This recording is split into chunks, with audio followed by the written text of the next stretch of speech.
they're standing beside. Every banner on the wall, every name they recall. Funny how the conversation changes when the giants start to walk. Watch them stare. Watch them stare. No luck, no favors, no accidents here. We run this town. Run this town. Every road, every round. Every round. Turn it up. Let it shake the ground. When we move, everybody knows it now. We run this town.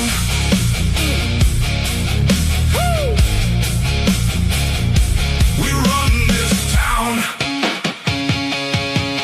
Big stage, bright lights. Everybody wants a taste. Everybody wants the spotlight till they gotta pay the price. Every scar earned a place. Every win left a trace. Now they're trying to keep up while we're setting the pace. Too late.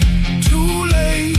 No fear, no doubt. We're too far. We run this town.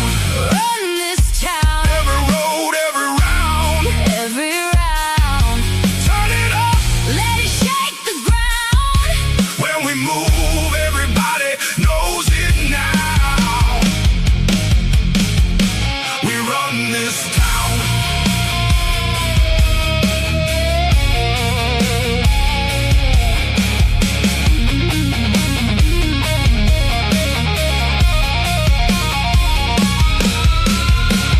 You can take your shot. You can try your luck. Try your luck. Bring everything you've got. It still won't be enough. Stand up, show up, speak up, or move. We run this town. Run this town. Hear the crowd getting loud. Getting loud. Turn it up. Let it shake the ground. When we move, everybody knows it now. We run this town. Woo! We run this town. You hear that? That's what winning sounds like.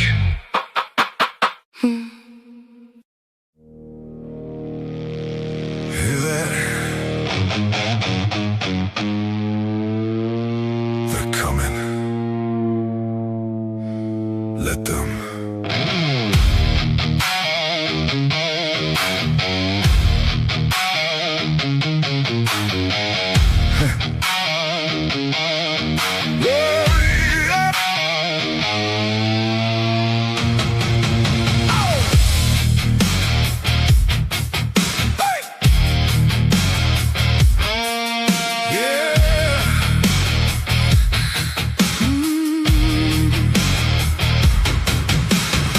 Everybody sees the spotlight.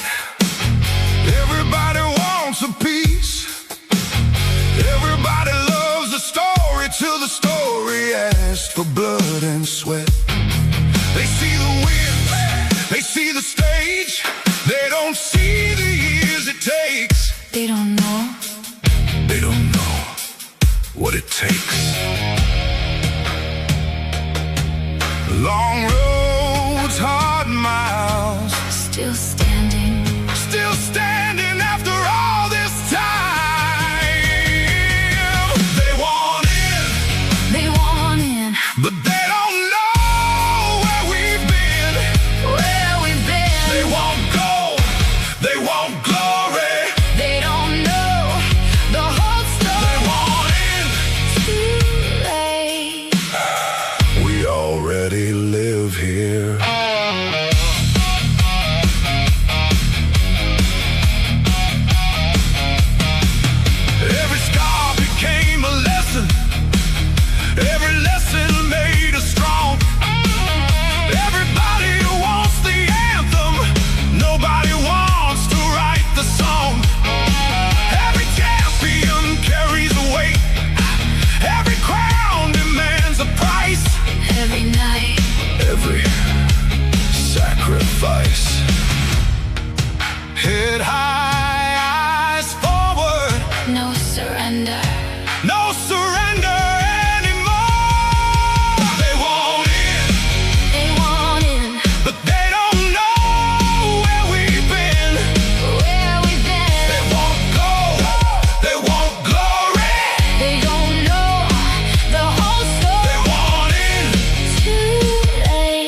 shot. Take your swing. Take your shot. Bring everything You've got. We'll still be standing when it's done.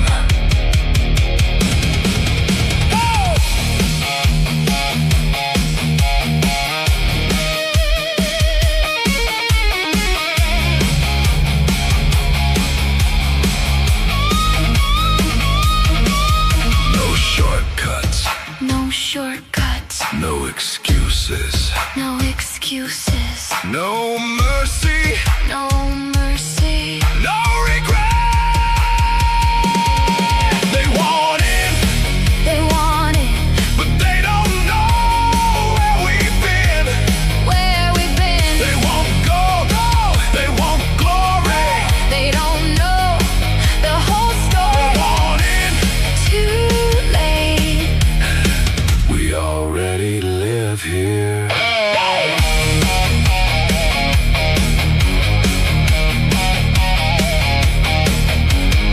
Everybody wants the view.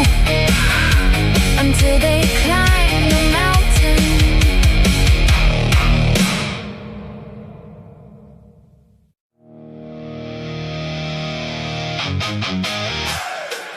Yeah. You know who showed up.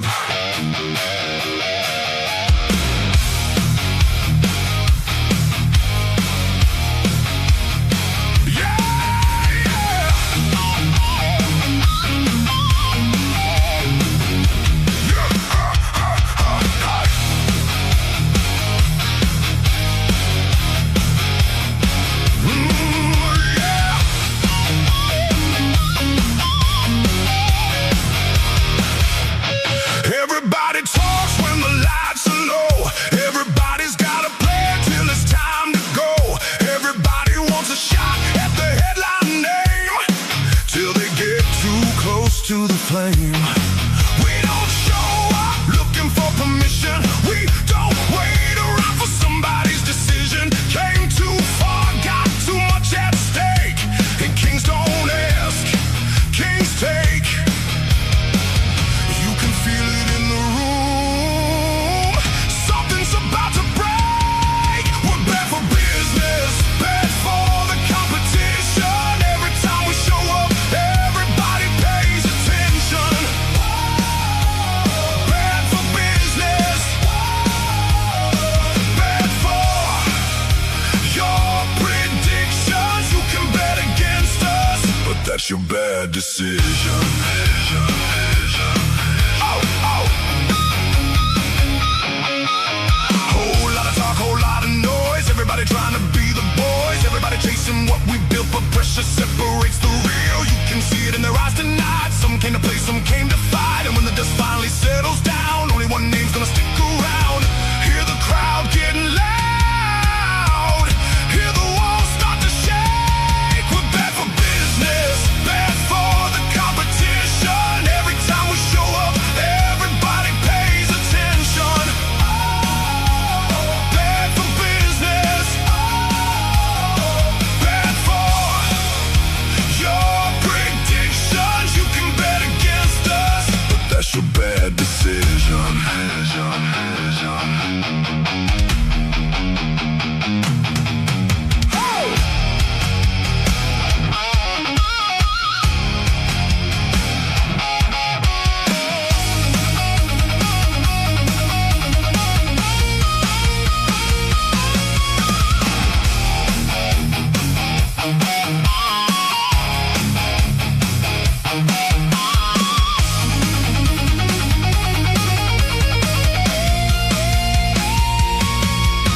No shortcuts, no luck, no handouts, no love, just work, just scars, just everything that got us this far.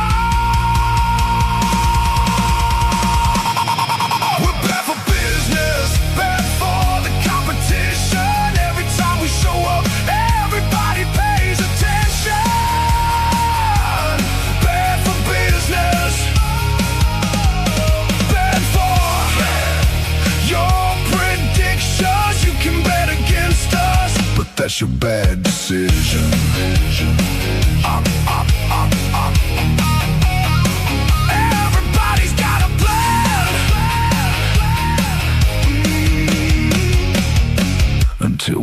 walk in.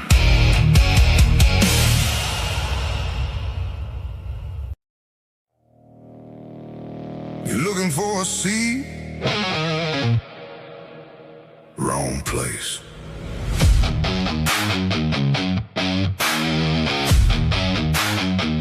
Yeah.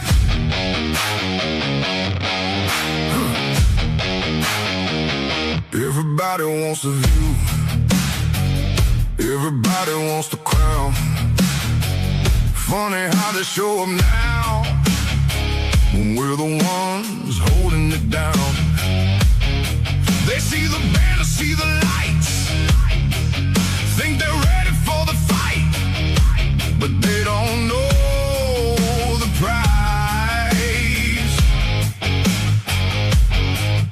Long roads, cold nights, built this one brick at a time. No vacancy, the throne is occupied. No vacancy, you came too late this time. No vacancy, read the warning sign. No vacancy, this kingdom's mine.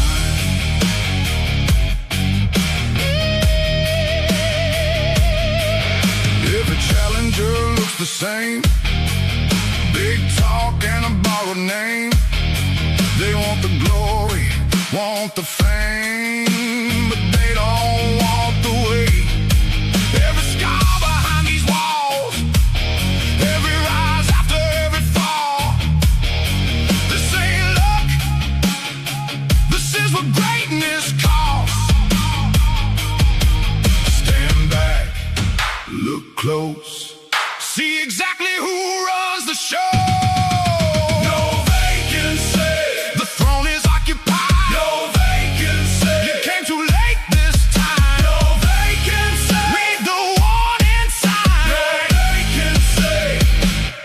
Kingdom's mine.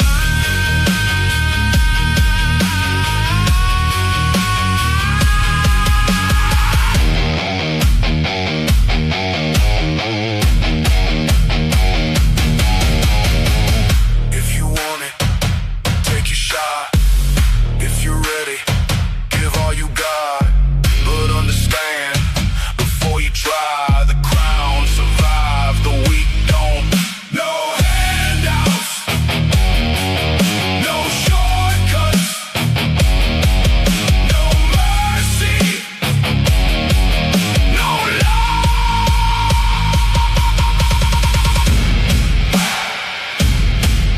No vacancy, the throne is occupied. No vacancy, hear the crowd tonight. No vacancy, they're standing after every fight. No vacancy, we're still alive.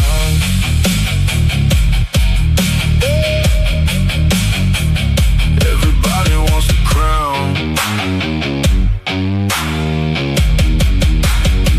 until they learn what it weighs.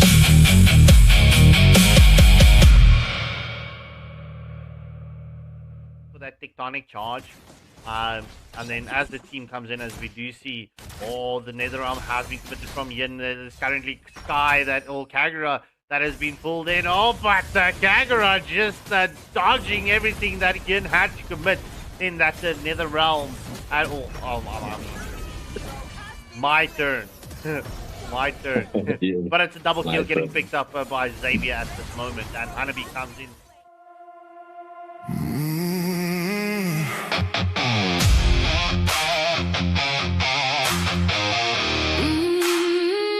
Blue lights, Black sky. AFL.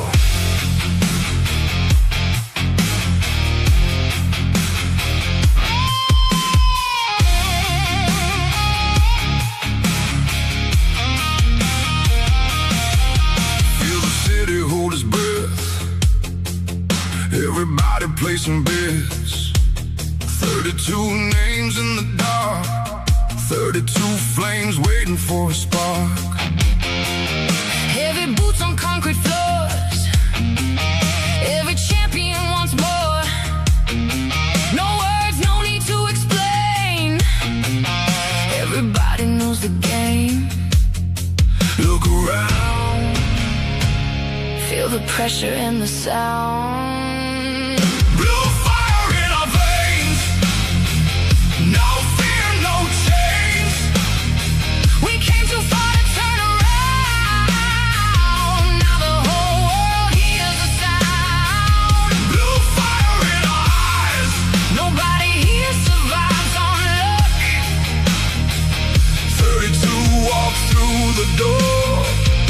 Only one leaves with enough.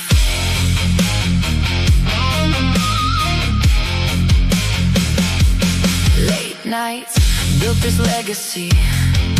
Every scar became a memory. Every loss became a lesson.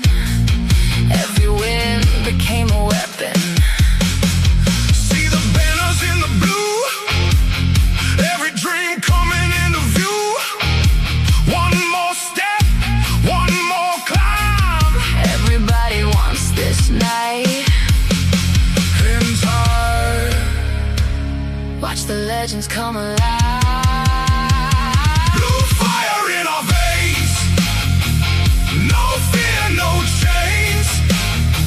We came too far to turn around. Now the whole world hears the sound. Blue fire in our eyes.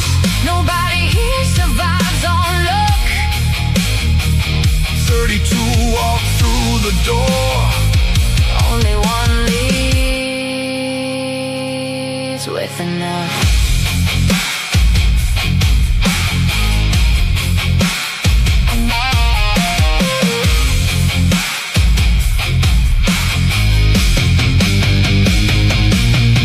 No kings, no gods. Only those who earn their spot. No faith, no chance. Only those who take a stand. Blue fire in our veins. Feel the thunder, feel the rain. 32 came chasing glory. One will write the final story. Blue fire in our eyes. Watch the darkness come alive. They fell. Tonight we rise. Blue lights, black sky. AFL.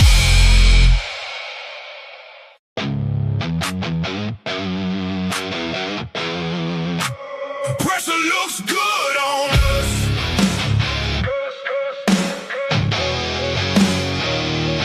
Good on us. Good on us. Pressure looks good on us. Watch us turn it up. Yeah. Yeah. Everybody talks about pressure like it's something to survive. We treat it like fuel every time we arrive. Big stage, bright lights, whole crowd holding their breath. We don't get nervous, we get dangerous instead. Look, pressure made the diamonds, pressure built the scars. Pressure made the names, now they're hanging from the stars. Everybody wants the moment till the moment gets loud. Then they freeze in the spotlight while we're feeding off the crowd. One shot, one shot, one chance, one chance. One more reason to advance. Pressure looks good on us. Good on us. Good on us. Good on us. Pressure looks good on us.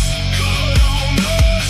Watch us turn it up. Pressure on the shoulders. Pressure in the blood. Everybody feels it.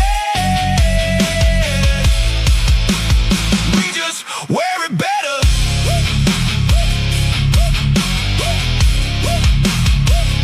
Yeah, heavy expectations, heavy weight to carry. Funny how the strongest ones never look worried. Every round gets tighter, every match gets rough. Everybody says they're ready, to ready ain't enough. Whole bracket under tension. attention, whole room on alert. One mistake changes everything. One mistake can hurt, but we've been here before. That's the difference in the end. Some teams meet pressure, we introduce it to our friends. No panic, no fear. This is why we're here. Pressure looks good on us. Good on us. Good on us. Good on us. Pressure looks good on us. Good on us. Watch us turn it up. Pressure on the shoulders. Pressure in the blood. Everybody feels it. We just wear it better. Woo!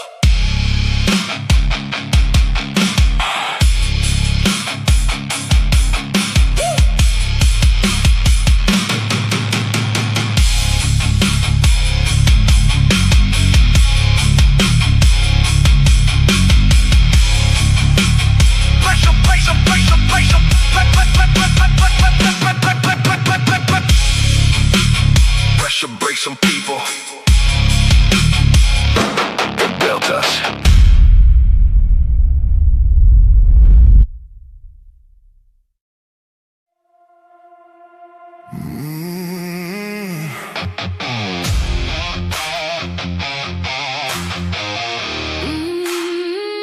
Blue lights. Black sky. AFL.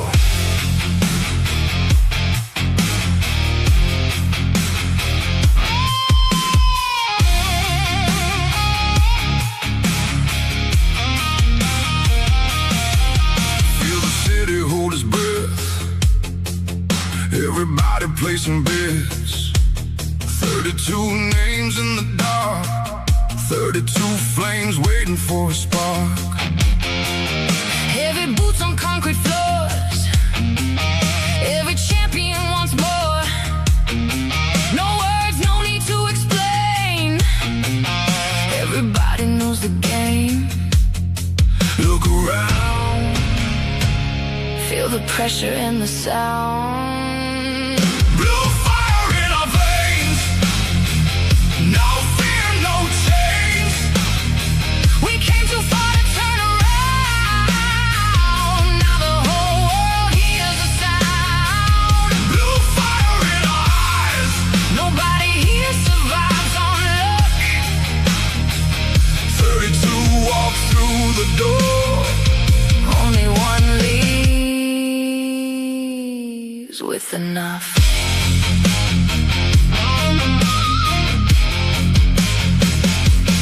Late nights built this legacy. Every scar became a memory. Every loss became a lesson. Every win became a weapon. See the banners in the blue. Every dream coming into view. One more step, one more climb. Everybody wants this night. In time. Watch the legends come alive. Blue fire in our veins. No fear, no chains. We came too far to turn around. Now the whole world hears the sound. Blue fire in our eyes. Nobody here survives on luck. 32 walk through the door. Only one leaves with enough.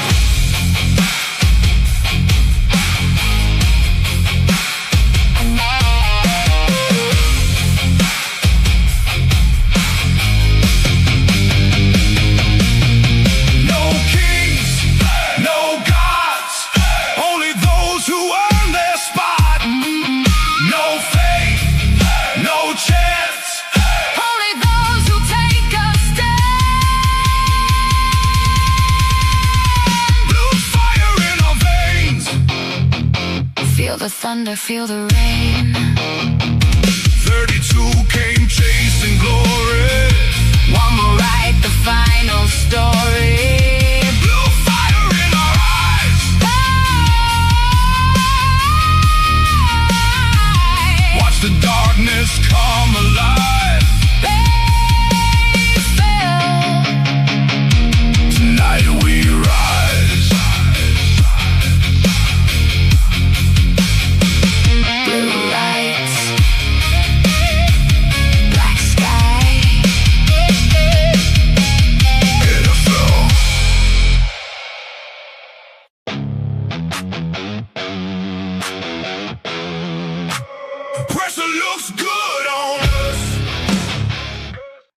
Good evening, ladies and gentlemen.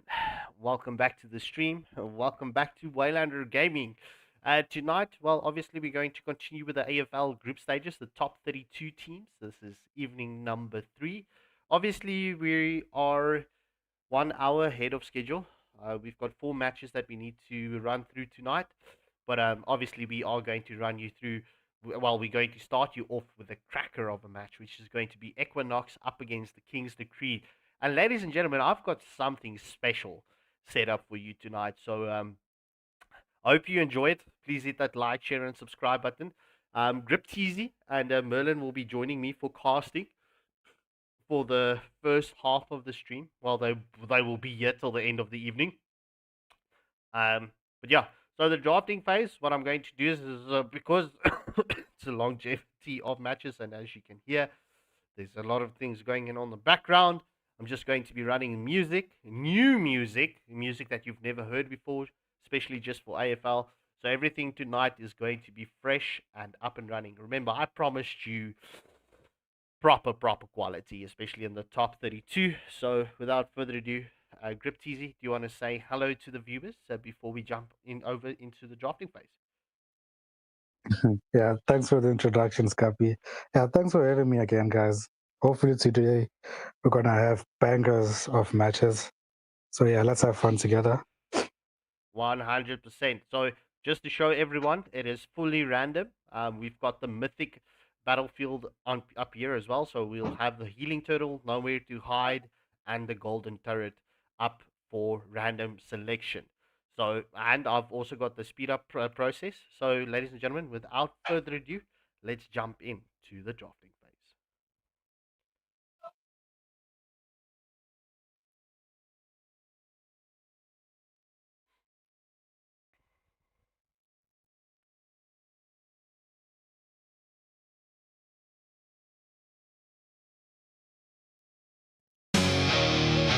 Good on us. Good on us. Pressure looks good on us. Watch us turn it up. Yeah. Everybody talks about pressure like it's something to survive. We treat it like fuel every time we arrive. Big stage, bright lights, whole crowd holding their breath. We don't get nervous, we get dangerous instead. Look, pressure made the diamonds, pressure built the scars, pressure made the names, now they're hanging from the stars. Everybody wants the moment till the moment gets loud. Then they freeze in the spotlight while we're feeding off the crowd. One shot, one shot, one chance, one shot, one more reason to advance. Pressure looks good on us. Good on us. Good on us. Good on us. Pressure looks good on us.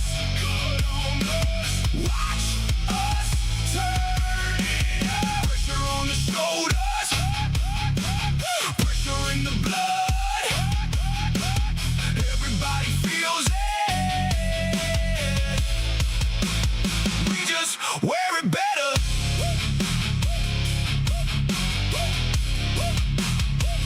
Yeah, heavy expectations, heavy weight to carry. Funny how the strongest ones never look worried. Every round gets tighter, every match gets rough. Everybody says they're ready ain't enough. Whole bracket under tension, whole room on alert. One mistake changes everything, one mistake can hurt. But we've been here before, that's the difference in the end. Some teams meet pressure, we introduce it to our friends. No panic, no panic, no fear, no fear. This is why we're here. Pressure looks good on us. Good on us. Good on us. Good on us. Pressure looks good on us. Good on us. Watch us turn it up. Pressure on the shoulders. Pressure in the blood. Everybody feels it. We just wear it better.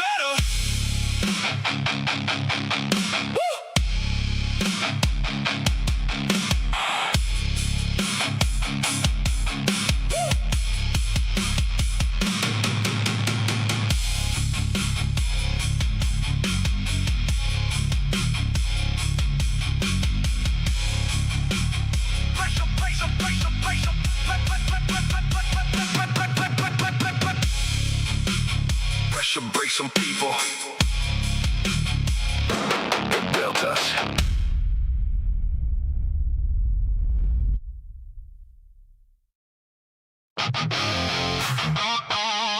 Yeah.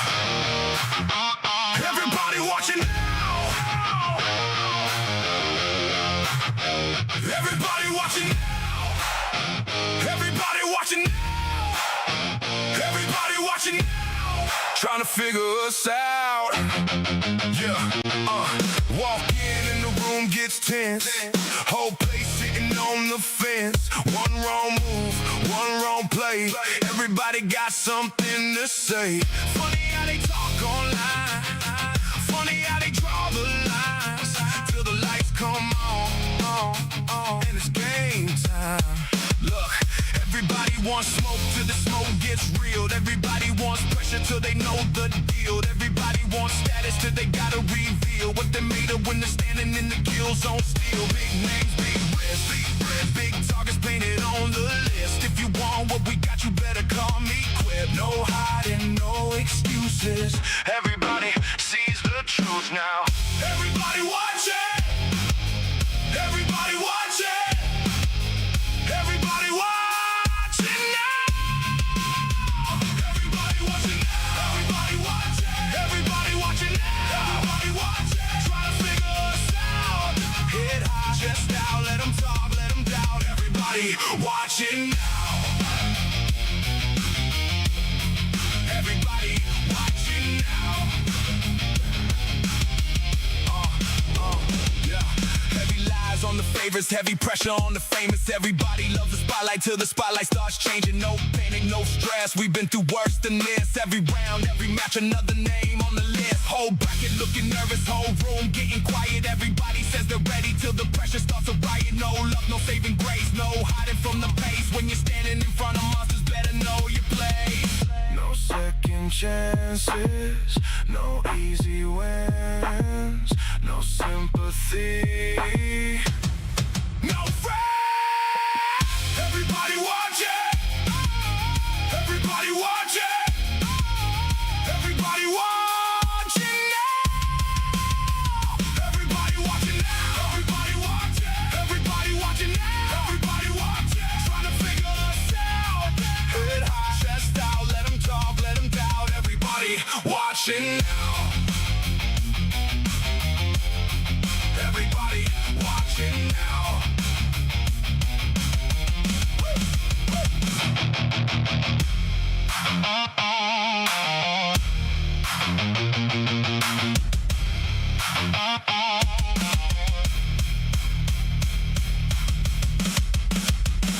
They keep watching.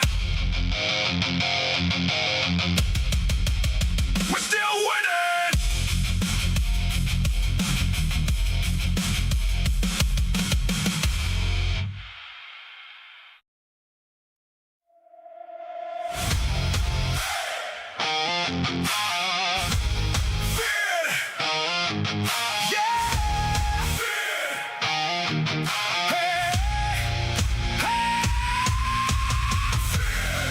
That's the difference.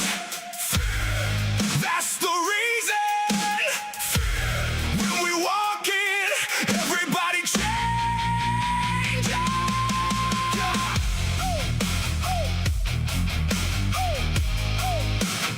Everybody changes.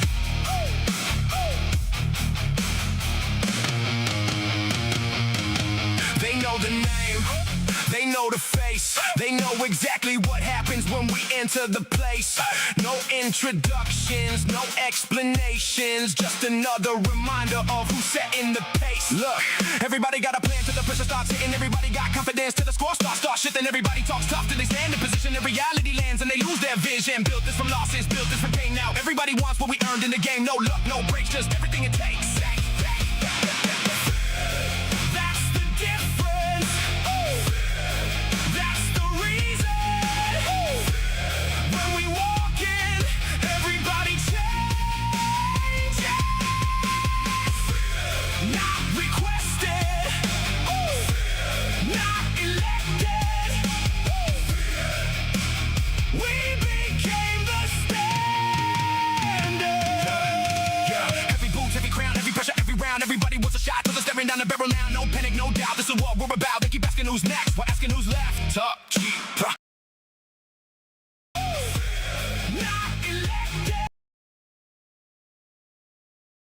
All right, ladies and gentlemen, and with that, the draft is concluded. Right? Yeah, I do appreciate the support, and yes, I have to agree. Hope this is good, and well, there's the audio.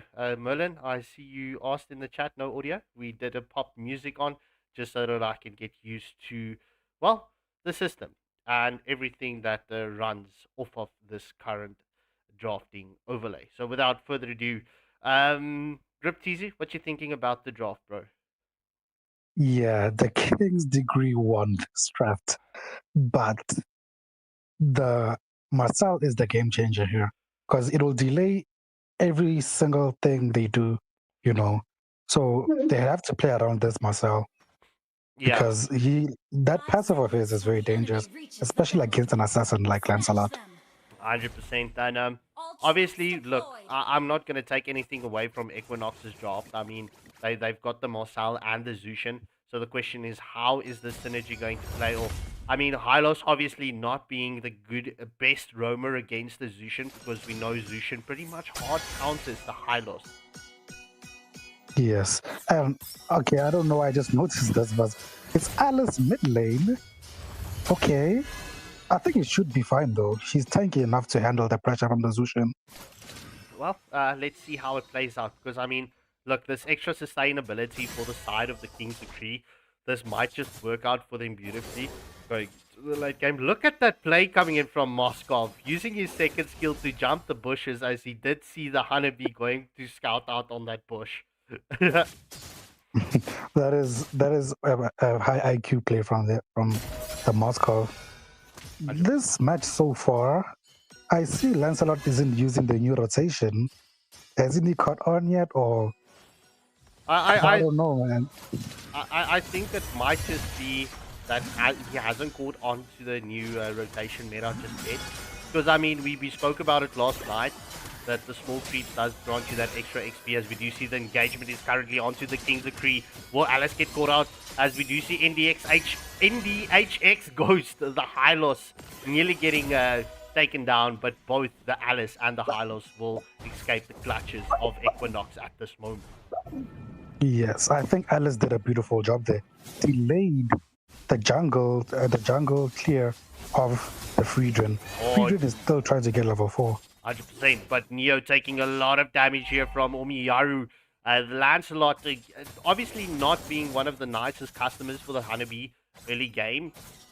He does use his second skill to escape the clutches, but I mean, oh my golly gosh, as we do see Alice jumps on to Equinox, as we do see, who is that? Oh, it's Lopu. Lopu with a rotation, and first blood is on the Alice as Lopu gets the first kill, and that is first body dropped just before the 2.5 minute mark.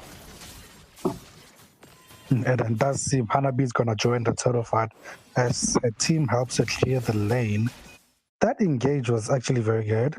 I don't think Alice expected them to throw everything at her, but I think that's the disadvantage of playing a non-mage in a mage position, if you understand me. She's very easy to target. She doesn't have flicker even to escape. Angelic Fury with a super chat saying Equinox, fire sign. However, the King's Decrees Lancelot secures the first turtle of the match with a clutch retry moment, as we do see the glorious pathway has been committed as the golden snap as well. As the golden hour, I mean, coming in from Marcel, but Umiyaru gets another kill onto the Alice. Make that a 2-0 exchange going in favor of Equinox just past the 3-minute mark. Wow. Lancelot, first of all, that was a very good steal by the Lancelot. But the Alice isn't really doing much because the targeting was off by her first. And now she's just feeding, honestly. But I think we'll see the value of the Alice in the mid to late game. Yeah, well, especially if Alice starts picking up the itemization, I feel that Alice will be the turning point in favor of the King's Decree, especially with that extra sustainability and with the reinitiation. I mean, look, the Alice and the Sora is going to combine so beautifully. The question is, who's going to be the trigger point? Will it be the Sora? Will it be the Alice?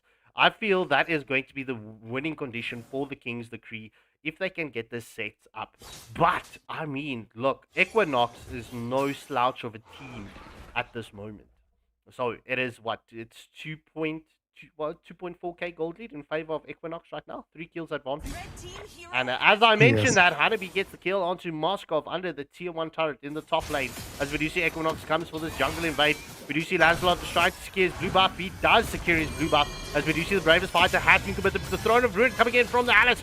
Glorious pathway has been committed, but the golden hour being just committed after the Throne of Ruin from the Marcel, just allowing everyone to sustain through that, as that's a double kill getting picked up from Raikugan, as that Appraiser's Rat did do the damage, but allowing the Zushin just to pick up a triple kill, and GG's well played. That is a 3-for-0 exchange going in favor of Equinox. Well played by Equinox.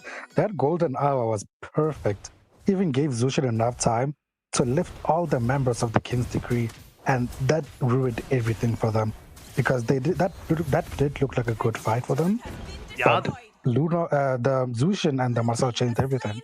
I mean, obviously Zushin just following up after the Appraiser's Wrath. And I have to say, good plays coming in here from Lijume, right? Especially with that golden hour, just waiting for the Alice to pop the ult.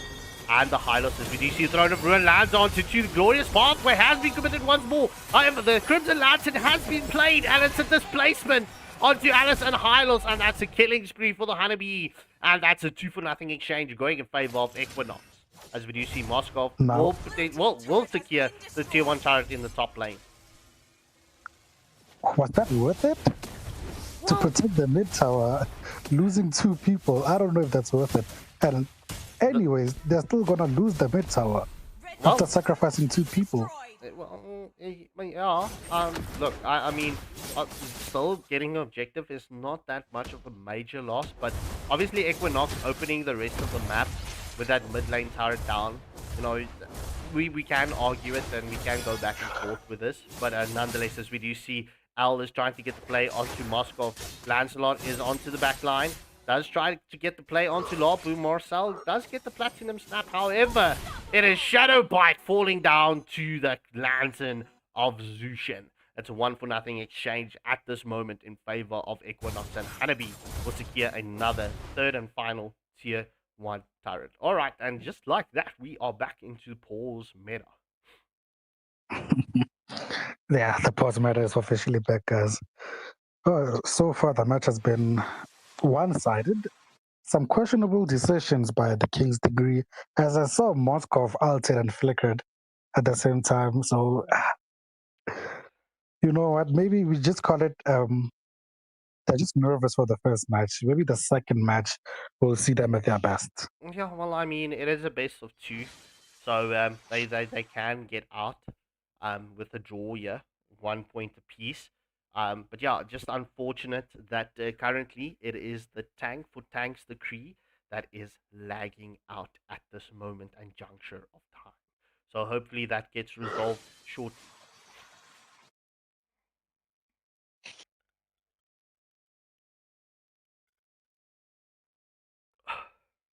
What do you think about the meta so far, Scott? Because I'm seeing a lot of tanks, especially in the jungle. Oh, okay, looks like the match has been unpaused. Well, if I need to give my opinion about that, I mean, Equinox is currently, their rotations is on point. Their wave management is on point. The Equinox on macro plays and micro plays, they are the better team. So, beautiful play coming in from Equinox. Look, the King's Decree, they need a beautiful set to try and turn this around, but they need to farm first. As you see, the golden hour has been committed. Store and form as well, but that's a killing spree getting picked up for the Lapu as Skypiercer procs on the Zushin, and that is currently Alice gets the kill onto Fragrant. It is a 2-for-1 exchange, but the double kill goes to Zushin. Make that a 3-for-1 exchange, going in favor of Equinox. The Marcel is disrupting every single engage they're trying. If they want to play as heavy set lineup, they have to get rid of Marcel, because everything they do will be delayed, and it'll give Equinox enough time to respond. Yeah, well, you see the thing is, right, the King's Decree, they need to bait out that golden hour. I don't know how they're going to do it, but they need to wait for that golden hour to be committed before they commit any skills. Because currently the Marcel is disrupting everything, like you said.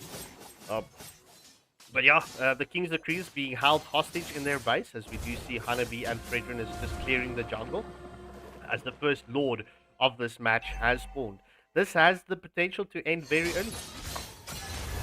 Yeah, I think this is gonna be an early end. Hanabi is already super ahead. So yeah, Hanabi is already in late game, and Hanabi was the insurance they had, and they didn't even need that insurance. Well, Hanabi has got a full item advantage over pretty much everyone on the King's Decree. She's a full 3k gold ahead of the highest hero for the King's Decree, which is the Lancelot right now. And Angelic Fairy, honestly, I have to agree with you. What is a game without a pause?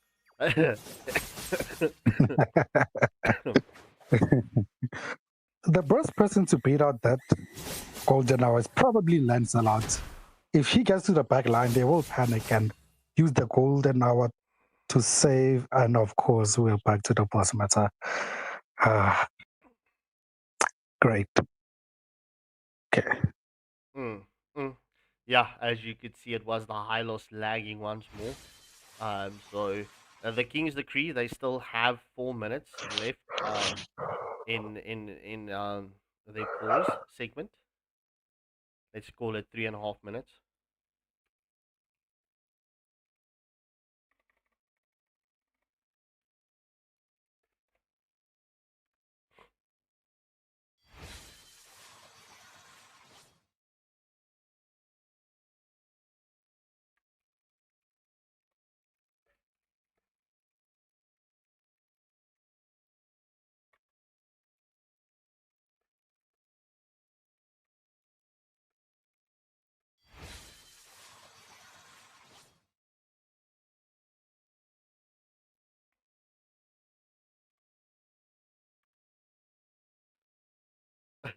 No, Toxic Nemesis, let's not keep the pause streak going tonight. Let's not go for that. Hopefully this resolves. Yeah. Okay, so clearly not. All right, let's continue.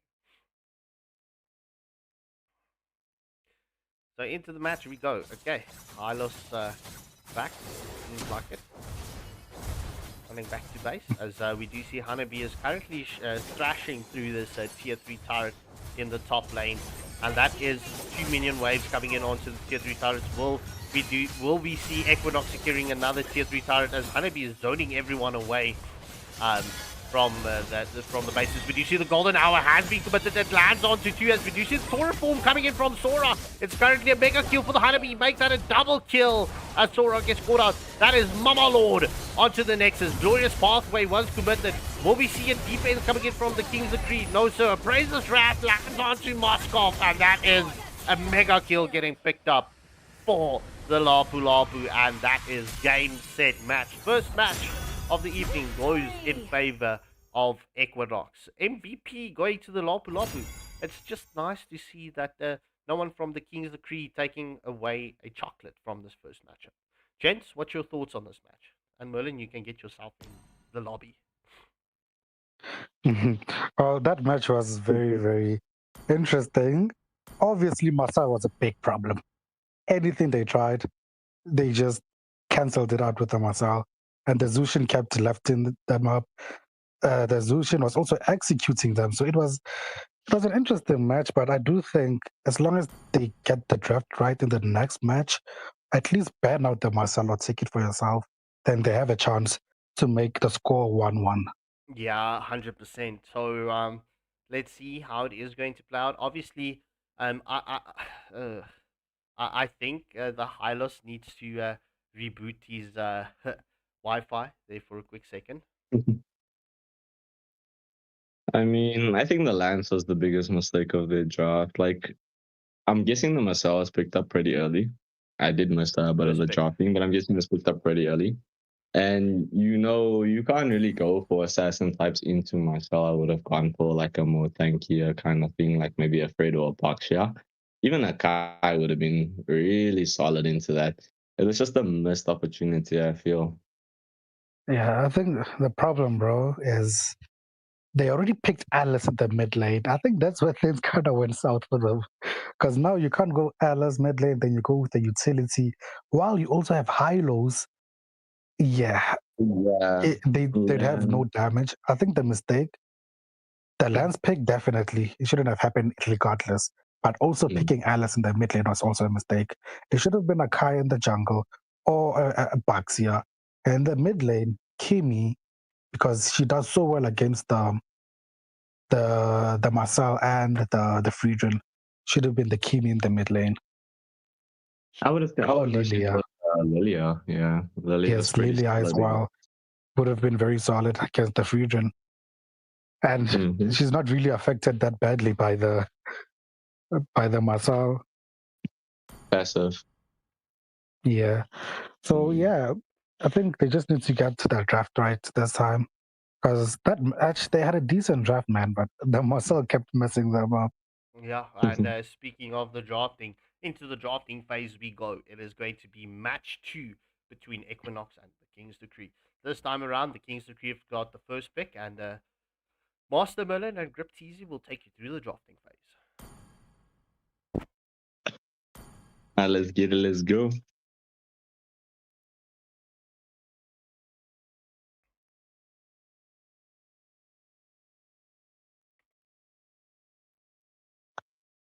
All right.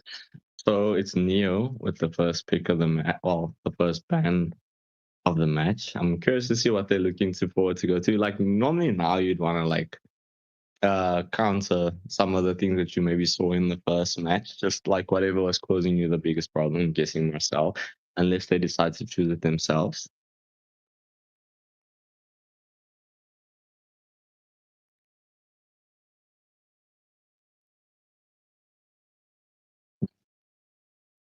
Grippy. Your team is All right. Anyways, the Zushin getting banned out already tells me that they're looking for maybe a potential healer, or even like something along the lines of a Minotaur or something. Just maybe they're looking for like not too many mobile heroes on their side of the draft, or it could just be a respect ban. But you know, Zushin is very, very destructive right now, as well as the Baksha getting banned out. Yeah, 100%. The question is, right, is the King's Decree going to look for a proper my bad proper mage, as we do see the respect ban coming in onto the Marcel. Obviously, you do not want the Marcel to be left open, and the first match is 100%. Your team is It comes to speak volumes for the reasoning to why Marcel is permaban, especially after his buff. Yeah. I mean, it also does tell us quite a lot of information. It does tell us that their Rome doesn't have the skills to play Marcel. I'm guessing he doesn't have that comfortability, so he's not willing to pick it up himself, even though they have the opportunity. Yeah, because I do see they banned out the Harley in response to the Marcel, as well as this Paquito ban coming out. Just furthers the idea that they're looking for some kind of like stationary composition, maybe like a team setup theme going on here.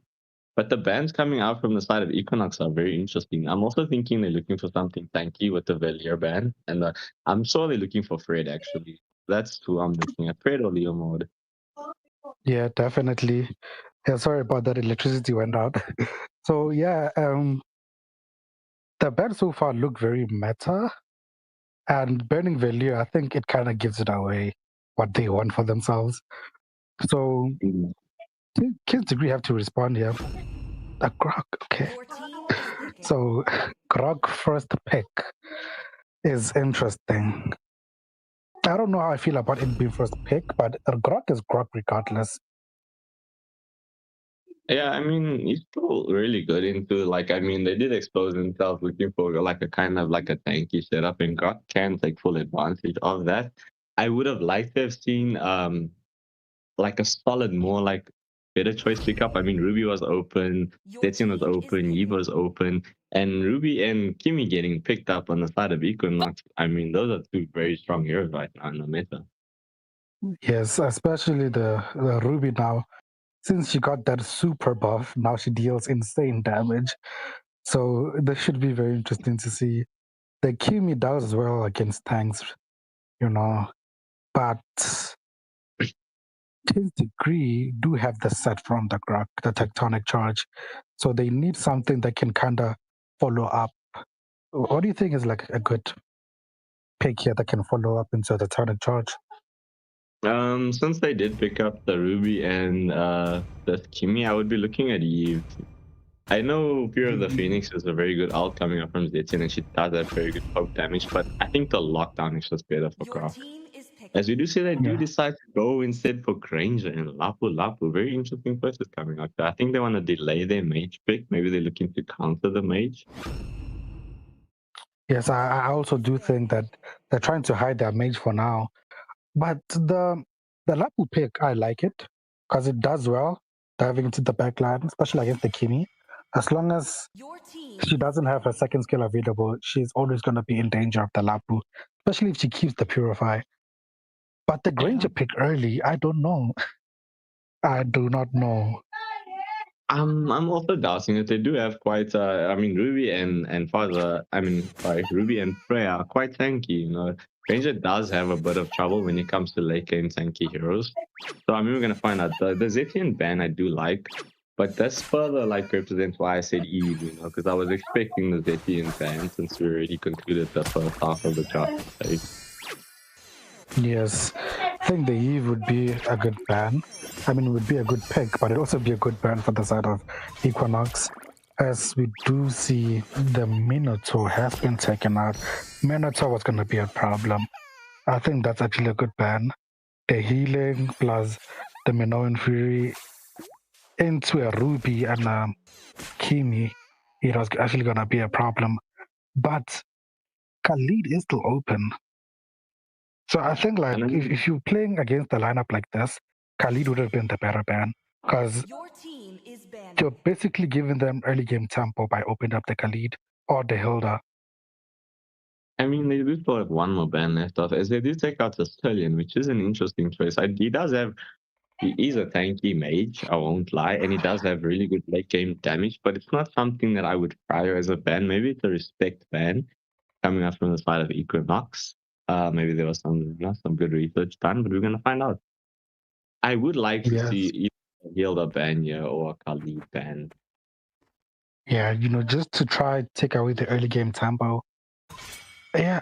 Okay. We do see the respect ban. Hanabi's been taken out after the last match. Yeah, she showed them flames, man. Honestly, it's kind of their fault. They didn't really even try to gank that match and try to take out the Hanabi. So yeah, as we see, the men's Sitar has been picked up. So Granger is already being shut down, man. And I mean, Manchester is, I wouldn't like say it's an amazing pick going into the draft that the Kings defense have. I'm not actually sure why it was picked up, even if it is just for the Granger alone. Maybe it's trying to just take out the availability of certain junglers, for example, a Liam Mode, Lance, you know, even a Fanny might even, you know, but I would go, yeah, looking at the draft spread makes a lot of sense. Not the Chang'e though, that is so weird, but okay. Oh my god. The Ube strat. Okay, this should be a fun one to watch, man. Because the side of the King's Degree, they have the right kit to deal with the Ube strat. But once the Ube strat gets going, like to the late game, you won't be able to deal with it, no matter how hard you try. So this should be very interesting, man. I'm just very glad to see the Ube strat finally being played, you know. I think the mage is gonna be the downfall of the King's Degree, especially now that the SS has been picked up. Because Chang'e's damage is just really not there. Like he is Dark System hero these days for a reason. Definitely. Honestly, I favor the draft of Equinox just because they have the Estes ban. I won't even lie. I do still think the Minnesota pick was really weird. Well, it could either be the Minotaur or the Ruby and the Gold lane. Okay, no, it's going to be Ruby Gold lane. Yeah, as you can see, there was a moment of like, wait, who's XP, who's Gold lane between the Minotaur and the Ruby? Like, it's not just the casters that were like confused there for a moment, or shall I say, me that was confused there for a second. Oh. All right, so we do see the mid lane contention continues. That's pretty much going to be every match because that is the current rotation meta. As we do see Ruby scouts out the Granger. Obviously, Granger early on will have a good time against the Ruby. Well, not if the Estes is going to babysit the Ruby, though. Yes, definitely. The Estes, though, it looks like he's preferring to stick to the mid-prio strategy. So I think that is a good idea because while you control the mid lane, you control the madman. So, yeah, so far the game is going well for both teams. I'm kind of still surprised about the rotations. I saw they didn't start with the brand new rotations again. So hopefully the next match they'll find out. Well, if they do watch the stream afterwards, they will definitely hear about the small creep jungle first, before like red or blue buff. Because I mean, even on the blue side, or first blood going to Ruby, even on the blue side, the Horned Lizard now spawns at 25 seconds. So that is optimal timing for you to go for the Horned Lizard first if you do start your rotation at the blue buff. So go for your smaller jungle creep first, and then go for your blue or red buff. Either way. That is a smart play from Grok, stopping the minions from crashing to the tower so Granger can make it and farm up. But I'm surprised the Ruby got the kill without level 4. I'm actually really surprised. 100%. And Damascus, welcome to the stream, bro. Haven't seen you in a minute on the stream, so much appreciated for the support. And hope you like the drafting overlay. But in any case, it's just past the 2-minute mark. It's only currently 1 kill in favor of Equinox, and Equinox is zoning the King's Decree away from this first turtle of the match. Yeah, look, Equinox do have a decent draft, but the King's Degree should have, the advantage of zoning them out for the first turtle. They should be going for it because they do need the early game. Because the late game, I can guarantee you they're not going to avoid it with an Estes around. Well, bro, it's going to be hard, especially with the Freya early game as well. Because, I mean, look, Freya does do a lot of damage, as we do see the Moonstar press coming in from Changi. As Freya does secure the first turtle of the match, we do see that Equinox gets the grab onto Fredrin. Will we see... Oh, no, my bad. It's Lapu Lapu, as Lapu Lapu gets caught out. And that is a 1-for-0 exchange going in favor of Equinox.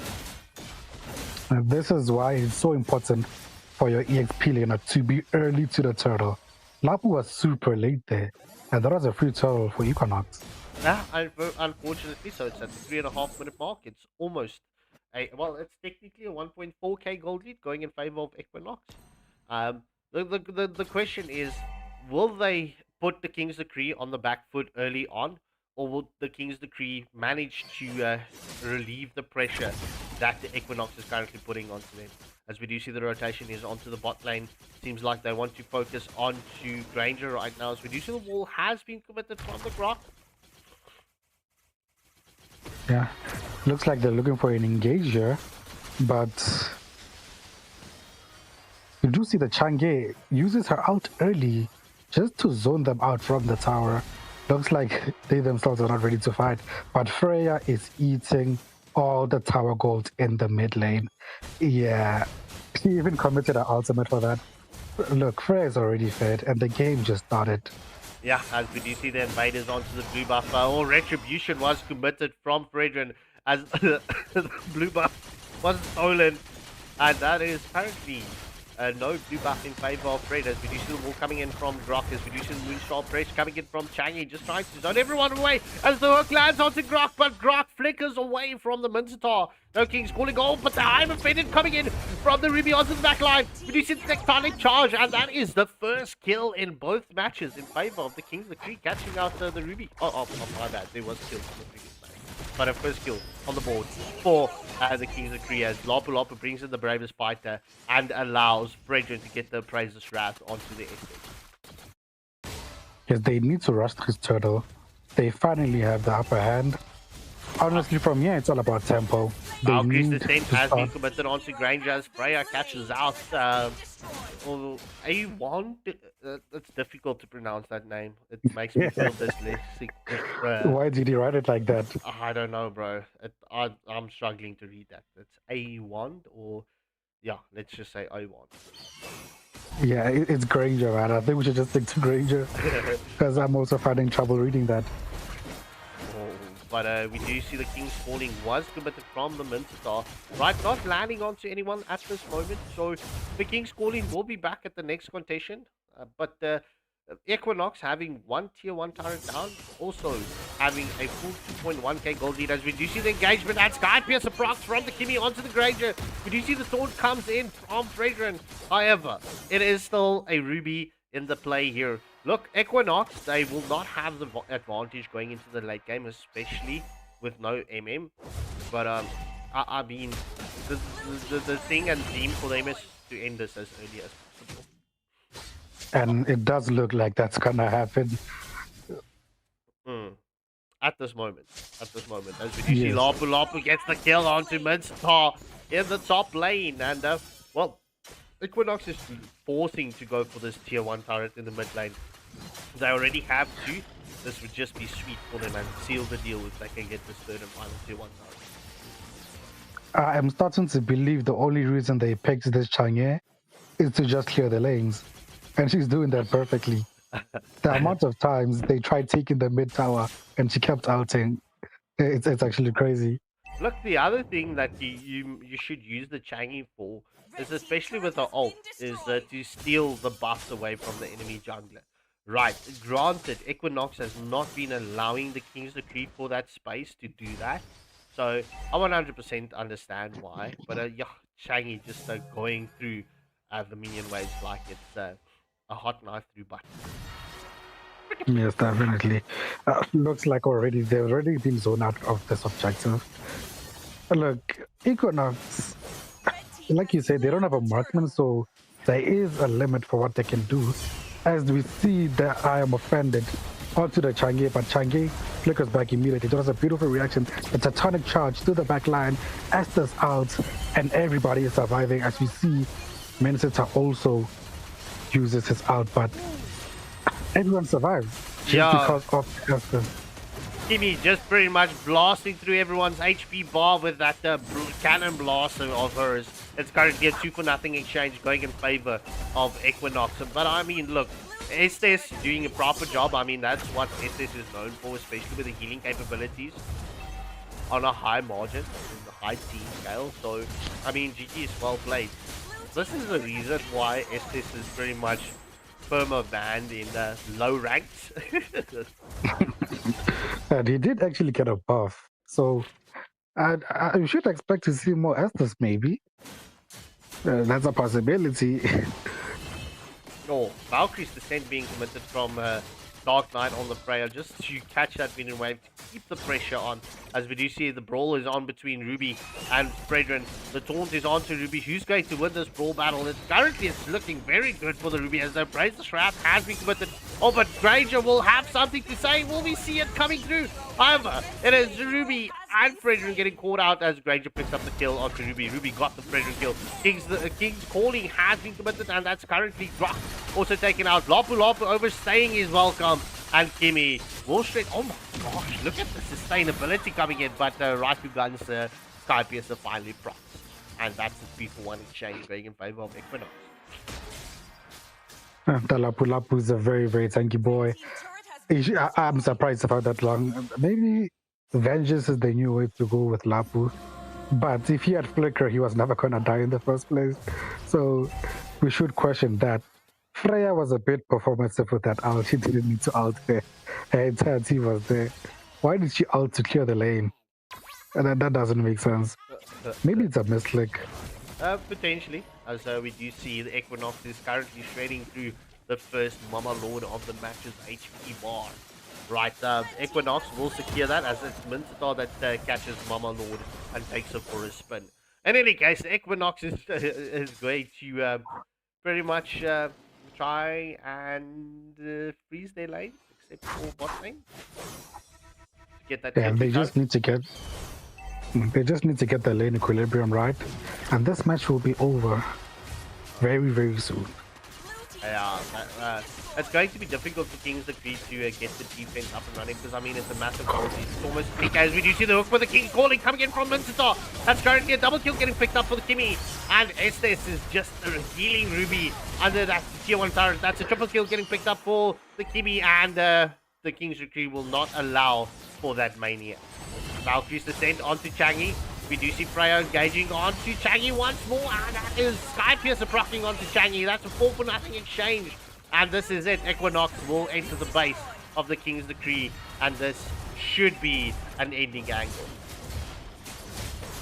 Yeah, that flicker hook was beautiful. Yeah, and like you said, the game is gonna be over very soon. Yeah, GG's well played to both teams, but Equinox is just pretty much dominating this best of 2 series in a very good fashion. Raikugan picking up the MVP with the Kimmy, and A1 taking home a box of chocolates. It's just unfortunate. Alright, ladies and gentlemen, I'm going to get the pause screen up and running whilst we get the next lobby sorted out. So please stay tuned. This next match is coming up right now. Please hit that like, share, and subscribe button.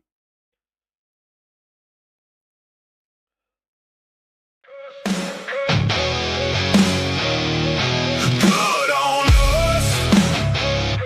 Good on us. Pressure looks good on us. Watch us turn it up. Yeah. Everybody talks about pressure like it's something to survive. We treat it like fuel every time we arrive. Big stage, bright lights, whole crowd holding their breath. We don't get nervous, we get dangerous instead. Look, pressure made the diamonds, pressure built the scars. Pressure made the names, now they're hanging from the stars. Everybody wants the moment till the moment gets loud. Then they freeze in the spotlight while we're feeding off the crowd. One shot, one chance, one more reason to advance. Pressure looks good on us. Good on us. Good on us. Good on us. Pressure looks good on us. Good on us. Watch us turn it up. Pressure on the shoulders. Pressure in the blood. Everybody feels it. We just wear it better.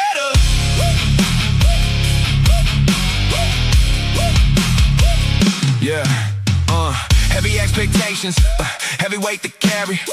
Funny how the strongest ones never look worried. Every round gets tighter, every match gets rough. Everybody says they're ready ain't enough. Whole bracket under tension, whole room on alert. One mistake changes everything, one mistake can hurt. But we've been here before, that's the difference in the end. Some teams meet pressure, we introduce you to our friends. No panic, no fear. This is why we're here. Pressure looks good on us. Good on us. Good on us. Good on us. Pressure looks good on us. Good on us. Watch us turn it up. Pressure on the shoulders. Pressure in the blood. Everybody feels it. We just wear it better.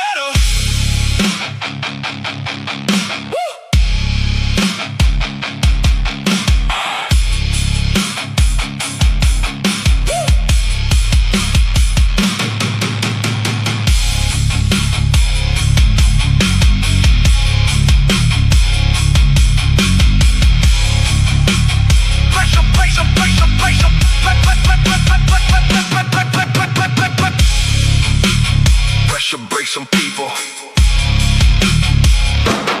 Built us.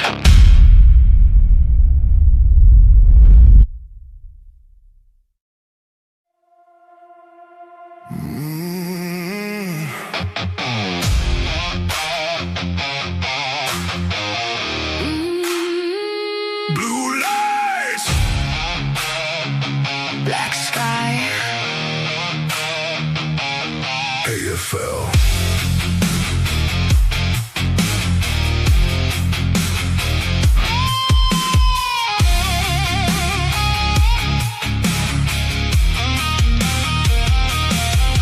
Feel the city hold its breath. Everybody placing bets. 32 names in the dark. 32 flames waiting for a spark. Heavy boots on concrete floors. Every champion wants more. No words, no need to explain. Everybody knows the game. Look around.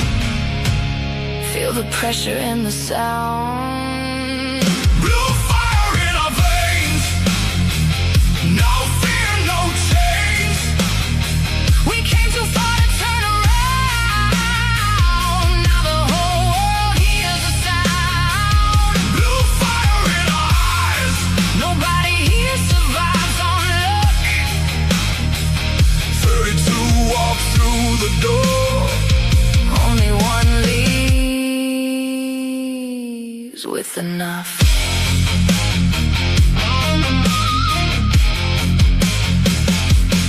Late nights built this legacy. Every scar became a memory. Every loss became a lesson. Every win became a weapon. See the banners in the blue. Every dream coming into view. One more step, one more climb. Everybody wants this night. In time. Watch the legends come alive. Blue fire in our veins. No fear, no chains. We came too far to turn around. Now the whole world hears the sound. Blue fire in our eyes. Nobody here survives on luck. 32 walk through the door. Only one leaves with enough.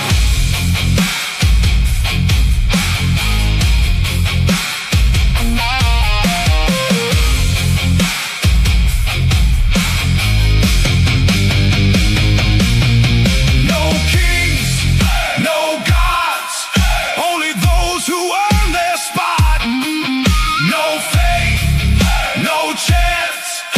Only those who take a stand. Blue fire in our veins. Feel the thunder, feel the rain. 32 came chasing glory. One will write the final story. Blue fire in our eyes. Watch the darkness come alive. Tonight we rise. Blue lights, black sky. AFL.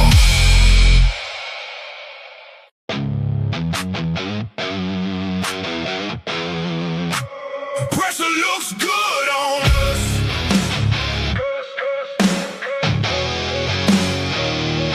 Good on us.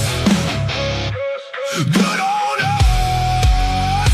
Pressure looks good on us. Watch us turn it up. Yeah. Yeah. Everybody talks about pressure like it's something to survive. We treat it like fuel every time we arrive. Big stage, bright lights, whole crowd holding their breath. We don't get nervous, we get dangerous instead. Look, pressure made the diamonds, pressure built the scars. Pressure made the names, now they're hanging from the stars. Everybody wants the moment till the moment gets loud. Then they freeze in the spotlight while we're feeding off the crowd. One shot, one shot, one chance, one chance. One more reason to advance. Pressure looks good on us. Good on us. Good on us. Good on us. Pressure looks good on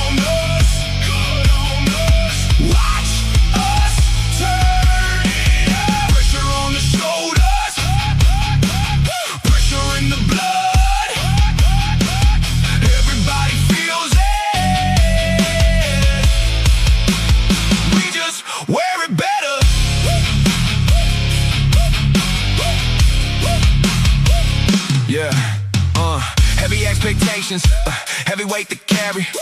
Funny how the strongest ones never look worried. Every round gets tighter, every match gets rough. Everybody says they're ready ain't enough. Whole bracket under tension, whole room on alert. One mistake changes everything, one mistake can hurt. But we've been here before, that's the difference in the end. Some teams meet pressure, we introduce you to our friends. No panic, no fear. This is why we're here. Pressure looks good on us. Good on us. Good on us. Good on us. Pressure looks good on us. Good on us. Watch us turn it up. Pressure on the shoulders. Pressure in the blood. Everybody feels it. We just wear it better.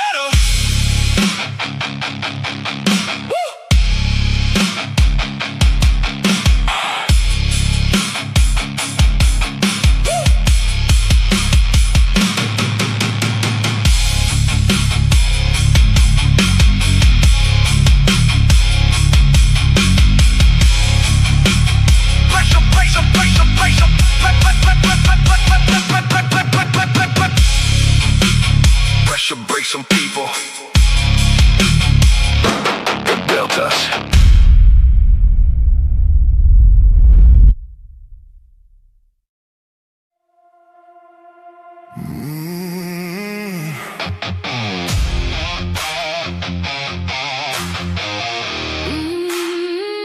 Blue lights. Black sky. AFL.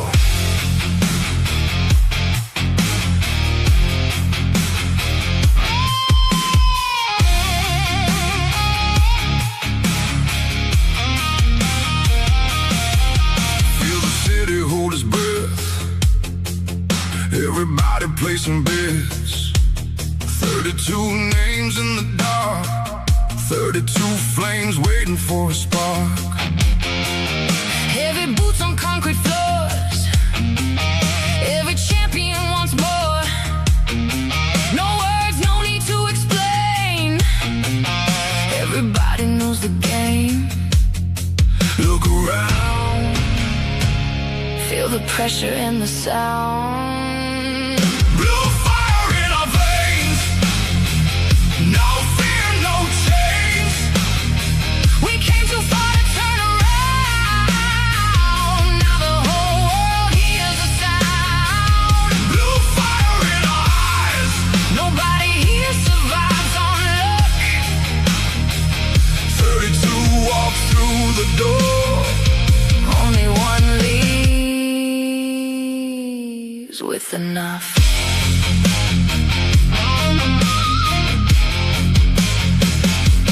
Late nights built this legacy. Every scar became a memory. Every loss became a lesson. Every win became a weapon. See the banners in the blue. Every dream coming into view. One more step, one more climb. Everybody wants this night. In time. Watch the legends come alive. Blue fire in our veins. No fear, no chains. We came too far to turn around. Now the whole world hears the sound. Blue fire in our eyes. Nobody here survives on luck. 32 walk through the door. Only one leaves with enough.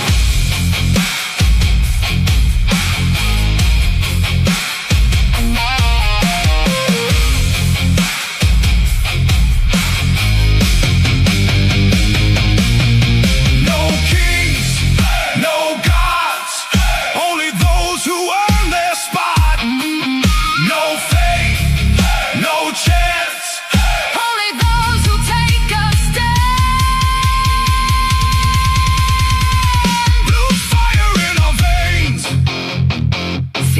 thunder, feel the rain. 32 came chasing glory. One more write the final story. Blue fire in our eyes. Watch the darkness come alive. Tonight we rise. Blue lights, black sky. AFL.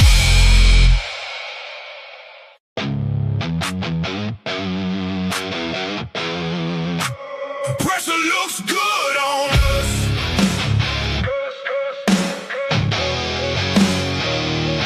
Good on us. Good on us. Pressure looks good on us. Watch us turn it up. Yeah. Everybody talks about. All right, ladies and gentlemen, we are back. Up next, we've got Phantom Nexus versus Deus Mastodonte. So, this is going to be a cracker of a match. Will Phantom Nexus be able to deal with Deus Mastodonte's extreme pressure? Or will Phantom Nexus be able to get one up onto Deus Mastodonte? Will this be a clean sweep or will this be a draw? Get your votes in as we wait for the final members to ready up, and we are going to jump into the drafting phase.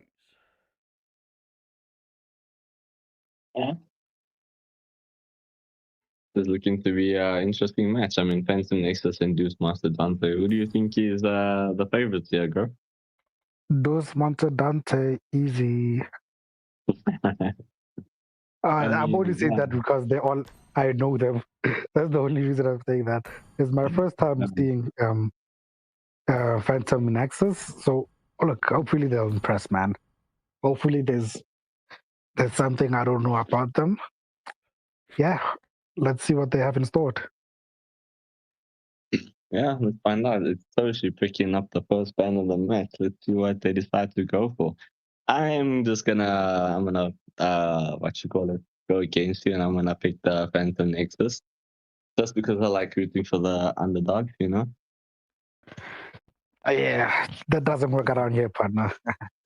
So, look, Hey, they need to... Yeah, they need to ban the Hanabi, bro. Deus Mastodonte. Because I saw one of them is a top Hanabi, bro. #1 in their country, Hanabi spammer. For the sake of country comfortability, just take away the Hanabi.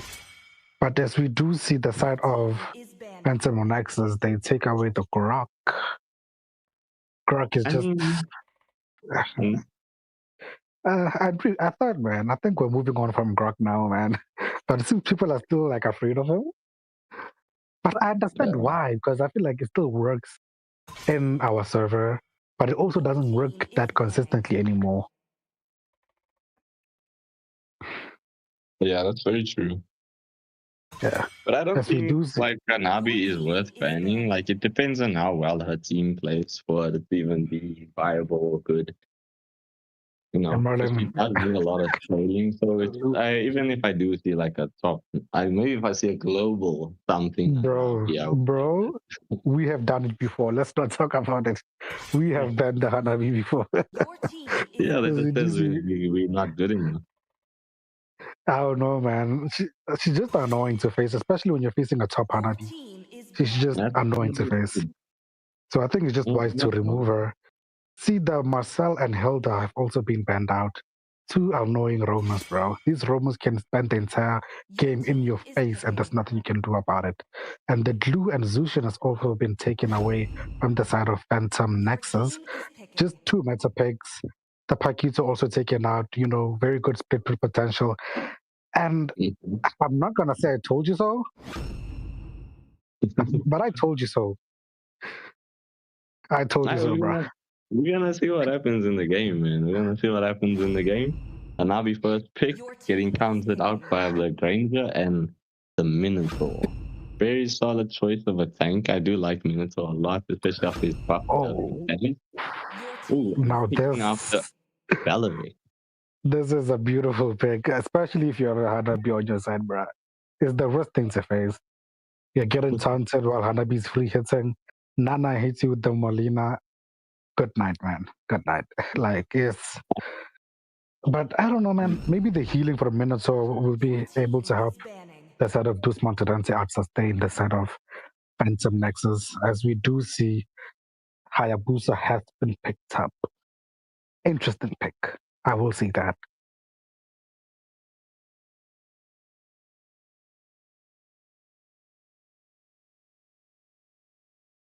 Okay, no problem.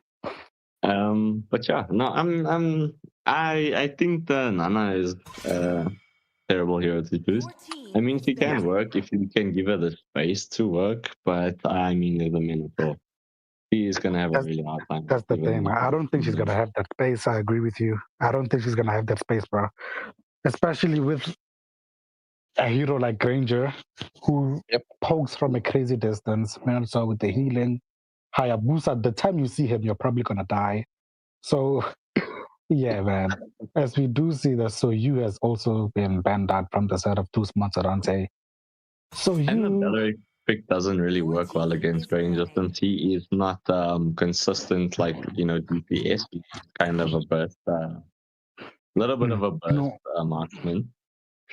Yeah, I think all I can say from checking both teams' profiles, I think they're just going comfy here, the side of Phantom Nexus. Because the Belleric pick, firstly, was too early. They already picked a Hayabusa and a Granger, and you can't catch those two with a Belleric. So I do think this is just for comfortability. I don't think it would be good, but there's nothing you can do about that, man. We see the Freya and Augsburg being banned out. Augsburg smart ban since you have a Belleric. Maybe they want to go with a utility as well. But they picked up the gourd. So a utility pick, I don't think is wise here. I have to agree with you there. I do like. I mean, I disagree with you a little bit with the Belleric and the Hayabusa. It does actually cause a bit of an issue. Like it just comes down to a bit of a skill matchup. But like I do not like going against a very good Belleric when I'm playing Hayabusa, just because you gotta shadow in, get your marks, shadow out, go back in. When you go back in, if that Belleric just is waiting there on that hero with that taunt of his, or even his ult sometimes can catch you off guard. Your fingers aren't fast enough and you will die. I will take your word for it, bro. You are the jungler, so I'll take your word for it. Now, I don't think this Thamus is gonna have a good time. Especially with the gourd around. He's just gonna get melted before he even gets close. But you know what, man? It really, really depends on timing, right? If you time it right, you can get into the face of anyone with a Thamus. And also it goes with skill, man. If you know how to play this hero, you can get into anybody's face with him. So I do think it's not a good pick, but they can make it work. No way. No way. Joy in this. Joy EXP. I haven't seen this in a while. I have not seen this in a while. Okay, I don't know how I feel about it, but Joy into Belleric. I don't know. Yeah, it is I mean, look, if the Joy is good, she can always trigger her passive. Not her passive, she can always trigger the ult beforehand, before even commission. It's all about cash management. But I will say that it is up to Benedetta whether or not this board is going to be viable or not. Yes, definitely. I agree. Look, man, let's just see what's going to happen in this match.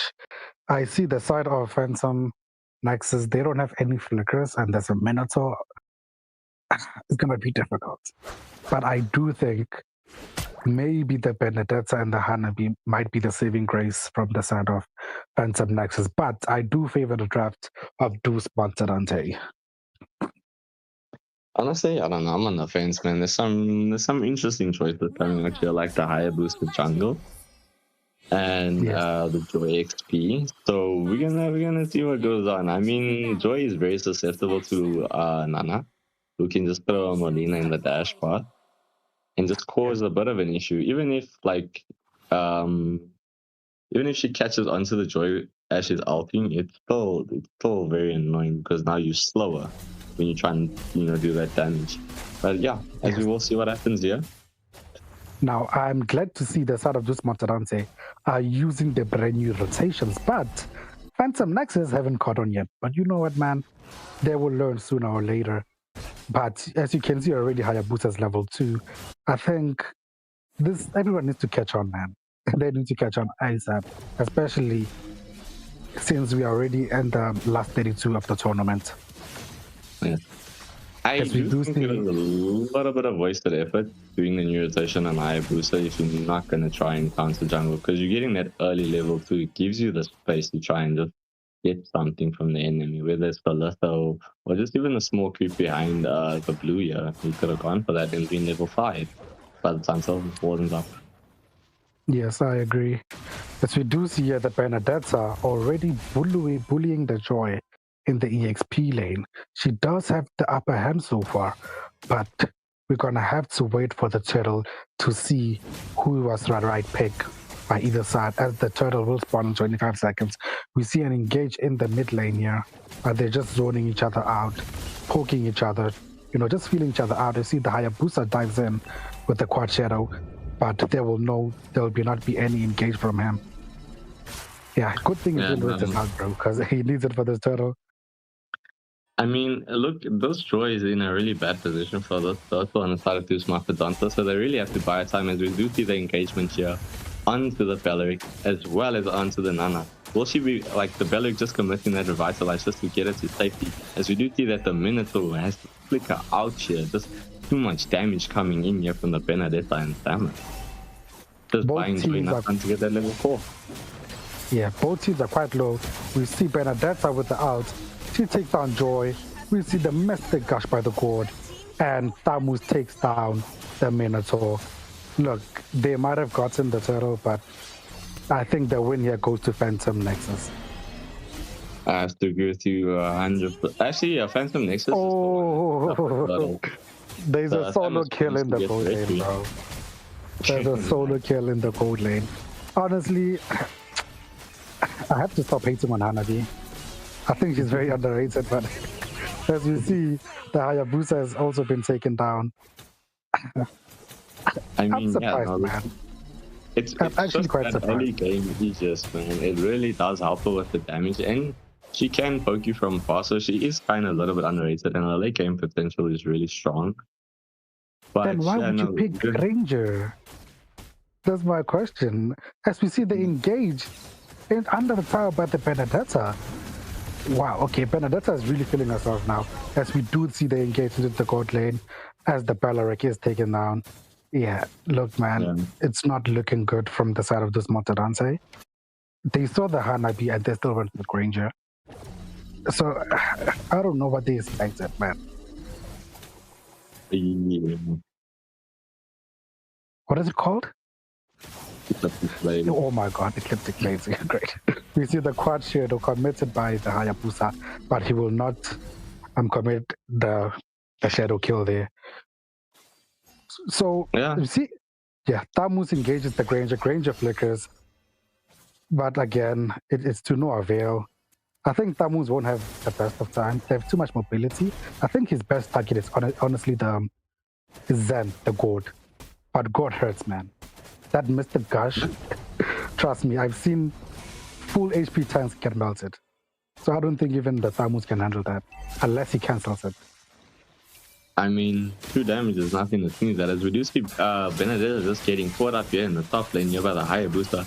Does commit the shadow kill, but just coming back on the final shadow, just managing to get the kill, trading it instead of a turtle going on the side of Phantom Nexus here. I'm not sure that was worth it, actually. I think those Mastodonte need to pick their fights. They knew they can't get turtle, so they had to compensate. As we see the Minoan Fury by the Minotaur, Thamus out onto the rest, but the Mr. Gush comes into play as the Gourd flickers away and he survives. as we do see. Oh my god, what is the alt called, bro? Which out?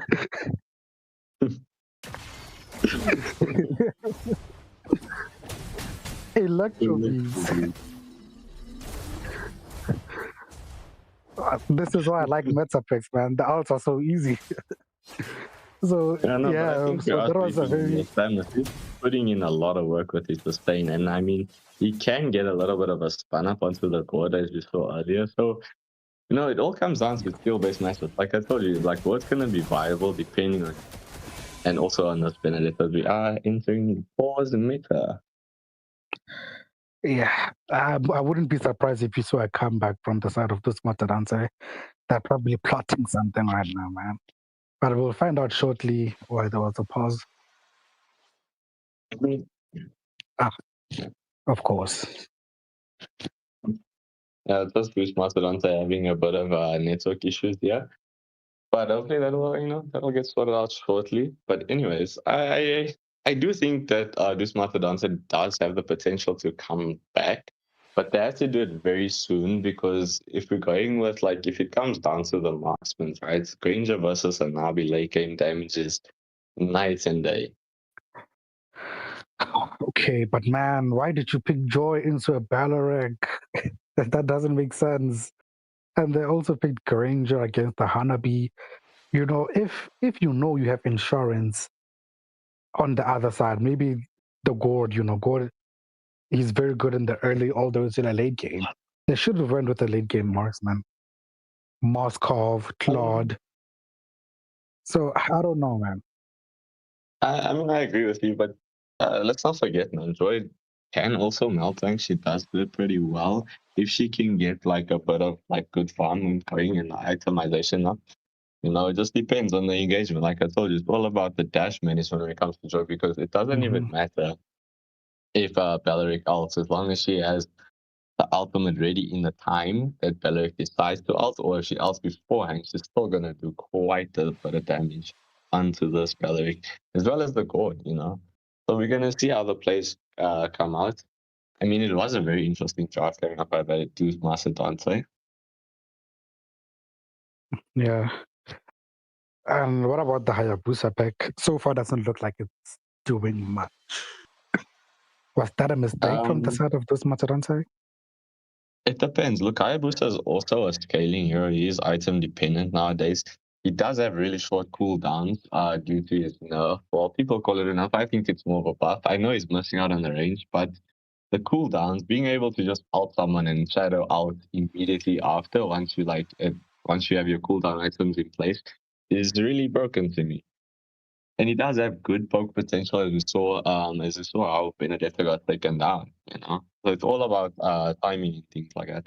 But I don't think Hayabusa is too bad, considering that the Thamus was picked up.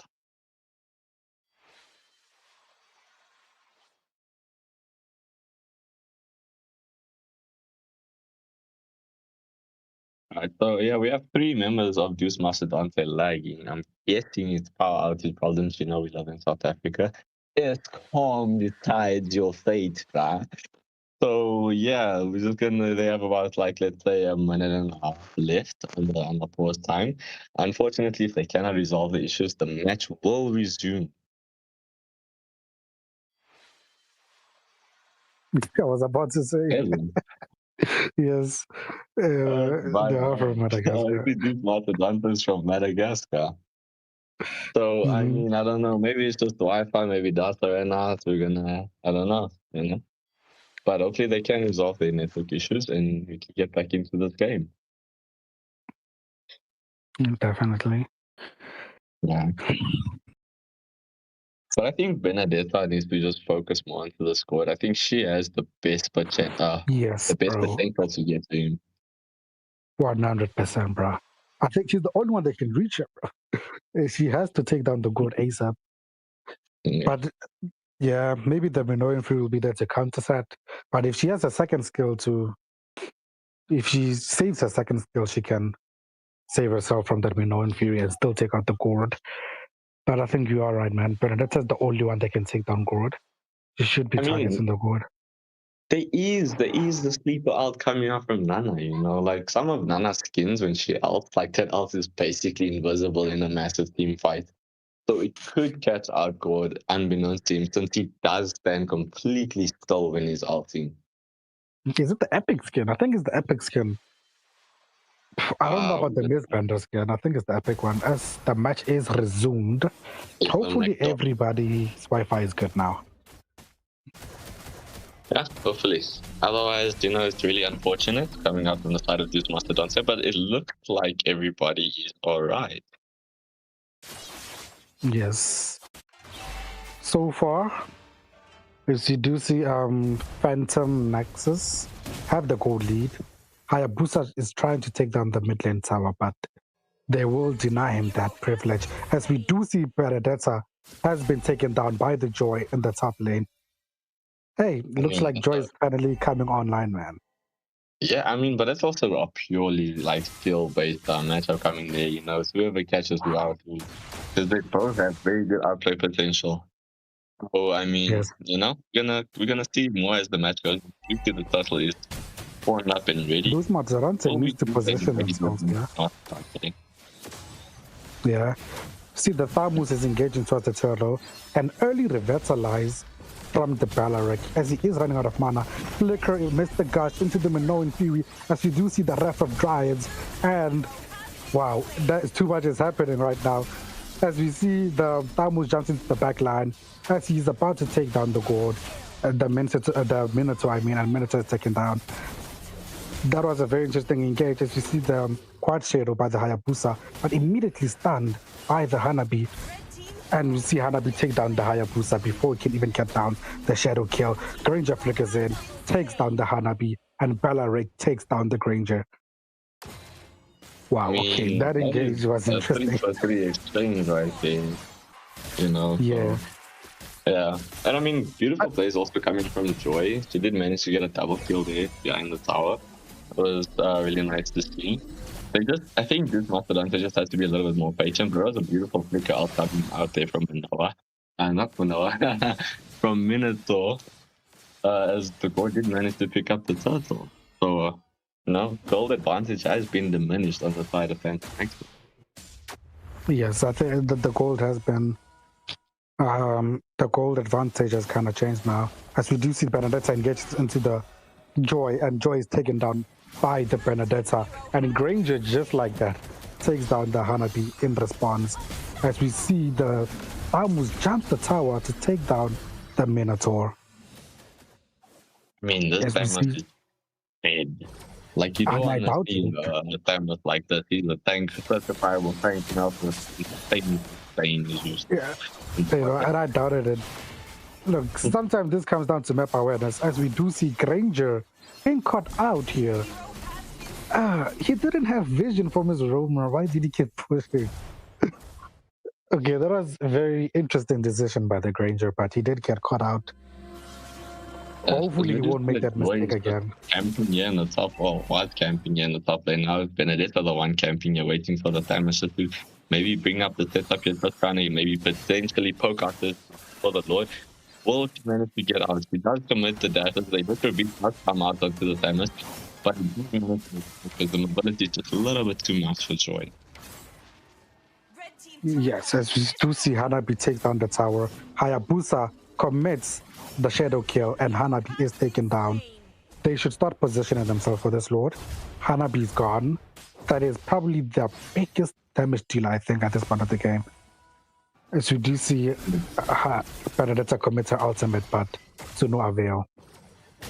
Hayabusa will push the bottom lane though. Yeah, it looks like nobody wants to quite set up for this Lord just yet. Each side is just trying to get the advantage. Joy did manage to get the top lane towers. As we do see Hayabusa also securing the bot lane towers. Thamus is just farming in the meantime while Deus Mastodonte is just setting up here for this Lord. As we still do see Balaric here into the mix, as well as Electrobeat getting used. And Nabi with the flicker just making it out alive. Will we see as we do see the Wrath of Dryas has been committed here, as well as the Eclectic Blade here by Benedetta. She does manage to get the kill onto the Minotaur, but the Lord is being pressured, as we do see Thamus does manage to secure the kill onto Was it who died there? Was it an Navi? Joy. But the Lord going in favor of Mastodonte, I think priority was just lacking there from Times. What was that worth it? I mean, they got Lord, but they lost 2. Not at all. Okay, you know what? It depends how they're gonna use the Lord now. Because if they at least get all the towers from the side of as you see, the Harabi gets caught out again. The robots aren't being used properly here. There's no vision, but you're pushing. As we do see, the Benedetta engages onto the Hayabusa and take down Hayabusa, but Granger will shut down. Oh no, the Rough of Drive has been permitted. And Granger does take down the Benedetta, and we see the Mystic Gush onto the Balaric, and Balaric falls once more. As we see an engaged top lane again, Balaric takes down, Thamus takes down the Joy. There's fights happening all over the map.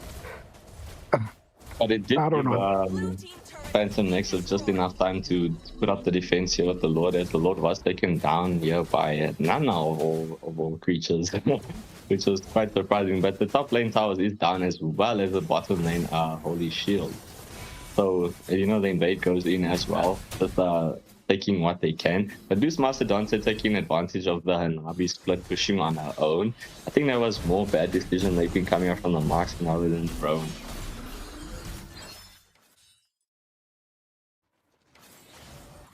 Hello to reviews, man. Welcome to the stream, bro. Yes, we do see an engage onto the tape lane by the Thamus. We see the Shadow Kill has been committed, the Mystic Gush, the Wrath of Dryads, and the Minoan Fury committed, but only the Thamus goes down. Hayabusa makes it out. I think Hayabusa has reached that spike because I saw he really melted that Thamus before the Mystic Gush got even used by the Gord.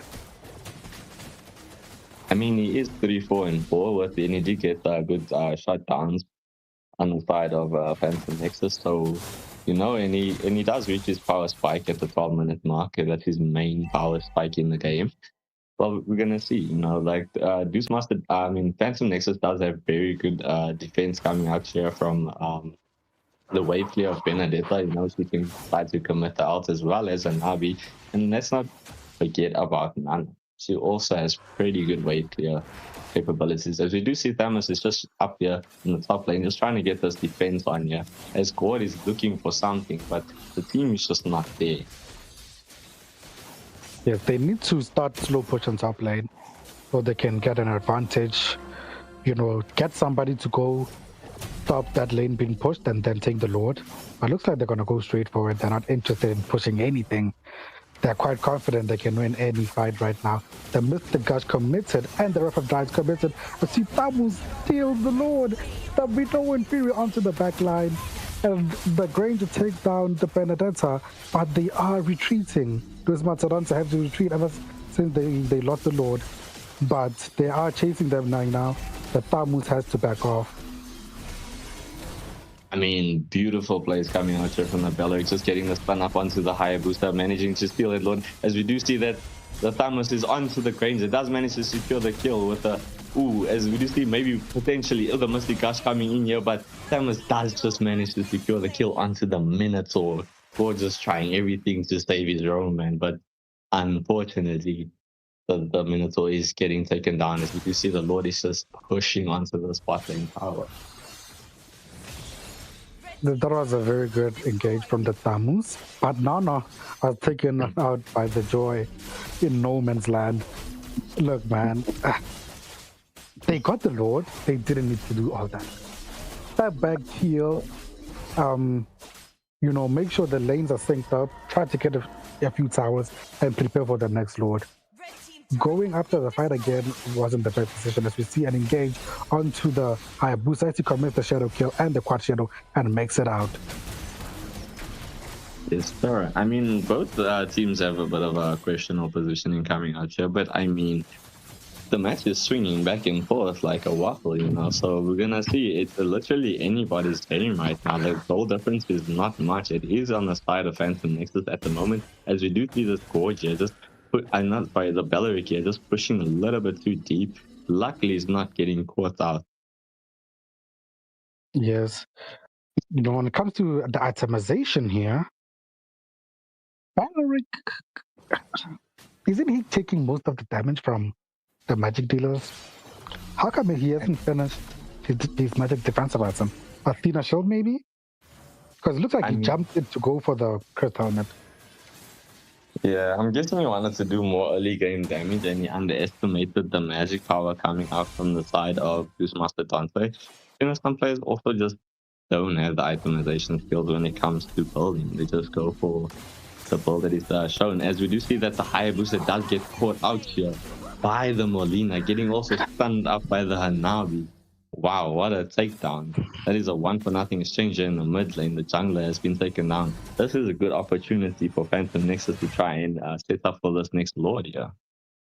Yes, all they need to do is push the top lane, make sure it stacks up so there's like a bunch load of minions that cannot be ignored. And take the Lord, man. They have a Hanabi, bro. And a Thamus. They can melt this Lord before Deus Mastodonte can blink. I mean, Benedetta was in position here. She could have cleared the spot lane wave just so that it pushes all the way in. It does give good vision and as well distract the teammates. As we do see that, will we see Granger get taken out here? He does manage to commit the flicker, but the Benedetta is too quick with the mobility, man. As she does try to escape. As we do see as well, Joey tried to get something there below me. But Benedetta does manage to make it out. As we do see Thamus is just right here onto the Lord as well as the Hanabi. Will we see the Hayabusa make it in time? The Raptor Drives the White Committed as well as the Mystic Gush, but the Tham is just managing to secure this Lord here. As we do see the Electro Beast has been committed here by Troy, maybe pushing a little bit too deep in. The Nana passive has been proc. As we do see the Thamus is just engaging here onto everybody. Man is a one-man army, 1v3. Does manage to make everybody back up. Everyone's scared of this Thamus. Yes. Right now, they just need to sink. Okay, it's too late for that. They needed to sink the lane, but they cleared the mid lane. So this Lord is going to be wasted. Okay. Look, man, that was a beautiful engage there, but the Joy with the Electro Beats into the back line managed to take down the Nana. No one is keeping Joy in check. I noticed that she always finds a way to the back line because the Beleric pushes too much forward and Joy just goes around him before even ults. And she manages to find the backline all the time. I think they need to reevaluate their strategy here. But the backline is very important. Yes, but luckily for the side of Phantom Nexus, the backline wasn't completely demolished by Joy as they did not manage to get a kill. But I am a little bit disappointed by the wave management coming up from both teams. You know, we are in the business that you should be mastering your wave management at this point. But we do see a little bit of engagement onto the Granger. It does get caught out. He was alone. Getting caught out by the Benedetta. What was the roam? You know what? Maybe we should stop blaming. I'm not stop blaming the roam, man. I'm gonna blame the gold laner. As you do see, the Wrath of Drive committed to the Minotaur. Minotaur is taken out before he could even use the Minoan Fury. Yeah. Ooh, as we do see that Joy does get taken down here, the shutdown and the double kill going in the way of Benedetta. The shadow kill was committed here by Hayabusa. He's looking just to try and get something, but the damage is just not there. But yeah, no, it's all a Navi. I mean, literally all Granger that is getting caught out. As we do see as well, the Nana pushing a little bit too deep, getting caught out here by the Hayabusa. That it will be a 2-for-2 exchange. Why is it that tanks are never close to the squishies? The squishies are always alone, man. And that bothers me, bro. As we see, the shadow kill has been committed onto the Thamus. He just shrugs it off with his ultimate. Granger onto the Beleric, and Beleric is melted by the Granger. Hey, I did not expect that damage from the Granger. I didn't see that damage coming. I mean, 26-5 just with fights now. And he does have 2 penetration items. But looking also at the itemization coming out here from Beleric, he does only have 1 physical, well, let's say 2 with dominant, 2 physical defensive items here, you know. And I did say Granger's more of a burst and consistent damage. So, as we do see the shadow kill getting committed here onto the Thamus, almost taking down the Thamus, but he does manage to commit the ulti. Technic Blades was trying to be committed, but the stuns are just too much, and she does get shut down. That is a 2-for-0 exchange going on the side of Deus Mastodonte. This might be a preload. Oh, definitely. There's no way they lose this Lord, man. There's no way they lose this Lord. Hopefully, after they get it, they can sing the lanes and end the game.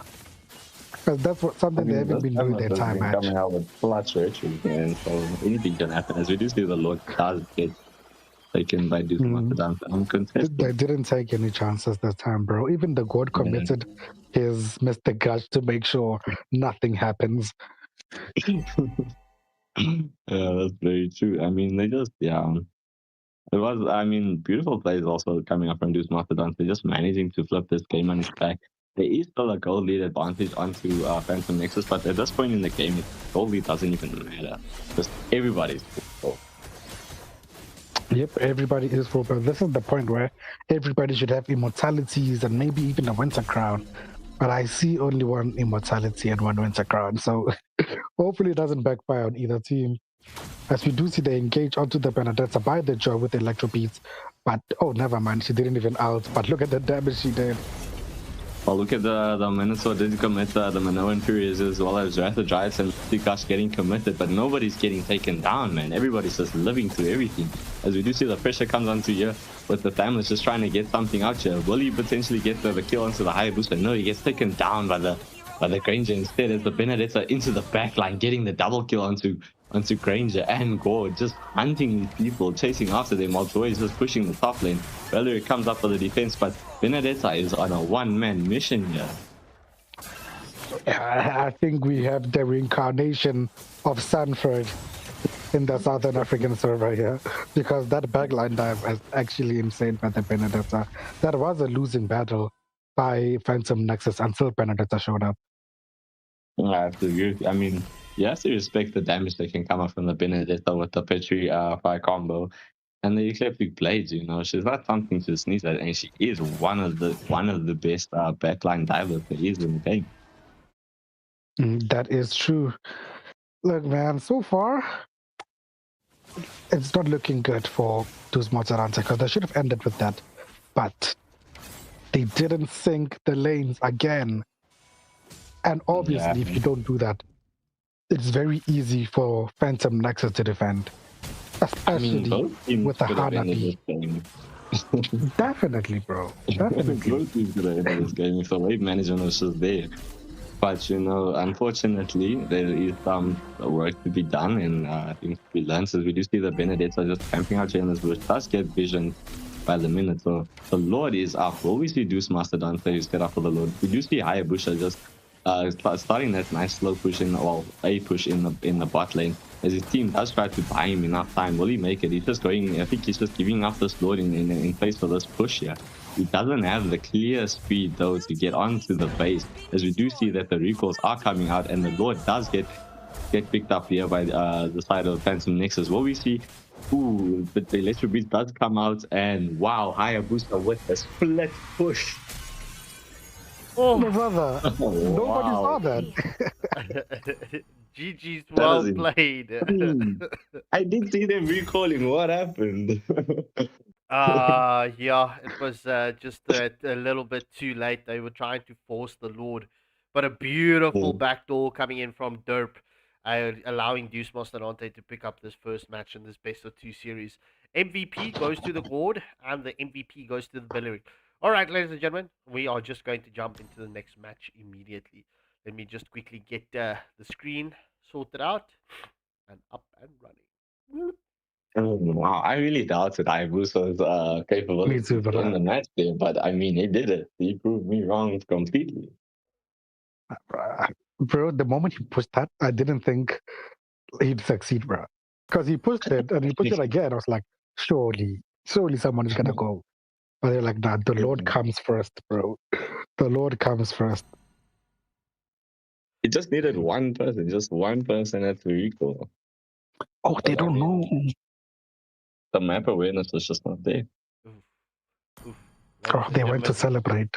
Ladies and gentlemen, this is why you should read your messages and read the messages from the admin, because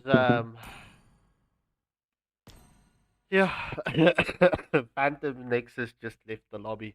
All right, let's just quickly get everyone up and running. Back in. Yeah. Oh man. So in any case, so whilst we wait for the team to come back, ladies and gentlemen, I'm going to get the pause screen up and running for you. So don't go anywhere. Please hit that like, share, and subscribe button and enjoy the highlight packages. The rotation gets the kill onto Minnow, but sidestep the My Turn or the combos coming in from Yin. As we do see, it is currently a tectonic charge that has been landed, but Owlus secures the kill onto Yin. He clips Moon so low, so Minnow will need to back off. That's a double kill. Will that be it? Oh, Hanabi steals it. Wow. Yeah, the tectonic charge is still available. Yeah. To this with the Dynamite and the Black Dragon has already been committed. Yin going in, he has committed the My Turn. I cannot see what's going on inside there, but it looks like Alice has been taken down by the My Turn as well as the Minoan Fury being activated onto 4. And the YZ coming in here. Oh, but it looks like everybody will get taken down by Sun and Xavier. Yeah, and that's the dogs right now. As we do see Knight of Wars trying to get the zone out as X-Ball. Oh, his Faraga armor got 2 taps, bro. Heavy spin has been committed by the Kai. Will we see the clutch race getting committed as we see the stolen Minoan Fury and the Minoan Fury coming in? However, why says that's Akir, the first lord of the match. We do see the way the dragon does land onto Valentina. And that's a mega kill as the Kai gets taken down. It's currently a 3. That's like Sophie. In any case, we do see the plays into the base of Diamond Dogs. Will they be able to secure a tier 3 turret? As we do see Leslie and Chow trying to get that play on. Lost Insanity has been committed onto the front line.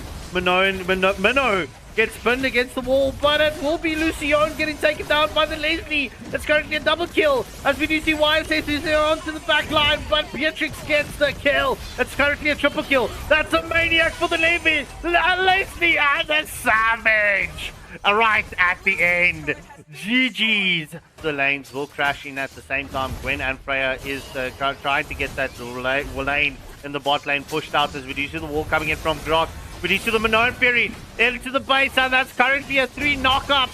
As we do see the spatial migration was committed from the Guinevere. However, tectonic charge gets committed, lands on 2-2. Will we see the follow-up Valkyrie's descent is onto the back line?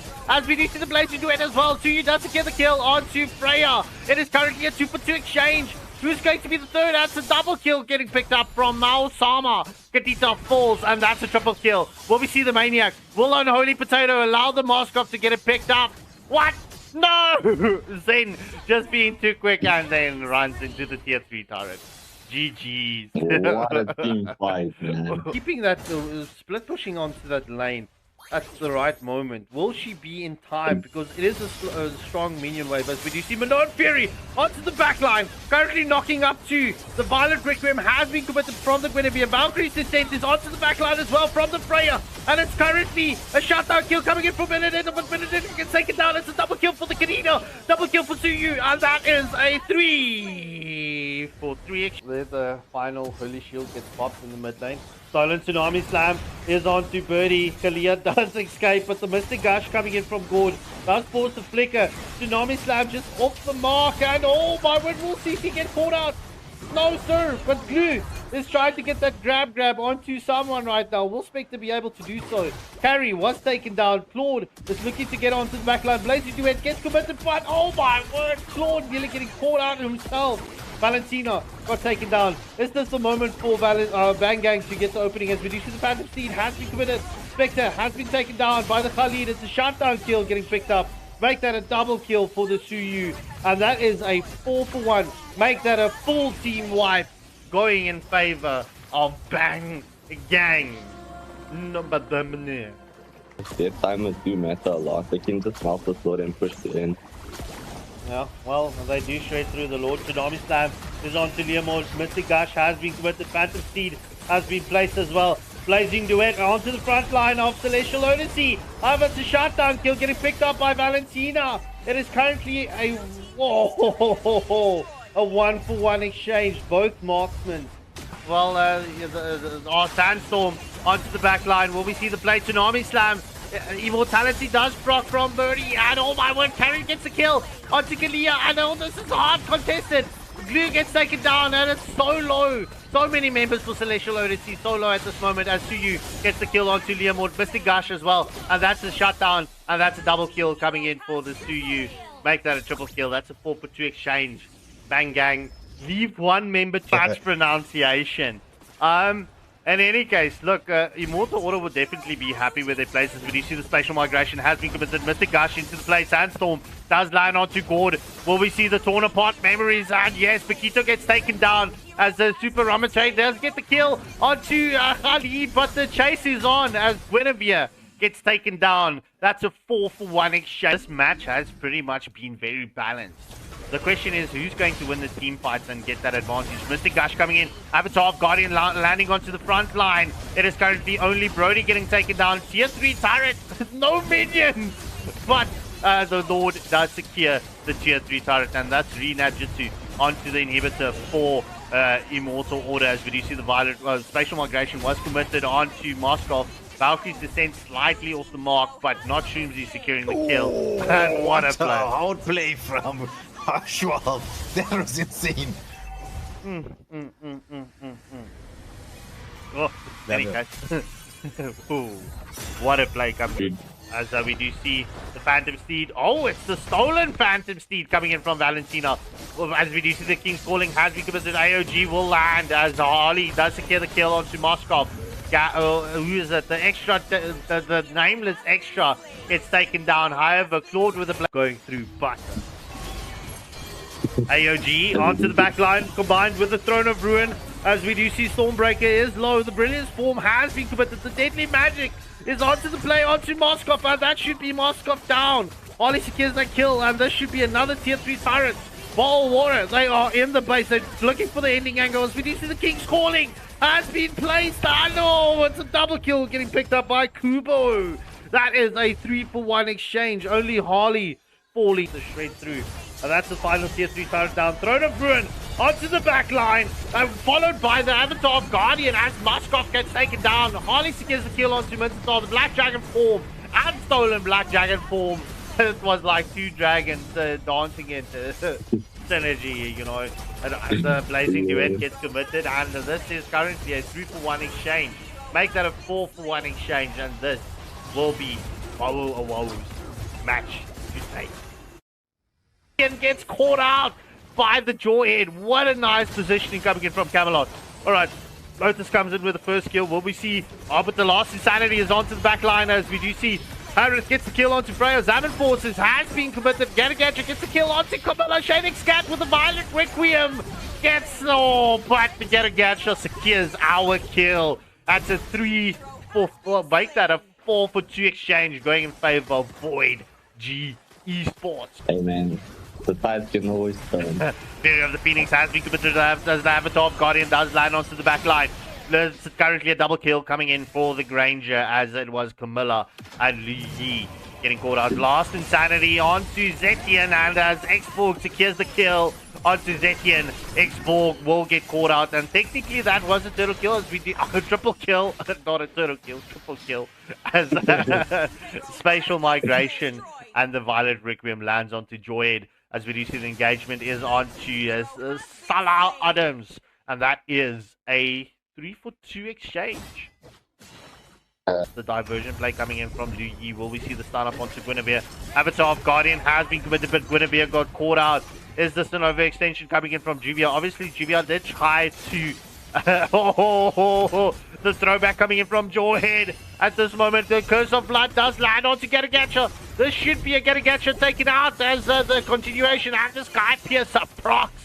Angelic Fury currently in a louder danger. She gets thrown back, and this will be a Zetian down as well. That's currently a double kill as we do see the Valkyrie's descent has been committed by the Freya. The Granger picks up a double kill as well. That is currently a 2-for-2 exchange. Oh, last Insanity onto Granger. Make that a 3-for-2 exchange. Will Ecstasy get caught out here as well? Diamond Force has been placed, and that is a 4-for-2 exchange.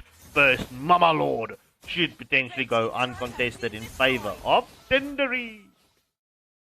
Alright, ladies and gentlemen, after a long wait, we've got the teams back up and running. So, the match is going to continue between Deus, Mastodonte, and Phantom Nexus. Without further ado, we're going to jump into the next match's drafting phase. Oh, let's Yeah, go. man. Long awaited, but let's go. Yeah, hopefully this time they keep an eye on the back door, bro. Losing twice to a back door would honestly make me quit Mobile Legends. So hopefully this time they keep an eye out. So what do we say here? Should we see a respect ban coming from Deus Mastodonte? Did anybody give them problems? I'm thinking Benedetta, right? That Benedetta was a monster from the side of Yeah. Phantom Nexus. Yeah, I'm thinking Benedetta or Bellaric, even Minotaur from the side of Deus Master. But we're gonna see. I mean, the healing turtle is up for this match, so we hopefully can see a pretty quick match. Yes, Go as we down. do see. Yeah, see, Hilda's been banned out here.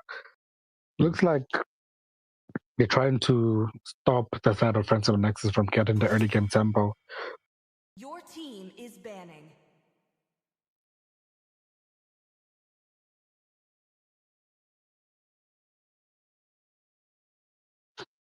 Ooh. I didn't know about this update. Okay. Joy has been banned out by the side of Phantom Nexus. It's a respect ban. She kept finding her way into the back line. Yeah, no, they had literally. I mean, no one was committed to stopping this right, and there comes the Benedetta ban. But I'm keen to see how the teams are gonna utilize the healing turtle. Like, you should be going for a draft that is objective priority at this point, because you can get so many towers with the healing turtle. Yes, bro. I agree 100%. The Black Dragon is perfect for this, bro. Get the Black Dragon, get Akai with the Black Dragon. All the objectives are yours. Yep, Black Dragon, Akai, Khalid. You should be looking at very early game heroes, because, I mean, once you push those towers, the gold cap is going to be insane. But we're going to see. I mean, Grok did get banned out here on the side of Phantom Nexus, and Lou getting taken out by Deus Mastodonte. Yeah, the glue is very good at disrupting, separating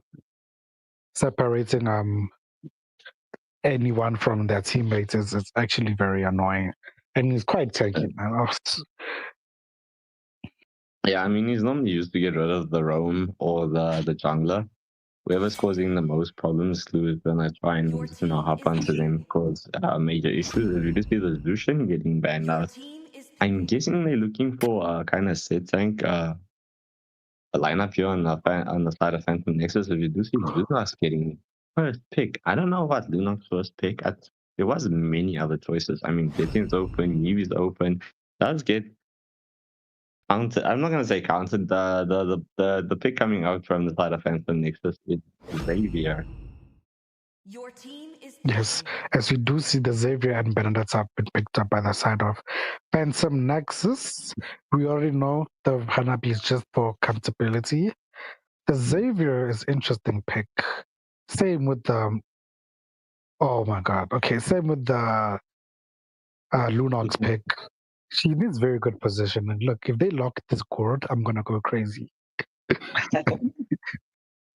Oh no, don't do my girl Might like be an this, old man. school Lunox gold lane. Who knows? But why would you leave gold? Yeah, they could have actually held on to that if that is the idea. They could have held on to the gourd and let them think Lunas is the mage for a while, and it is getting locked by Deus Mastodonte as well as this Camilla. Very interesting draft coming out here from the side of Deus Mastodonte.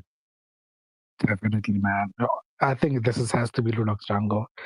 I refuse to believe they showed the Lunox and gold this early, as we do see Minotaur being picked up. Yeah, it's probably gonna be her gold lane, bro. Yeah, but against Hanabi, against the Hanabi, isn't it gonna struggle badly, bro, in the laning phase? Because she doesn't have the best range, and Hanabi has an insane range, and her passive is deadly. I'm not sure, not necessarily. I mean, the healing that comes out from Lunox's light first skill is insane. I mean, if she has enough minions and if Hanabi is also in the range, she gets quite a bit of healing. She can just keep clearing the wave like that, Hanabi's early game damage isn't too insane. So we're gonna find out. I mean, it's gonna be interesting, man. Your team Did you see is the banning. egg ball getting banned? Now that's actually a very good ban coming out from the side of Phantom Nexus, as well as the Phobias ban. Good disruption, both of them. Yes, the 4 years ban. We know super meta. This guy, man. Those bongs he does are very, very dangerous. So I'm guessing they banned it. Maybe they're planning on a very dashy jungler. As we do see, they probably let it out, right? You ban 4 years, they ban so you. Because why else would you ban that 4 years if you're not gonna play dashy heroes? I mean, Aris jungle is a possibility. It would just be insane amounts of magic damage coming out from the side. Yeah, man. I don't think that's a good idea. There's too much magic, bro. As we do see, Roger has been picked up in 2026. Interesting. And Alucard potentially being showed on the screen. I mean, both of these jungles that fell out, like really out of the meta. I will say Alucard does have a really good clear speed because of it. They gave him a buff to his damage on creeps. But his damage output and his just like ability it's just not like great. He does lose out to CC, which Side of Phantom Nexus does have with the Xavier and the Minotaur. It's a very long fun. But the Lucas and Ruby combination coming out is quite interesting. Yes, I think the Chris Blood, bro, is gonna be dangerous, especially into the I'm Offended and Lucas's ultimate. So it's gonna be very, very interesting to see. They need like a Yuzong, bro. The backline and dive into the backline. Because Roger can be stopped, man. And Lucas and Ruby can stop Roger diving, bro. And the Carmela with her second skill. So they need a backline diver, and the Black Dragon is perfect right here. Even Lapu Lapu. Oh, you know what? Guinevere is fine. Guinevere is fine. She can combo well with the knock-up of the Minoan Fury. Yes, and she has a very easy time getting into the back line. She can also do flick assist. So I mean, it's gonna be this is a very interesting draft from both sides. I'm actually keen to see. I'm leaning more toward Deus Mastodonte's draft this time around, just because of the Ruby and the gold combination that can come out here with this Curse Blood. It looks like disgusting, the damage. Yeah. The question is, can Minotaur heal through all of that? I don't know, man. I don't think he can. I think there's too much true damage. Lunox and Gourd, that's too much.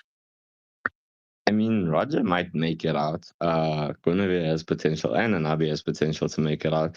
But this Xavier might be in a really tough spot if his roam's not around. I've played this game for 2 years now, I think. I never knew Lunox had a Starlight skin. It's my first time seeing this. This is my first time seeing this. Okay. So, look, man, I favor the draft of, I think, Deus Mastodonte as well. The Curse Blood, bro. It changes games. Especially having the Lunox and the Gourd with the true damage. It's even if they're behind, the true damage is enough for a comeback. Yeah, I mean, you just love Carmilla, man.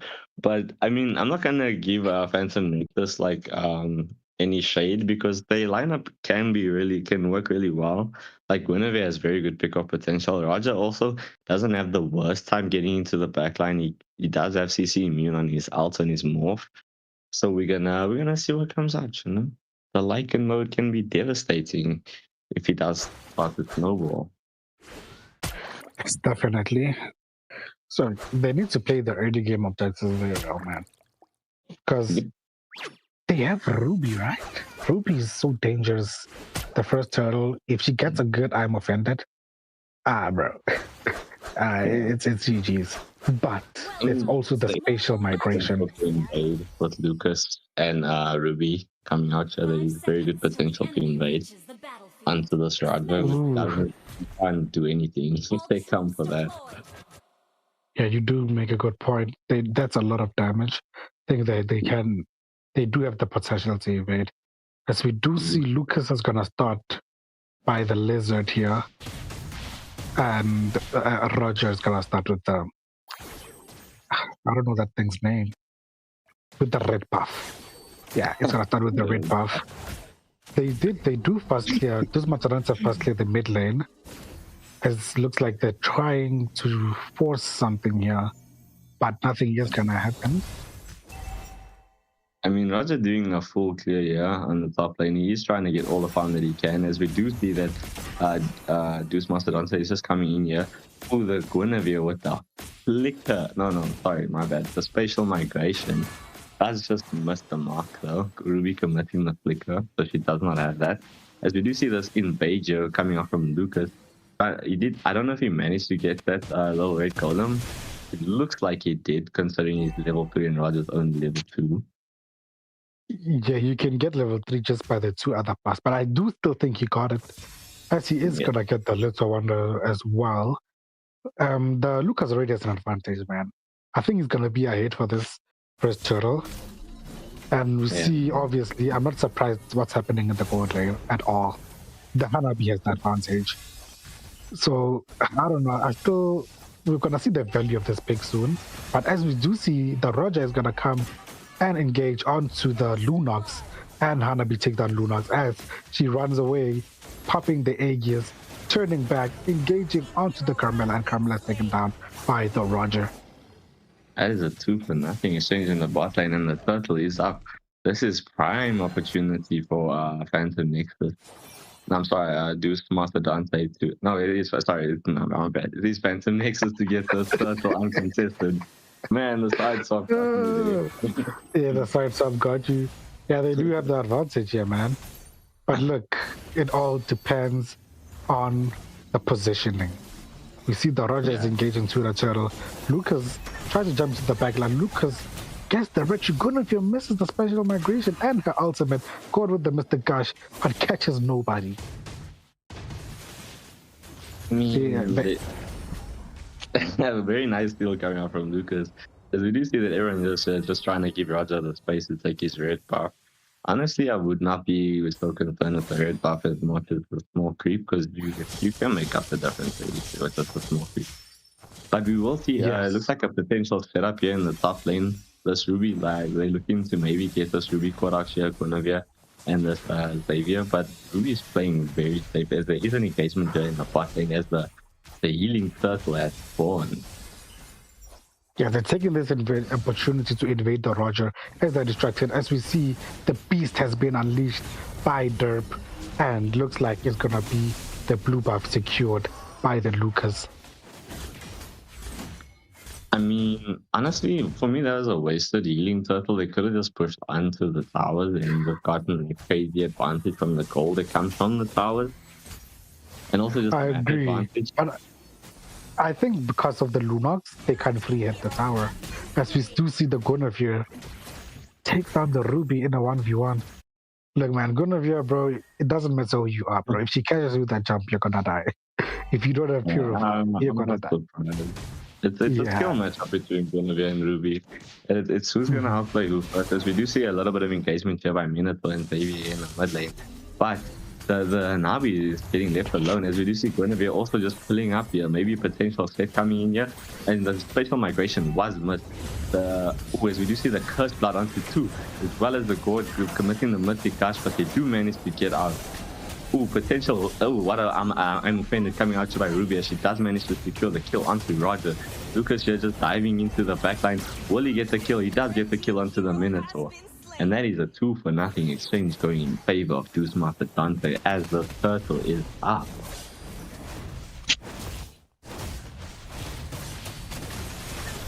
Me, bro. Alright, ladies and gentlemen, the sheep with a no bleep is back to, cast this match with Master Merlin. Alright, so it's just before the 5-minute mark. It's 3 kills apiece, and Deus Mastodonte currently slightly has the 2k gold lead. The question is, will Deus Mastodonte be able to continue this forefront that they have?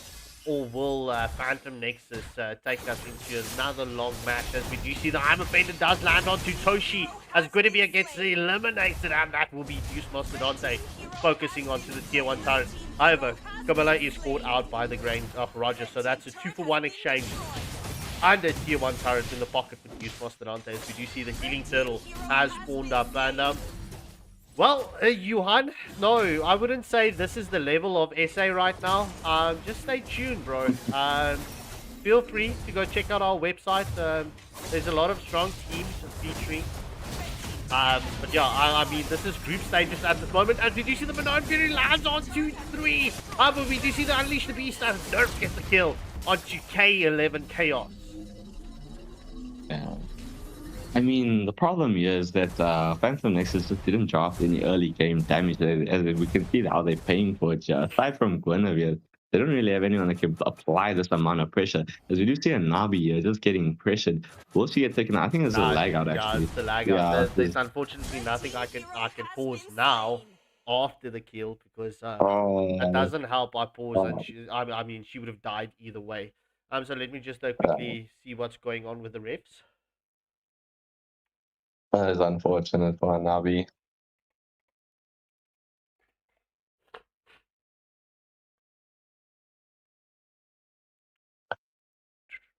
But yeah, no, I think Phantom Nexus just underestimated. Looks like Deus Mastodonte had the right idea for this healing turtle. They did go for a massive early game comp here coming up from the side of like, yeah, I mean, you know, Ruby is disgusting. Lucas's early game damage is also disgusting, and you have the Gourd with that ult again from early to late game is potent. Tiramisu, you've got a wild name, bro. You've got a wild name. Lol. Tiramisu _ quadruple 9. That is a bit of a wild name.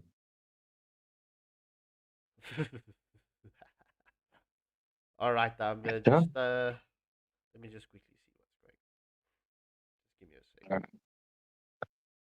In the meantime, I will say they do. I mean, Phantom Nexus can potentially make the comeback. They do have some decent late game scaling heroes. Guinevere is early to late game. She just goes for it. Hanabi is a really late game scaling hero. If they can get her online, hopefully if the network is ain't too bad, she can also come online, as well as Roger. Roger these days is very item dependent and his spear speed is slow. That's why he's left out in the dust by most junglers. But he does have a potential in the late game to get a good engagement, and you know he has very like good team fight capabilities with his ability to just come in and out of the fight as he pleases.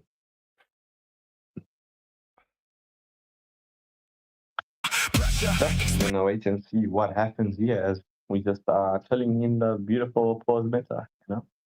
You know, it ain't a stream if there's okay. There we go. Match will continue. Scorpy inside the skinkle. Jeremy, so it's only you, bro, that actually told me like that, right? In any case, so yeah, it's at the 6.5 minute mark. It's currently 4 kills advantage in favor of Deus Mastodonte. They also have a 4.7k gold lead at this moment. So yeah, that's unfortunate, Lucky. That's really unfortunate. It sucks. I mean, I understand the frustration. As we do see the spatial migration has been committed by the Guinevere. As we do see the Curse of Blood does land onto 2. The Benign Fury lands onto 3. We do see the Mystic Dash has been committed. However, Lucas picking up the kill onto Minotaur. And we will see Toshi getting caught out. And that's Guinevere down and out of the count. That's a 2-0 exchange going in favor of Deus Mastodonte. You know, it's ironic because in the previous match, the pause was for Deus Mastodonte because they had 3 members lagging out. And you guys were hating on the Lunox. Look at Lunox right now. Skype is blocking, taking that time. I wasn't hating on it. I was saying like she does have very good potential as a gold lane. It's an old school thing, and I didn't think she'd actually struggle so much in the early game again because of that first skill healing. But it looked like it just wasn't enough early. But now that the ult up, you know, that damage is insane. Well, 100%. Deus Mastodonte forcing a lot of pressure onto Phantom Nexus. Right, so this could be a potential early game. I mean, look, they've got a massive gold lead, 7.3k. So, will Phantom Nexus be able to get the defense up and running as we do see, the brilliant spawn coming in from Unox, catching out the Honeybee once more. Grip TZ, eat that, bro. Eat that. Eat it. Like a chicken mayo sandwich, bro. As we do see, this healing turtle does the jump onto the spear. 2 turret. Benign Fury lands onto 2. The Curse of Blood has been committed just before the Benign Fury Mastodonte does take a lot of damage, and that's Skypius rocking onto Guinevere Turtle. That's again the tier 2 turret in favor of Deus Mastodonte. That will be a holy shield down and out. And that is currently map advantage going in full in favor of Deus Mastodonte. It's always in a hub. EBT always causes pain. I mean, I'm very glad to see that they're actually using the Holy Turtle for what it's intended for, and it did also manage to pop the Holy Shield in the bot lane tower. This next Lord that's coming up is gonna be game-changing for whoever picks it up. Yeah, well, let's see how it is going to play out. Because, I mean, looking at the Deus Mastodonte picking up double Skypiercer, you know, on both mages, I'm not a fan of the double Skypiercer. One execution item is more than enough for me in a team, but I mean, I suppose each to their own. Each to their own. You know, one thing that I've realized tonight, there's no real crit damage heroes getting picked up tonight so far. Yeah, I'm actually honestly surprised about that too. I was looking forward to seeing some Mias again, and well, that's we do see some brilliant zoning out there coming from the side of Ruby and Carmilla. I mean, it's just hard to get into this Lord, as Lord does get just taken down here by Lucas. Yeah, that's first Mama Lord going in favor of Deus Mastodonte. Roger just trying to keep the waves unevenly pushed. That is ideally what you want, because you don't want the waves to sync up. But Ruby will have something to say and will resync the lanes. I mean, actually, if they are trying to sync the lane, do not touch it.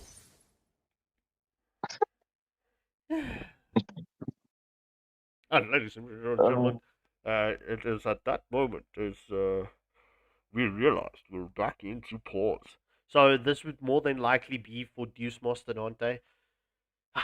Tiramisu, bro, Donnell, my Pookie Bear. Broski, I'm sick.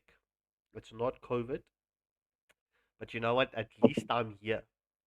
I saw there was a message or something that went through saying a certain individual is the most consistent caster. You know, doesn't this show you that even though I'm sick, I'm still here?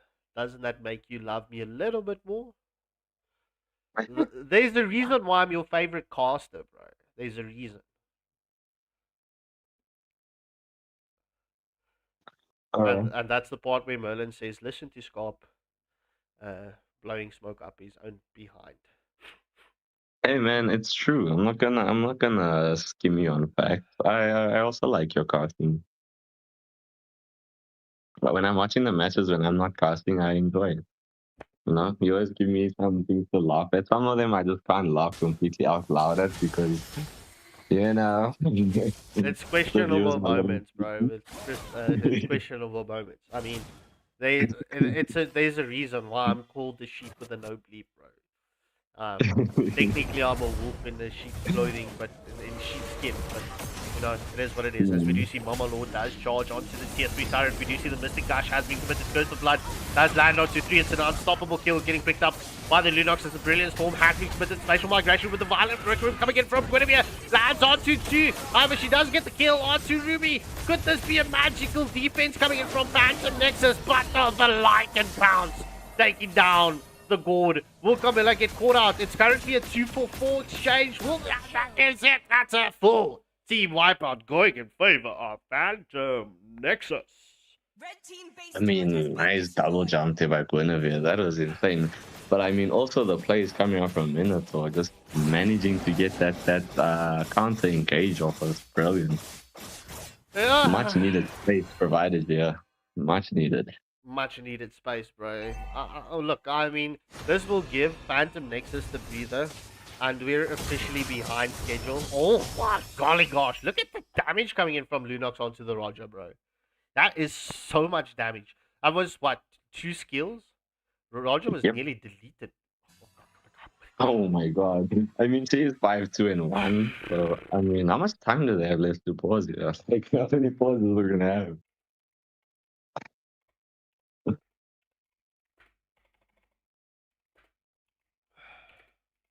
China, this is a fade Lunox. You gotta be careful.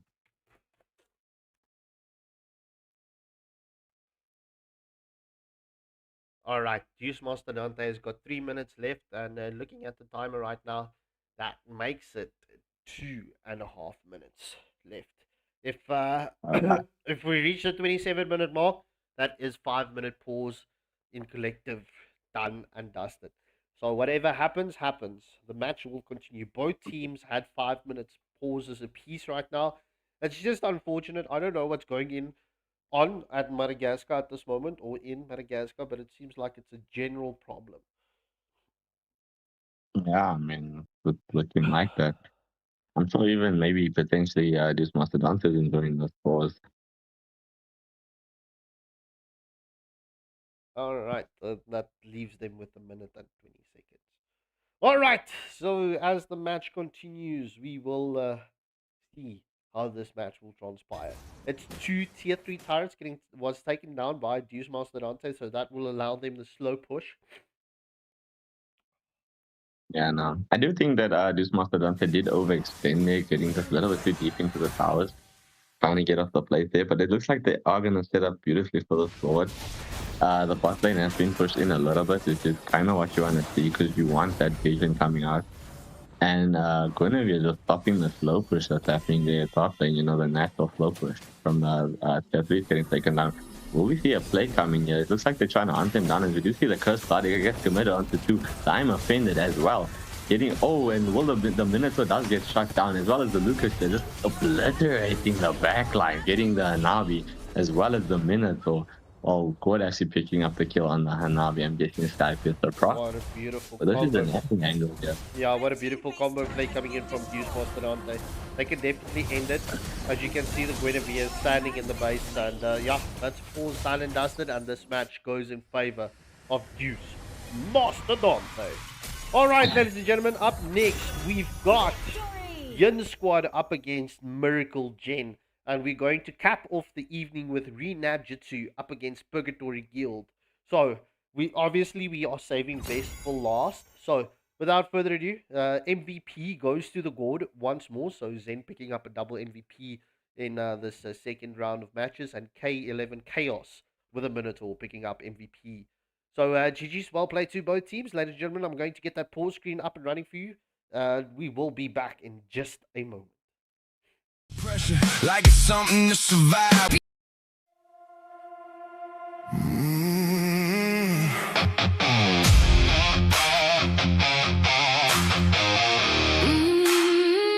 Blue lights,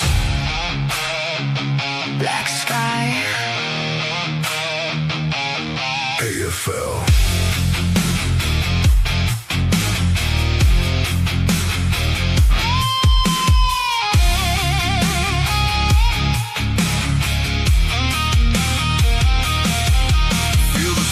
Hold his breath. Everybody placing bets. 32 names in the dark. 32 flames waiting for a spark. Heavy boots on concrete floors. Every champion wants more. No words, no need to explain. Everybody knows the game. Look around. Feel the pressure in the sound. Blue fire in our veins. No fear, no change. We came too far to turn around. Now the whole world hears the sound. Blue fire in our eyes. Nobody here survives on luck. 32 walk through the door. Only one leaves with enough.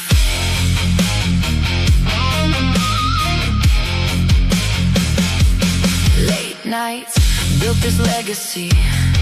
Every scar became a memory. Every loss became a lesson. Every win became a weapon. See the banners in the blue. Every dream coming into view. One more step, one more climb. Everybody wants this night. In time. Watch the legends come alive. Blue fire in our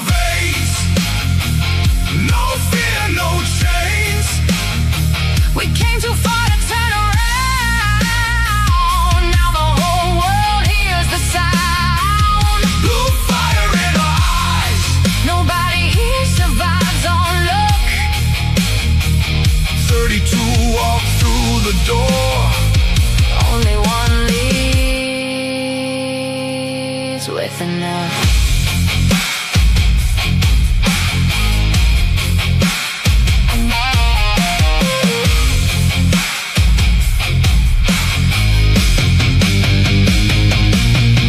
No kings, no gods, only those who earn their spot. No faith, no chance. Only those who take a stand. Blue fire in our veins. Feel the thunder, feel the rain. 32 came chasing glory. One will write the final story. Blue fire in our eyes. Watch the darkness come alive. Tonight we rise. Blue lights, black sky.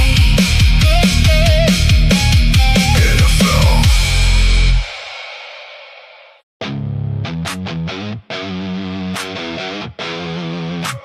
Pressure looks good on us.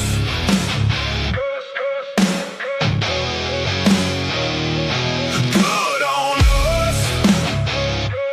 Good on us. Pressure looks good on us. Watch us turn it up. Yeah. Yeah. Everybody talks about pressure like it's something to survive. We treat it like fuel every time we arrive. Big stage, bright lights, whole crowd holding their breath. We don't get nervous, we get dangerous instead. Look, pressure made the diamonds, pressure built the scars. Pressure made the names, now they're hanging from the stars. Everybody wants the moment till the moment gets loud. Then they freeze in the spotlight while we're feeding off the crowd. One shot, one shot, one chance, one shot, one more reason to advance. Pressure looks good on us. Good on us. Good on us. Good on us. Pressure looks good on us. Good on us. Watch us turn it up. Pressure on the shoulders. Pressure in the blood. Everybody feels it. We just wear it better.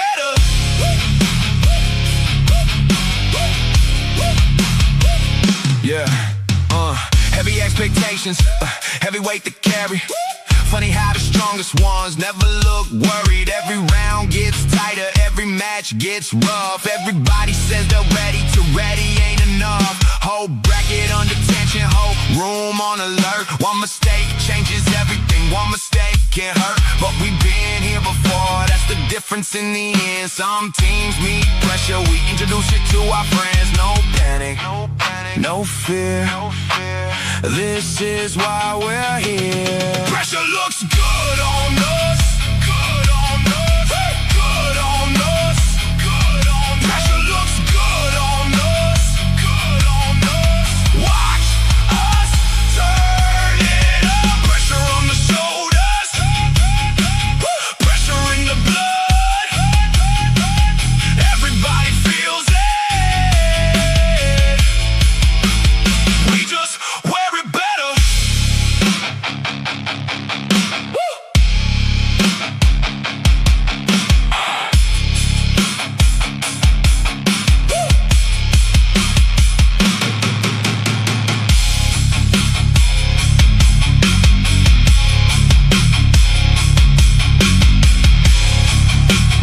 Pressure, pressure, pressure, pressure.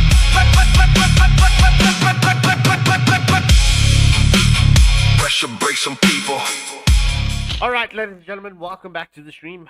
Well, yeah, it's up next. We've got Yin Squad up against Miracle Jin. I'll get the poll up and running for you in just a moment. So without further ado, let's not wait longer and let's jump into the drafting phase. Okay, so I know both the squads, man. Okay, honestly, I know Miracle Gen more. Yin Squad, I've seen a few of their matches. Basically, ban Leomord, right? I'm not saying Leomord is like the only thing they have. I did check; they have a lot in the hologram. Just saying, it's the best they have. So I think just ban Leomord and don't even try thinking you can take it on. On the side of Miracle Gen, though, should they take on Ling?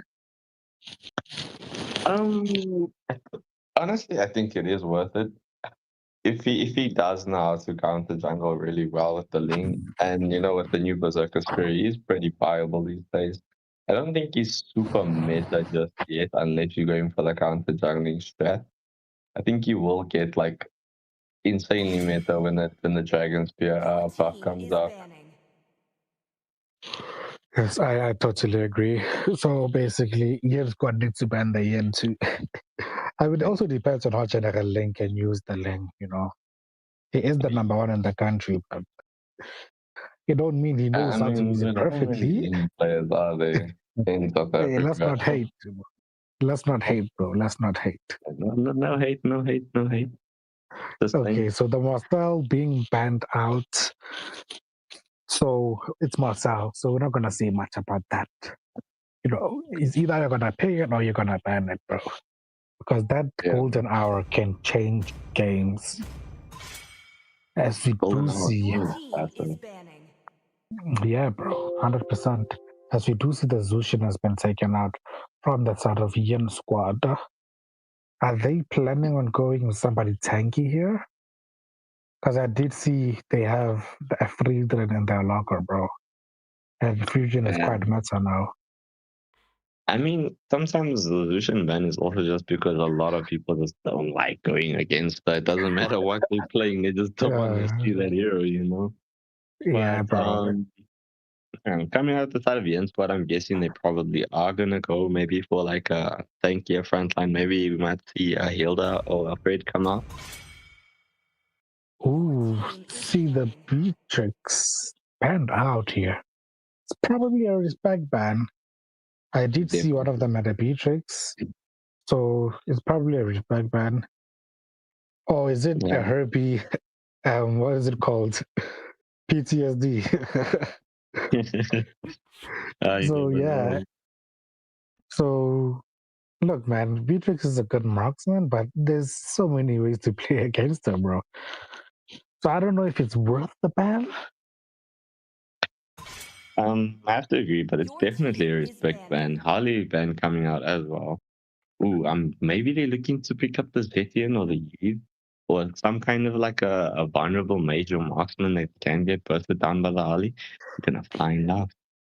Yeah, bro. I think that's Etienne and Eve, bro. I think those ones they don't have any dashes. They rely too much on their flicker, so I think they might be planning on playing that. I think I have to agree with you there. As we do see Momo deciding on the last ban on the side of Miracle Gender. I'm guessing they're discussing, strategizing, considering the options, and it is the Freya ban coming out. I mean, Freya's still really good, guys. I know she did get a big nerf, but she still does a lot in team fights. Definitely. Like, I think Gold Lane Freya is dead, but EXP is actually still very good, bro. She can bully majority of the EXP laners. 100%. Like her early game damage is still like really good against other XP laners, with that sustain. It is a bit stuck, because they did nerf her. I think they nerfed the damage and buffed the sustain a little bit. I think that was the nerf. Correct me if I'm wrong. No, they nerfed the range and they increased her ult cooldown.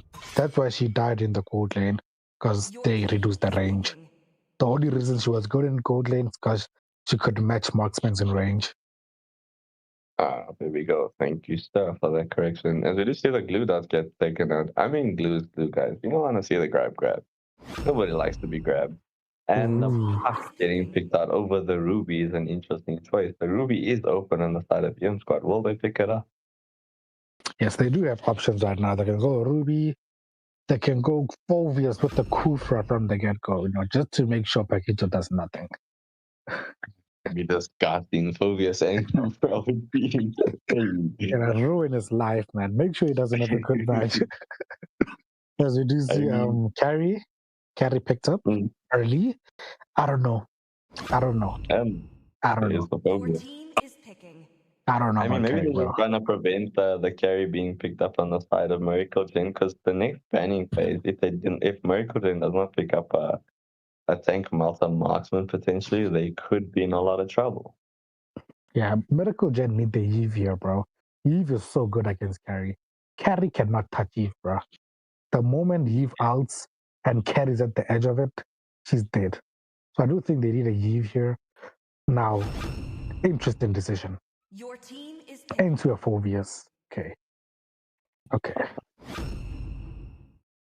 Ooh, the Grok coming out. I would have actually preferred a Khalid, because his ult Me too. can pierce the bubble of the Melissa. It does give the opportunity for like the team just to get a little bit more damage onto her.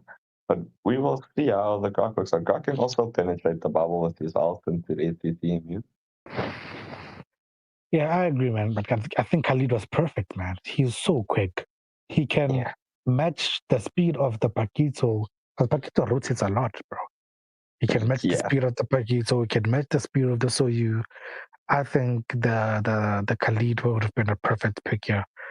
I mean, nothing against the Grok, but time's up, buddy, bro. We're in the Khalid era now, bro.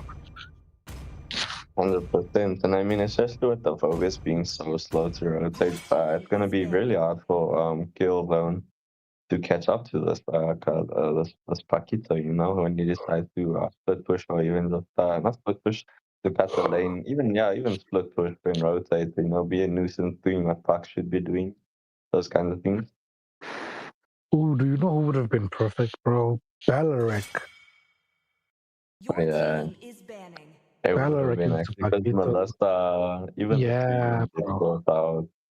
Balarik would have been disgusting. You see, Gord has been banned out, which is interesting. I would expect that ban to come from Yin Squad, because they have a Grok and a Phobius. But it's coming out from Miracle Gen, so is it a high-lows pick, perhaps? I mean, either way, I would have left Gord, since you have the Puck who can easily get to the back line and go forward. It's not even a question. Yes, bro, 100%. So yeah, I do question that ban. As you see, Akai, well, we didn't even notice they missed the ban. Okay, Akai and Guinevere taken out. Akai is a smart ban. He can disengage the Grok Titanic charge. So yeah, Guinevere also a good ban. As we do see, the Zietzin has been picked up. They want to make sure the tank charge lands, bro. I think they can afford to play like this, though, but I think they do need damage now. They have the carry, but she's more of a mid to late game hero. I'm guessing the Guinevere ban was just for this to you, because I mean, hard counter right there. One of the best counters to see, because you're very susceptible to magic damage, if you guys didn't know. Even Zeti in early game can bully to you if she has a passer. Hear me out, man. Hear me out. Saber from Yin Squad. Saber from Yin Squad. I mean, everyone is a target. Everyone except Chip is a target, bro. Saber from Yin Squad. Exactly. If she has ult, then you come in, you could get into a hot spot right there. Bro, trust me, Yin Squad, you have to love Saber right now. Or give Leng the taste of his own medicine. What? Okay, I didn't expect this, man. Leng was open and Leng didn't pick the Leng. Okay. Yeah. I mean, that is interesting play, interesting decision making coming out here. Maybe they just wanna show General Ling was the better Ling. Yeah, definitely. Hey man, okay. Mistlick? Oh, okay. I see what's happening. Ling has not picked up the retribution. Before we end up resuming. But he has 7 seconds, bro. He has 7 seconds to do that. More than enough. To stop the entry, more than enough. I would be worried if it was like 3 or 2 seconds. Yeah, true. So the chip pick with Paquito, if they use it properly, bro, they can do some insane split pushes, bro. And if anybody even tries to stop it, Chip can use his passive, pop his out, go back to the Lord, and the chip pick is actually underrated. Okay, there we go. They do lock the retribution. Sometimes those pauses are needed, guys, you know, just to make sure that we don't have a redraft. You know, we're on a schedule right here. I mean, the chip pick is a very high skill realm. Your macro has to be insane, and your team's coordination also has to be insane because you can get caught by the enemy just jumping through the portal after you. Definitely. Look, I do favor the draft of Yin Squad here. The counter picking has been perfect, bro. I even think the Ling is such a good pick. Paquito is going to try to split push. Ling is going to stop it every single time. Yeah, So, but you see yeah. the thing is with Ling, right? Ling is such a high skill hero. Ling can be a hit or a miss, but look, I'm not going to take anything away from Ryujin. I expected them to pick up the Yin regardless because of Yin Squad. But Yin Squad has been part of the Waylander Gaming tournaments and community for such a long time. I mean, they're part of the team that the teams that actually started out in the first tournament of Waylander Gaming. So a lot of love and respect. I mean, I can't stop glazing these guys because they've walked such a long route with us. So yeah, they've walked the path like tiramisu on Simusu. As you see, the chip has taken the small creep from the blue bar, but he does commit his flicker. I don't know if it was worth it, but you know what? I think any pressure put on the jungle is worth it. 100%. Look, obviously, I see a lot of the teams are not used to the new meta currently in the jungle. It's going to be a big adaptation that needs to get picked up as we do see the wall coming in from Grok. But Chip says, all right, don't worry, Temper Sky, I can still walk past your wall. Yes, definitely. I think they're gonna catch up sooner or later, you know. And once they do, you know, it's gonna be better for the Southern African server. 100%, as we do see General Ling invades on Ryujin's red buff.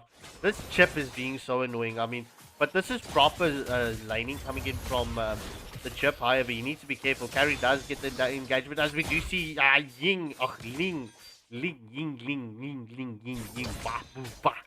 It's the tip of the tongue, the tip of the lips, right? That's blood. Going in favor of the CU and the bot lane onto the Phobias. Yes, that engage, you know, it's quite typical, you know. Since the turtle is going to spawn an EXP lane, most teams often prefer to gank EXP first to get an advantage. Ooh, yeah, but Miracle Jin, they're dishing out a lot of damage onto Yin Squad, right? I didn't expect them to do this much so early on, but I mean, kudos. Beautiful plays coming in from the side of Miracle Jin, and we do see Momo and Twilight does take down the first turtle of the match. Yes, they do have the early game composition, right? But they cannot let the game drag. There's a carry and a lane on the other side. Yeah, agreed, as we do see the plays are continuing in the top lane, but looking at the jungle invade, Doom with a Paquito just to try to get the annoyance onto the blue buff, as we do see the real world manipulation gets committed from the Eve, and it's currently only the Paquito that was taken down. Will we see the hippity boppity coming in from the Phobius as the Fury of the Phoenix does land, but it's a 1-for-1 exchange. Yes, the Link does secure his blue buff though. I think that this is probably the downside of a Link, right? He's so blue buff dependent, and the Miracle Gen know this. That's why they invaded the blue buff, and that pressure alone is enough to tilt the Link. Yeah, 100%. I mean, look, Miracle Gen, they've got the right idea. It's just about executing that idea. I mean, if they can get that plan executed, that's going to put Yin Squad in a lot of hot water. As we do see the wall, it just keeps the Chip out of the jungle. George of the jungle. Watch out for that tree. Oh my god. We do see an engager onto the top lane. The chip ready to teleport there, but looks like he won't be doing that. Look, man, this chip, if they use it right, the things they can do with him. The plays, the speed pushes. As we see it engage onto the carry. Yeah, well, look, I mean, look, the chip getting the last pickup for the side of Miracle Gen. This could be a hidden gem for the side of Miracle Gen, as we do see the RWN was committed by the Eve. Chip jumps onto KT. The carry does take a lot of damage, as we do see the Tweedledall from Melissa has been committed. However, Stu gets secures a double kill onto the Grok and the carry, as we do see the Tempest of Blades coming in from Ling, but Ling gets taken down by the Eve. That's a 3-0 exchange going in favor of Miracle Gen. That was a beautiful engage there. The Fury of the Phoenix was a bit too late because people were dead already once it was used. So yeah, I think sometimes you have to proc it earlier than you think, especially when you have someone who can execute like Ling. Yeah, look, this is going to come in clutch. I mean, that Tempest of Blades needs to be popped at the right moment.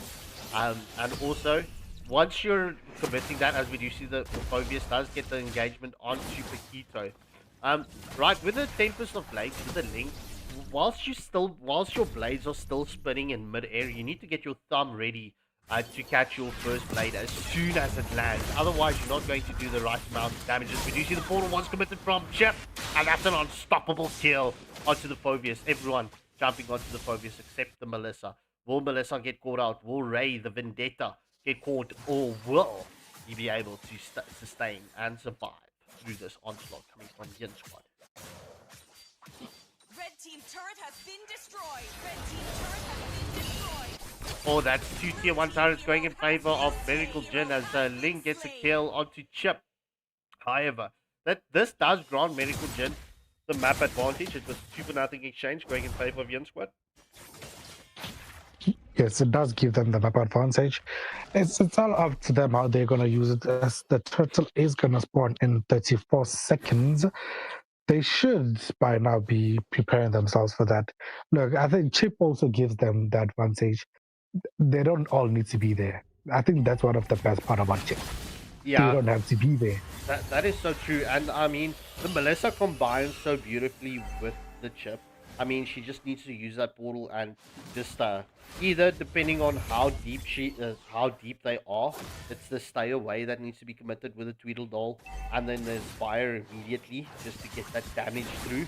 But I mean, it's going to be clutch plays, bro. It's risky plays. It could either pay out in favor of them or not, as we do see Suyu is currently and does steal the blue buff away from me. Yeah, just like that, the Ling is in trouble. Man. So, Ling is I don't know, man. I think he needs more for him to come back to the meta. Right now, there's just too many picks. And you see the Fury of the Phoenix, and the gate has been opened by the Chip, and you see the Tempest of Blades committed. But the Ling takes down the Chip, and Melissa takes down the Ling. And it is a 1-for-4, a 1-for-3 exchange from the side of Miracle Gen. Yeah, bro. I mean, that's exactly what I said the Melissa needs to do. And I mean, you could see how much shredding the Melissa did once she was in the action there. Alright, she's not going for that full crit damage yet. So I'm very curious to see if she is going to pick up the crit. Because in my opinion, she is part of the Erithals, the Brunos in this current patch update. I agree. I think she's going Trinity here, because that does look like a golden staff. As we do see the Tweedledall has been committed, and that is Ling out of the count, and that should be a tier 2 turret. That's the second tier 2 turret going in favor of Miracle Gen. Miracle Gen is just putting the wheels on the trolley right now, and this trolley will continue forward. The wheels on the bus go round and round. Yeah, Melissa has completed her Trinity build. Looks like she's not going for the crit. Like, I don't know when this changed, but I thought Melissa was a crit hero, man. So I don't know why they're building Trinity on her now, especially with the buff to Malefic, to Berserker's Fury. As we do see the engage, the Fury of the Phoenix will connect with the RWM. Chip has been taken out. Paikuto goes in and takes down the Phobius, and it is a 1-for-1 exchange. Yeah, 100%. Ladies and gentlemen, please report the cameraman for being so slow on the camera rotations in that engagement. So it's just past the 9-minute mark. It's 11-5 with 6 kills advantage in favor of Miracle Jin and a 5.5k gold lead at this moment of time. First Mama Lord has spawned, and this looks like it will go uncontested in favor of Miracle Jin. Yes, definitely. All The right. Paquito was also put some pressure on bottom lane, and there's nothing Link can do about it. He's afraid of the portal, man. Chip can just go there in portal. That is true. I mean, look, Miracle Jin is playing a perfect game at this moment.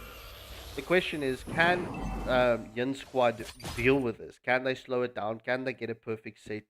It's going to be difficult. They need the skills weighted out. Tectonic Charge was committed onto Twilight as Carry picks up the kill onto the Eve.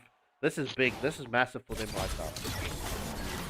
Oh, portal being committed. No, yeah, the portal has been committed from the chip, and that is a 1-for-1 exchange. Oh, but flicker play coming in from Doom as he catches out the Grok between the tier 2 and tier 3 turrets. As we do see Chip jumps onto the backline, Phobius with the pretty boppity, skippity boppity.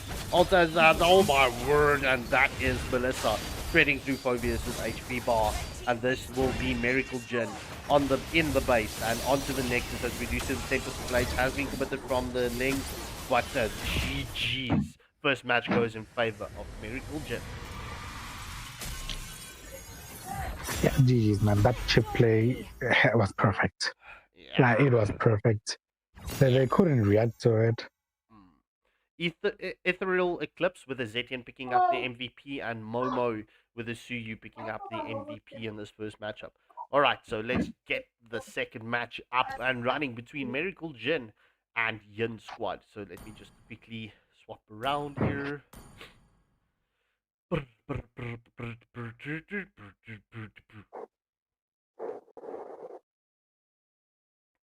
All right.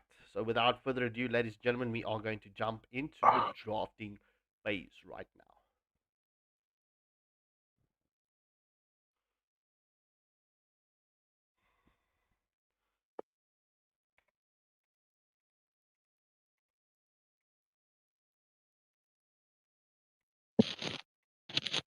I mean, very exciting match, man. Very exciting match. I was actually surprised how well Miracle Jin did there.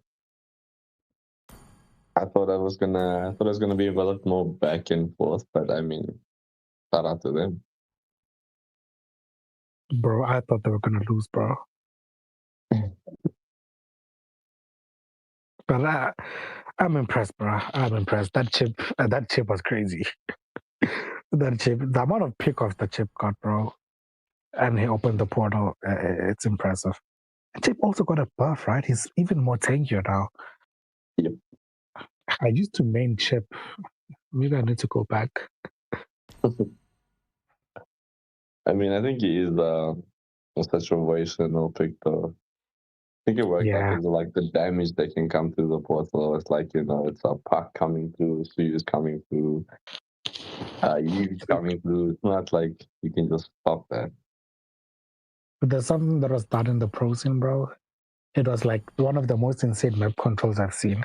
Chip, Louis, and Moscow.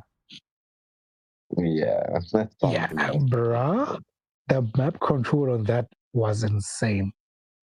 I dare you to go try and stop Moscow from split pushing. You're gonna die, bro. You are going to die. Yeah, because I mean, Chubb can get there. He can come also with a Yin. Yeah, I do think they need to respect this chip, man. It has to be banned. I mean, the other way to play against it is the Moscow and the Loi, but it's not perfect. Especially the Loi. She takes too long to cast the ultimate. By the time you get there. Ironically, your favorite hero right now, Carmela, as well, bro. What about Carmilla? Anything that can counter Seth would be amazing. Oh yeah, Like, Carmilla. Yes. Oh man, she's not my favorite hero, by the way. I just play her a lot, Doesn't mean she's my favorite. So see the Marcel taken out and the Beatrix has been taken out as well. I don't know about Beatrix again. But look, man, if it's that good, it's that good. So they have to respect that. But I do expect the chip ban from the side of Yin Squad. I mean, look, it is golden towers. Certain marksmen can gain a crazy advantage with this kind of like map. So, late game heroes, like if you want to go for like a kind of late game marksman, they can become viable really early if they get to split push lanes. Your team is banned. Yep, as we do see the chip has been taken out. They had to respect that. That just sounds like Hanabi is perfect for this, bro. Yeah, she sounds perfect for this, for the golden towers, bro. She can just eat them up and cook. I would be looking at like maybe like Erethiel, Melissa, even Moscow. Moscow would be amazing because like he does get his power spike in the mid late game, but these towers and his ability to split, which I mean, it could be viable within about 8 minutes of the match. That Claude as well. He's still good. Surprisingly, I thought he was gonna die, but looks like people still want to take the risk with him, bro. And he's still good. As long as your team is ahead or you're willing to wait, Claude is still good. Even the Harith. So this time I do expect. Oh, Puxia actually. I was about to say they should have banned out the Soyu, but they prefer to ban the Puxia. That's a good ban, but are they sure that's what they were gonna pick? Your team is picking. I'm guessing Alice and Zayton's probably gonna come out. Sure, when you see Baxia ban or even Fred, like you're looking for a sustain heavy kind of comp. So I'm curious to see what kind of thing they're gonna come up with here. And I mean, look, bro, Hero's Kit is what makes them good. You have to really nerf their damage into the ground for them not to be viable. Yes, 100%.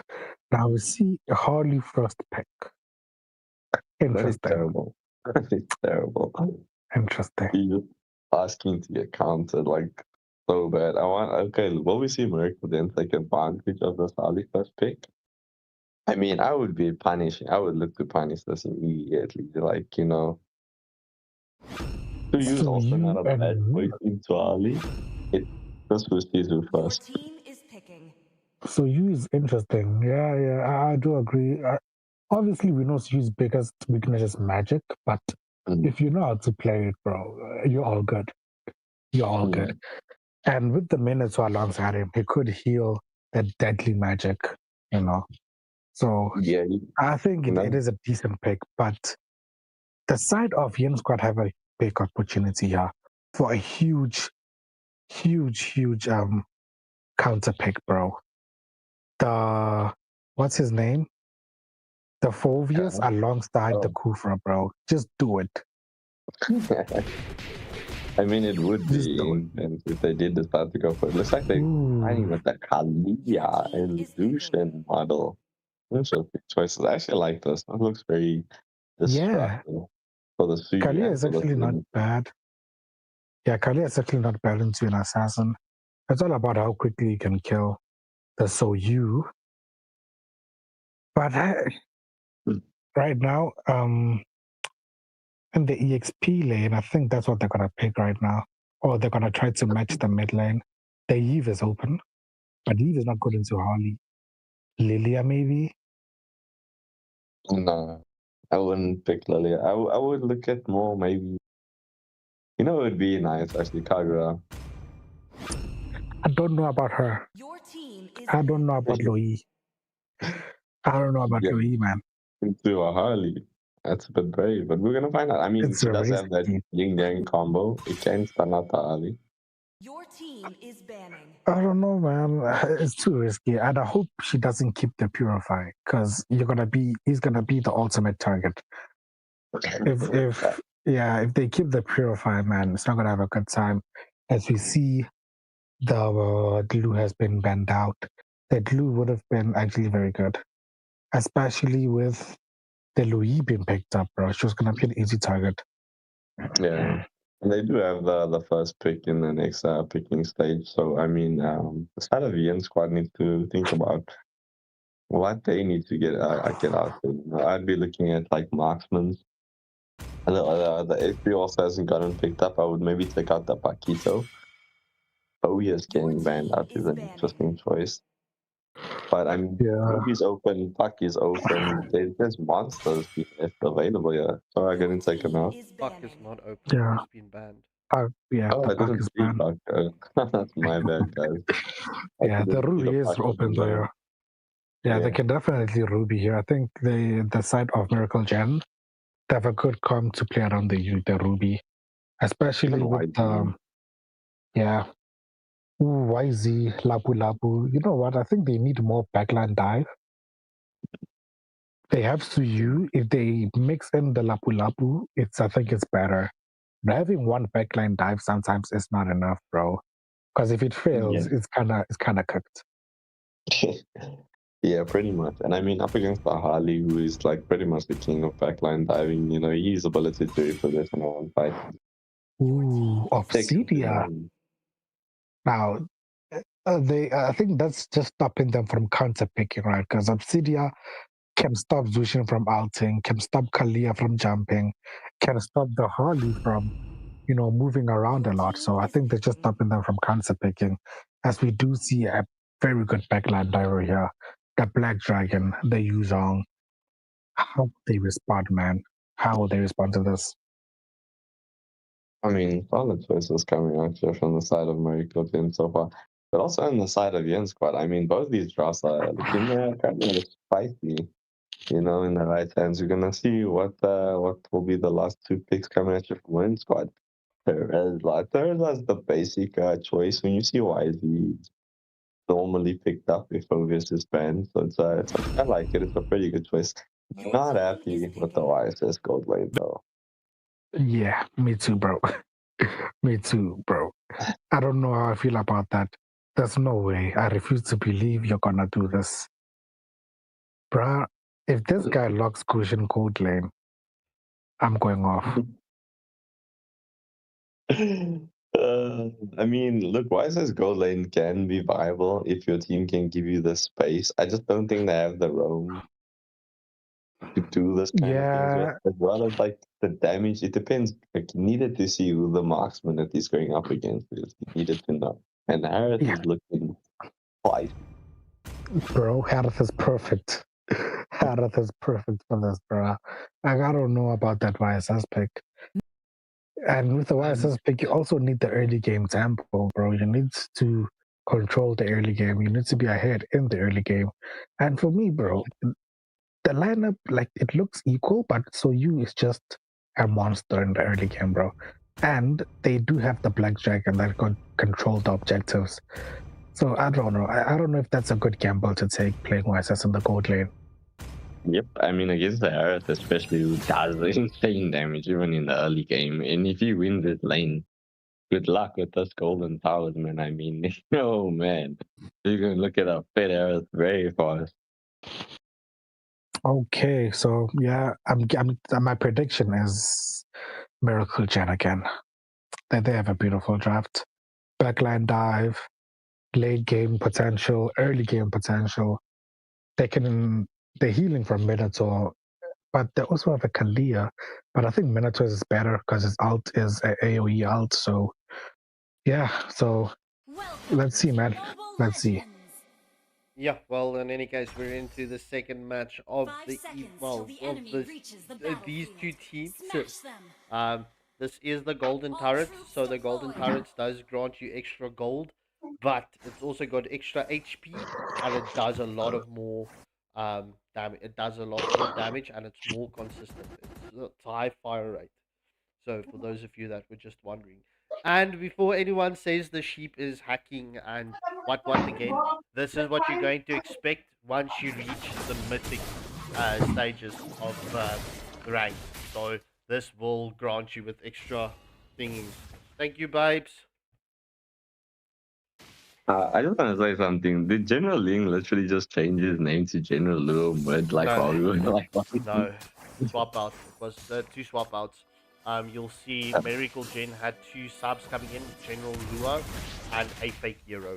As we do see, Minnow does take a lot of damage coming in from the Kalia. Will we see the displacement coming in from Zushin? No, sir.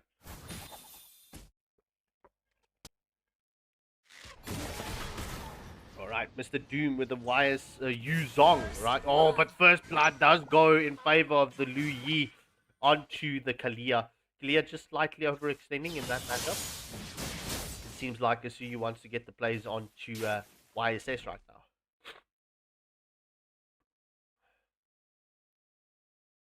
now. Yeah, look, I mean, it's looking pretty chill, like, so far, but I mean, YSS could be in a very bad spot, but looks like already they're coming, as we do see the Zushin getting taken out here by the two, just that pressure, man, getting delivered by the Louis, and the two just, making that rotation.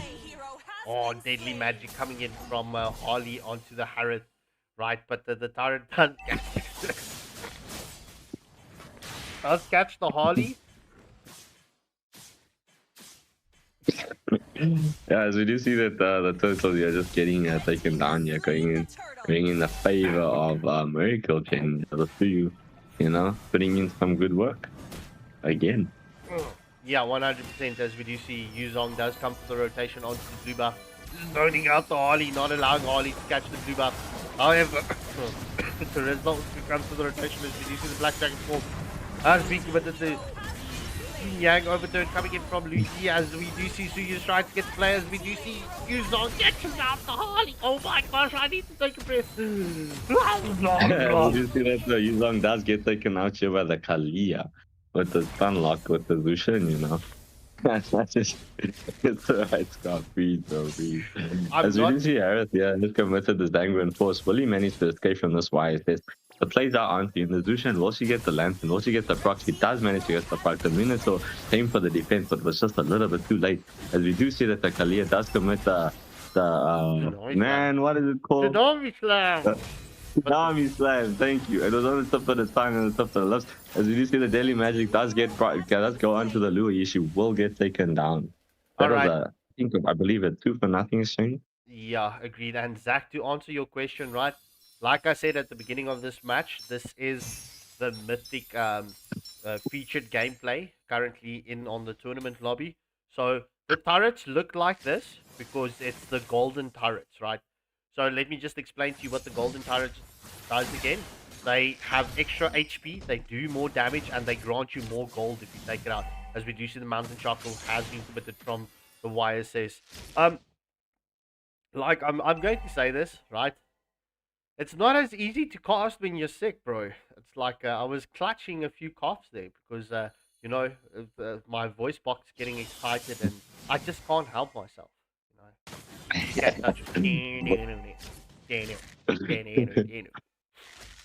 Those double clutching coughs like his double clutching beers, man. Tonight was not a beer night. So, in any case, as we do see the Manon Fury gets committed, flicker play coming in from a fake hero, does land onto two. The Black Dragon form has been committed onto the backline. Tsunami Slam lands onto Yuzong. Yuzong does catch out the Zushin as Suyu secures the second turtle of the match. Diamond Force into the play, coming in from Harris and Momo, picking up the clear, and that is a 2-for-1 exchange in favor of Miracle Gen. I mean, Momo's looking pretty disgusting on this too, as we do see the invader. Killzone just trying to maybe potentially just stop the invade. As we do see Zushin just with the backup here. Will they manage to get this red buff? The Zushin does manage to secure the red buff for a team. Will the Minotaur get taken out here? Yes, he does. Clutch plays coming out here from the penalty zone. Oh wow, Suyu escaping with literally nothing left to his name. Will he make it out? The chase is on. Oh, okay, he does. Yeah, I mean, he just got out clutch, as we do see Harris does get a lot of HP on this turret down. However, Mr. Doom and Lu Yi secures, a tier 1 turret in the top lane. Right, if you take down the turret, it gives you 140 gold, just so that you know once more. Oh, look at Muno. He's scouting out the Harley. Does get the knock up onto Raijin. However, it is 3 onto a tier 1 turret, and that is Yin Squad securing another tier 1 turret. Zach, are you guys ready for Nabjutsu? You guys are playing up next. I mean, we're gonna find out if they're ready. They better be. I'm sure they've prepared, bro. I'm 100% sure they've prepared. Alright, so it's just past the 6-minute mark. It's 7 kills apiece. A gold slightly in favor of Miracle Jin as we do see the diversion play coming in from Lu Yi. Yeah, just missing the mark there. I think it was committed a little bit too early, and the vision was so clear that she was doing it. Like, I mean, normally you have to look on the map, but she just stood right in front of everybody, just saying, "Okay, we going in." 100%. Alright, so we do see that the Purgatory Guild saying they are ready for Nabjutsu. I'm super excited. I can't wait for this matchup up next. But we do see the Yin Yang overturn the Minotaur has been put to Tsunami Slab. Lands onto Suyu. However, this Black Dragon form is currently focusing on to Zushan as the Xanon Force has been committed, and oh my word, passive proc. This should be Yuzong down as Zushan gets the kill, but it's a double kill going in favor of Momo, so it's a 2-for-1 exchange. I mean, ooh, and the triple kill going in the way of Suyu. Honestly, they should have respected Momo Suyu. I saw last game; it was looking a bit nasty. Yeah, well, bro, I mean, look, you guys underrated as Suyu going into the draft. I mean, look, yes, I get it, and I understand why, because he doesn't like magic damage. But look at the team plays coming in from Miracle Jin. Look at them. They're rotating as an absolute unit. And with that being said, I mean, if your Minnow focuses and your Yuzong focuses onto the right players, keeps the Harley on the back foot, there's not really much that they can do something. Yeah, I mean, look, when you're talking about Suyu, he kind of like speaks for himself. The only things you can talk about is his weakness. This is so pure. But yeah, we do see the Zangrian Force being committed onto the Terizla. Will it be enough? The sustain is just insane coming up from the... But just the knockup coming in from the minute, so does manage to secure them the kill. I bless myself. Alright, so we do see Miracle Jin keeping Yin Squad at bay onto the tier 1 turret in the bot lane. And Vigilante, bro, I'm excited to see what magic you're going to bring in for the side of Nabjutsu tonight. As we do see Miracle Jin is trying to keep this gap closed onto Yin Squad as we do see the Mountain Shocker has been committed from the YSS. And yeah, it's pretty much just everyone baiting out skills at this moment. Yeah, I mean, we do see a little bit of maybe potential invaders with Fana. Ooh, as we do see that that is a beautiful penalty zone coming out here, as well as the Minotaur. The Zangrian Force has been committed. That is a monster kill, double kill going on the side of Suyu. Will there be any more? The Zushan does manage to pull back onto the Minotaur, but that is a 2-for-0 exchange going in favor of Miracle Jin. Oh my gosh, bro. It's like Miracle Jin, they found their groove, they've got their rhythm, and it seems like they are ready for this. I don't want to say something, touch wood, right? We didn't have a pause yet, but this is the best of 2. Thank goodness for that, actually. Black as we do see the Black Dragon was promoted, as we do see that the YSS just barely manages to escape the passive damage. This is not enough. A Minotaur just getting good poke damage as a Zushan just trying to protect his team here, but the penalty zone has been committed here. The Zangrian Force also into the mix, as well as the Minoan Fury with the... Wow, okay, man, I just can't keep up with the action now. Alright, then, that's a double kill getting picked up for the side of for the YSS, as we do see the engagement is on to Harith and make that a triple kill for KP. That is a full team wipe going in favor of Yin Squad. Man, that was a really good engage by Yin Squad. The comeback from that was insane.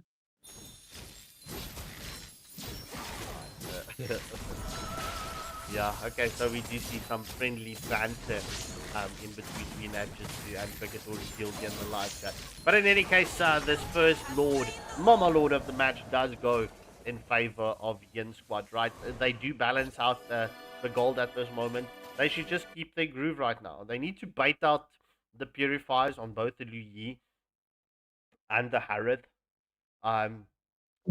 Yeah, to they set up do. for They the really tsunami do. slam. You see, it's difficult because I mean, who are you going to use to bait out the purifiers? Because I mean, you've got the tsunami slam from the Kia, you've got the displacement with the Crimson Lantern from the Zushin, and you've got the deadly magic from the Harley.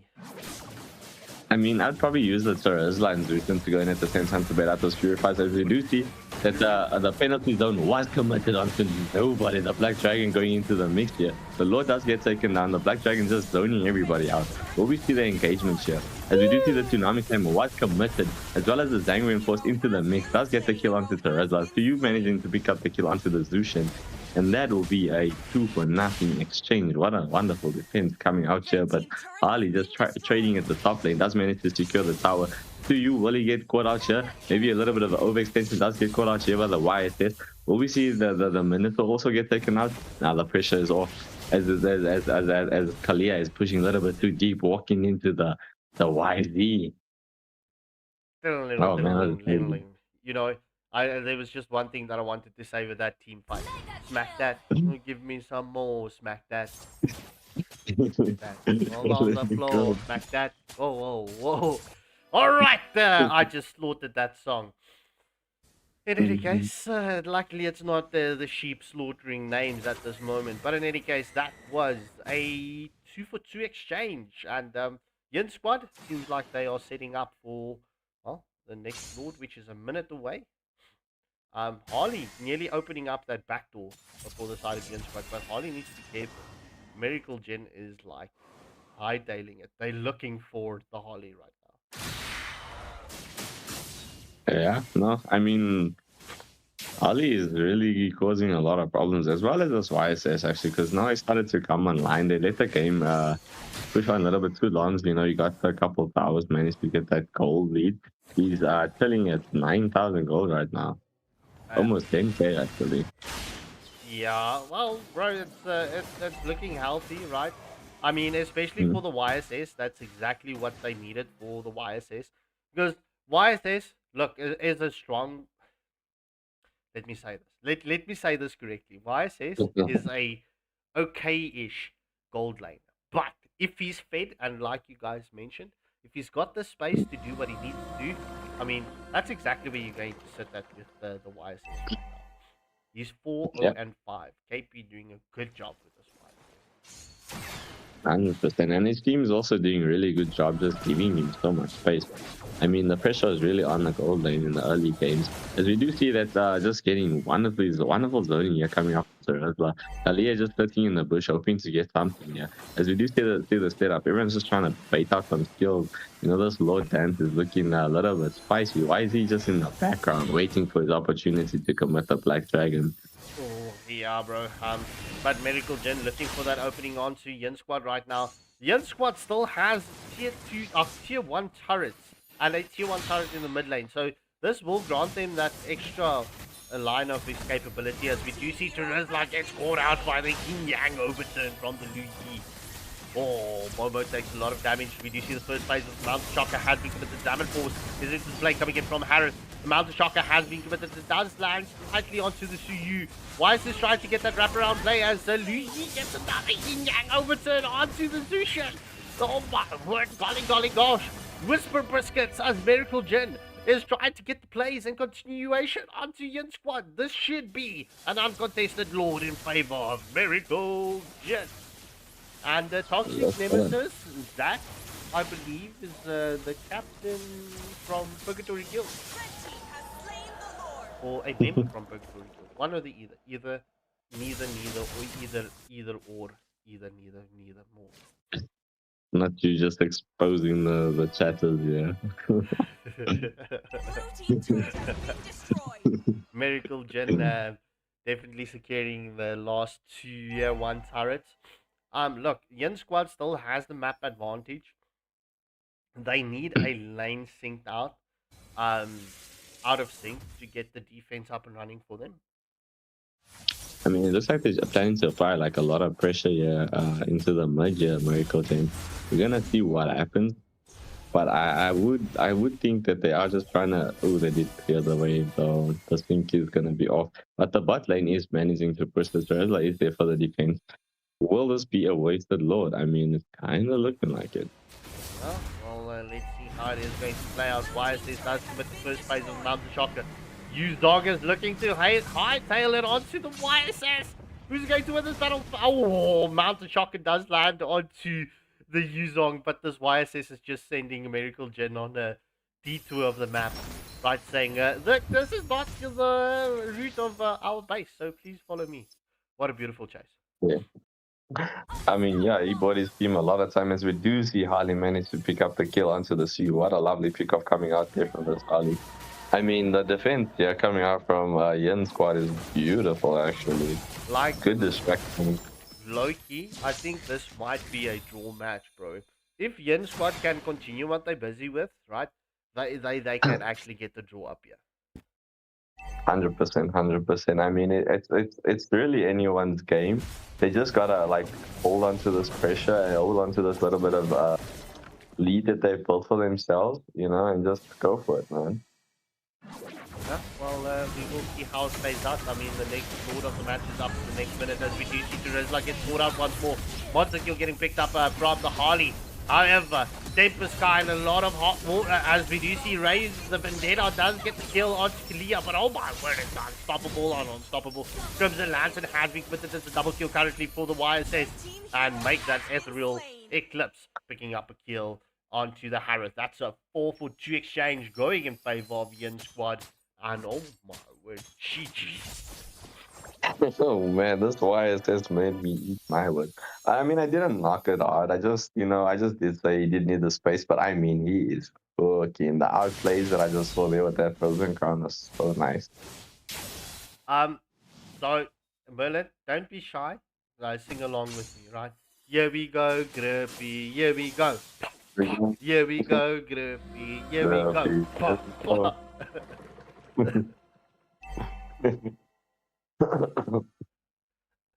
All right. Well, I think this is gonna 100% be uncontested Lodger as the waves are pushing in. So Luo Yi is committing the alpha. We're gonna see if she manages to come out here. Will the plays be enough? The Minotaur does go in with the flicker. Minoan and Fury does manage to get the pick up onto the Lucian. Godlike onto the YSS, picking up this Luo Yi. You just getting hunted down here by the Harley, gets taken out here by the Harley. As we do see the Black Dragon into the mix as well as the Zangwian Force. Harley does manage to pick up the kills, as well as this YZ. The space being bought here is just insane. But will it be enough? The shutdown coming onto the YSS from this Harith. Harith is putting in work. Ooh, the Harith does get taken down here. Will he survive? He survives. Oh my god. Clutch Frozen Crown coming in here from Harith. Will we see this YZ also getting taken down? That nobody can kill this Terizla, man. The sustain is just too much. But what lovely plays coming out here from the side of Miracle Gen. Oh my god. Yeah, so the other caster is Master Merlin. Should you want to know, but oh my word. I mean, like, I didn't expect that to come through, but GG's report YSS for dying, bro. Yo, bro, for real. What I mean, that was insane. As we do see the engagement here is onto the Lord. The Black Dragon has been committed as well as the Minoan Fury. The penalty zone as the counter engager. Will the YZ get taken out here? Is a little bit too deep. His teammates aren't sure. He did manage to help his team secure the Lord. As we do see the engagement is on here as the Harris does commit the Zangwian Force, man. The action is just insane as the Suyu getting. Oh man, I just can't keep up. Merlin, how about you just leave it to me, bro? Maniac! Yeah. Going in favor of the CU. Right, that's a full team wipeout.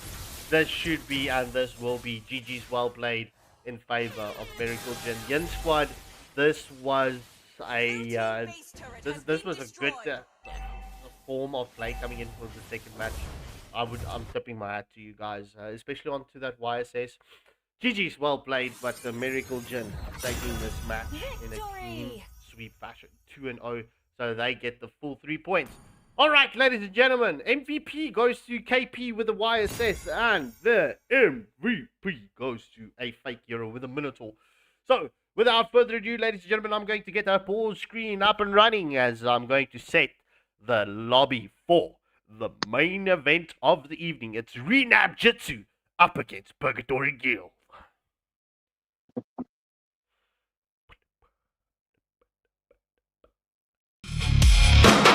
Built us.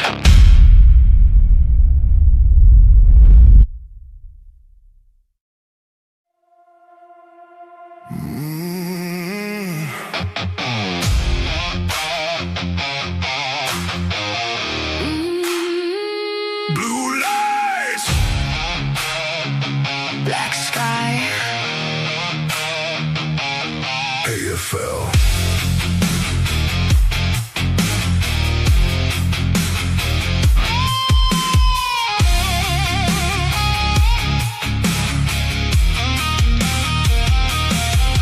Feel the city hold its breath. Everybody placing bets.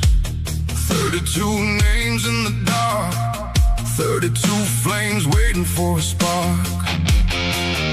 heavy boots on concrete floors. Every champion wants more. No words, no need to explain. Everybody knows the game. Look around, Feel the pressure and the sound. blue fire in our veins. No fear, no change. We came too far to turn around. Now the whole world hears the sound. Blue fire in our eyes. Nobody here survives on luck. 32 walk through the door. Only one leaves with enough.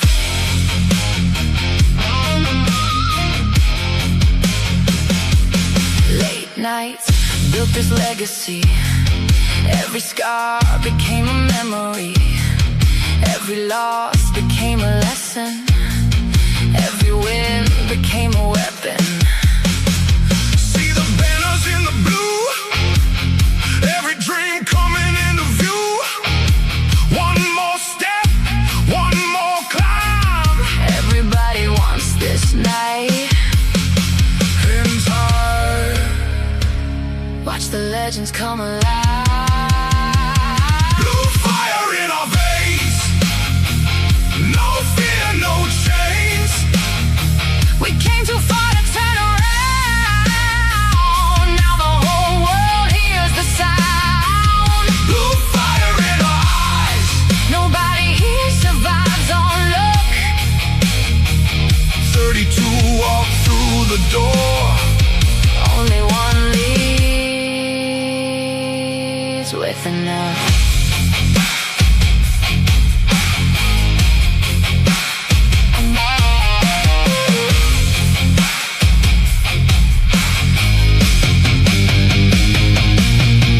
No kings, no gods, only those who earn their spot. No fate, no chance. Only those who take a stand. Blue fire in our veins. Feel the thunder, feel the rain. 32 came chasing glory. One will write the final story. Blue fire in our eyes. Watch the darkness come alive.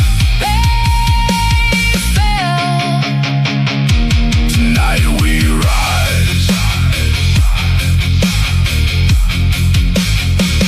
Blue lights,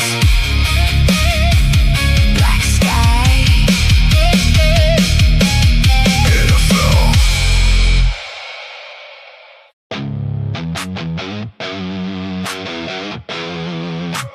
Pressure looks good on us.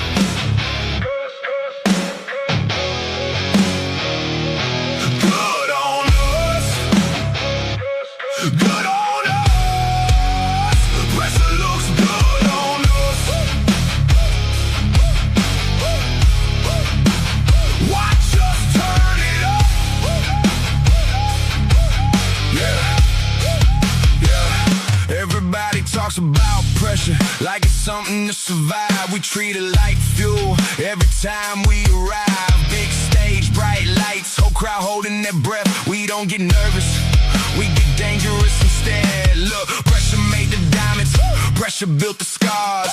Pressure made the names, now they're hanging from the stars. Everybody wants the moment till the moment gets loud. Then they freeze in the spotlight while we're feeding off the crowd. One shot, one shot, one chance, one chance. One more reason to advance. Pressure looks good on us. Good on us. Good on us. Good on us. Pressure looks good on us. Good on us. Watch us turn it up. Pressure on the shoulders. Pressure in the blood. Everybody feels it. We just wear it better.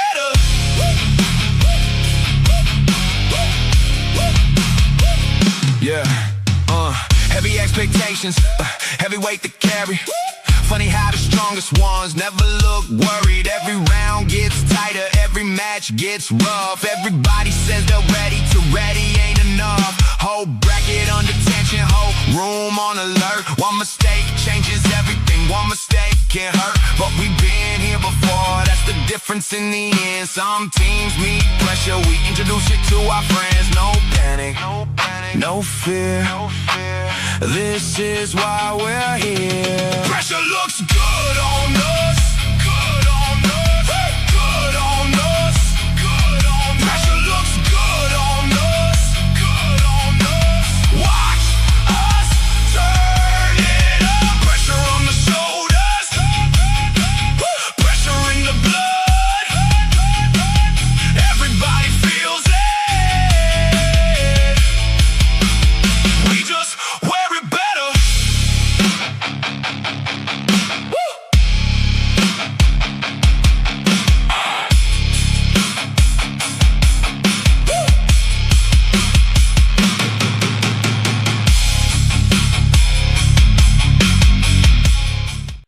All right, ladies and gentlemen, into the main event of the evening, we are going to jump in right now. It's PurgatoryGuildDn versus Nabjutsu. I hope the team's prepared for one another because, like we know, Nabjutsu is a very strong team. But Purgatory Guild, right, first and second team, they've been known to be the giant slayers. So, we know Nabjutsu went on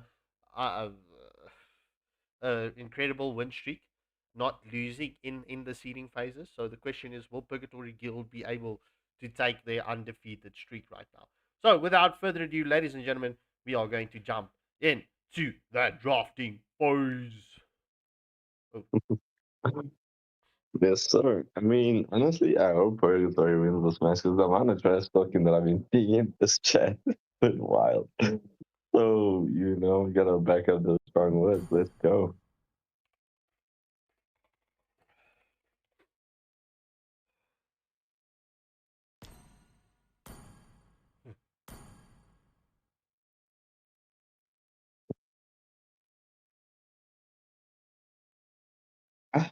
As we do step into the drafting phase, Toxic Nemesis picking up the first ban of the banning phase.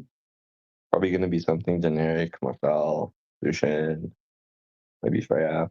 We'll see. Let us see what happens, as they just, nice having tournament lobby. Get to just take your time, just tap the band. Probably talking more jokes there as they were, they're having fun in the chat. Your It's team a is Suyu band coming out for the first band on the size of Purgatory Guild. I mean, Suyu is still strong, guys. He's still done underestimating. Yeah, man. I mean, we did see what the Suyu did in the previous match. I mean, Suyu, like, even though he's not your ideal gold laner, he's still good, bro. He's good. Yeah, no, I Your says it's team still is banning. he's a very good hero if you can get him scaled up, like you just gotta buy him space. That's all he needs. Even if he's in the jungle or in the cold lane, he just needs space. Yeah. And we do see the Atlas ban. Your team is banning. Puck ban also coming out here. Looks like Purgatory Guilds are just trying to limit the early game pressure that can potentially come out here from Renab, as we do see the Flint band coming out. That is actually an underrated Marksman. I do like that band coming out. It's probably just a respect band, but he's still a monster right now with the Locust Fury, as well as this Marcel. I was waiting for that band.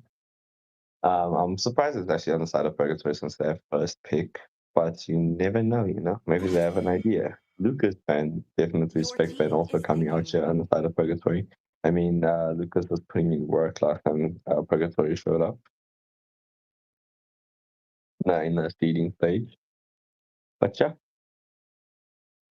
So far, interesting drafting coming up from both teams. Your team Big is Spender picking up the minute. So I mean, Big Spender really likes his settings. That's why the Atlas was getting banned out.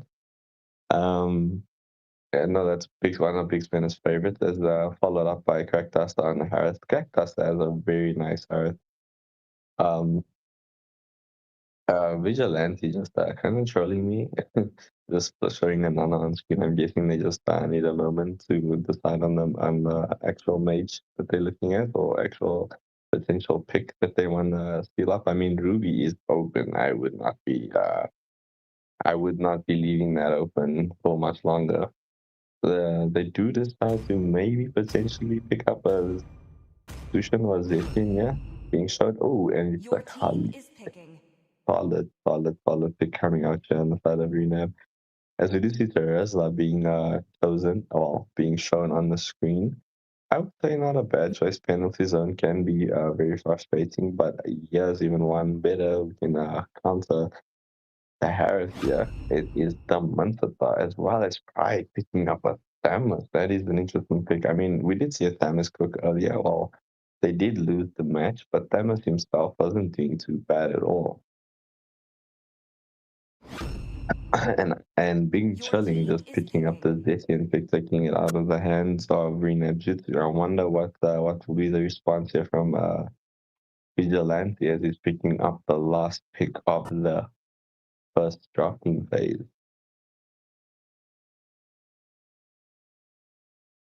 And these lineups are looking nasty. I mean, you got Minotaur and Zetian, you got Khalid, and we're gonna see what's the follow-ups here.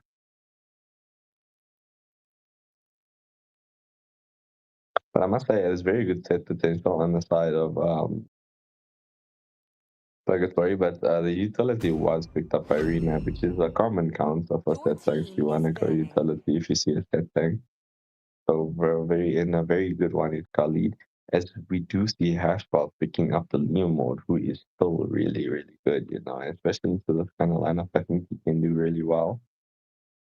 But we're gonna see how the match unfolds, you know, as we're waiting on Superhero, who is picking up the first ban of the second banning phase, and it is the carry getting taken out here. I mean, the carry is the monster. Even it doesn't matter if you're playing Leo mode. I mean, Leo mode can deal with it, but you know, it's the space that can be provided here with being chilling and big spender. You really don't wanna leave that option open.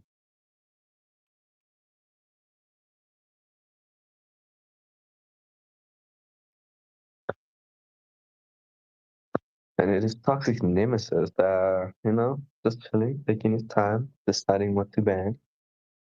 He is just contemplating the consequences of, you know, picking any other on hero. I'm guessing it's a large debate between who they want to ban. As it is, potentially might be a must ban. Maybe, oh no, the core does get taken up. I would say it's a pretty good choice considering they have Minotaur and the Thamus. It's a very nice pick taken out. I would have been maybe looking more towards Lilia because he works better with the kind of composition. A core does need like a kind of set for him to be viable. He does need someone to set for him, and Renab just lacks that. And it is Vigilante picking up the last ban side of Renab. And it is the Mansata. Is this what you get for flexing the Mansata and not picking it up, you know? But yeah, Let us see what Agnim decides to go for the last ban on the side of Purgatory.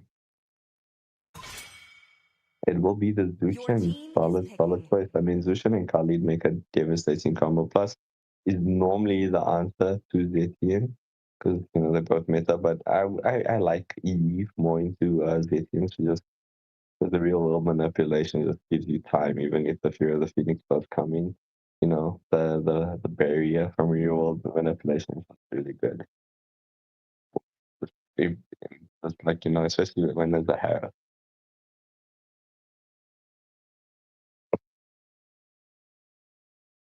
It's a superhero is gonna give us the first pick of the second phase of the drafting phase. No, I would no, sir. It is hero. superhero and Vigilante after picking up the Khadija. I mean, honestly, very good choice into Zetian. She does really count for the Zetian. She can pop the passive without being stunned away. It just comes down to timing. And I mean, again, showing us the Thursday. I'm actually a fan of the Thursday into this comp because it does really good job against Liam Mod at the penalty zone, just limiting the movement.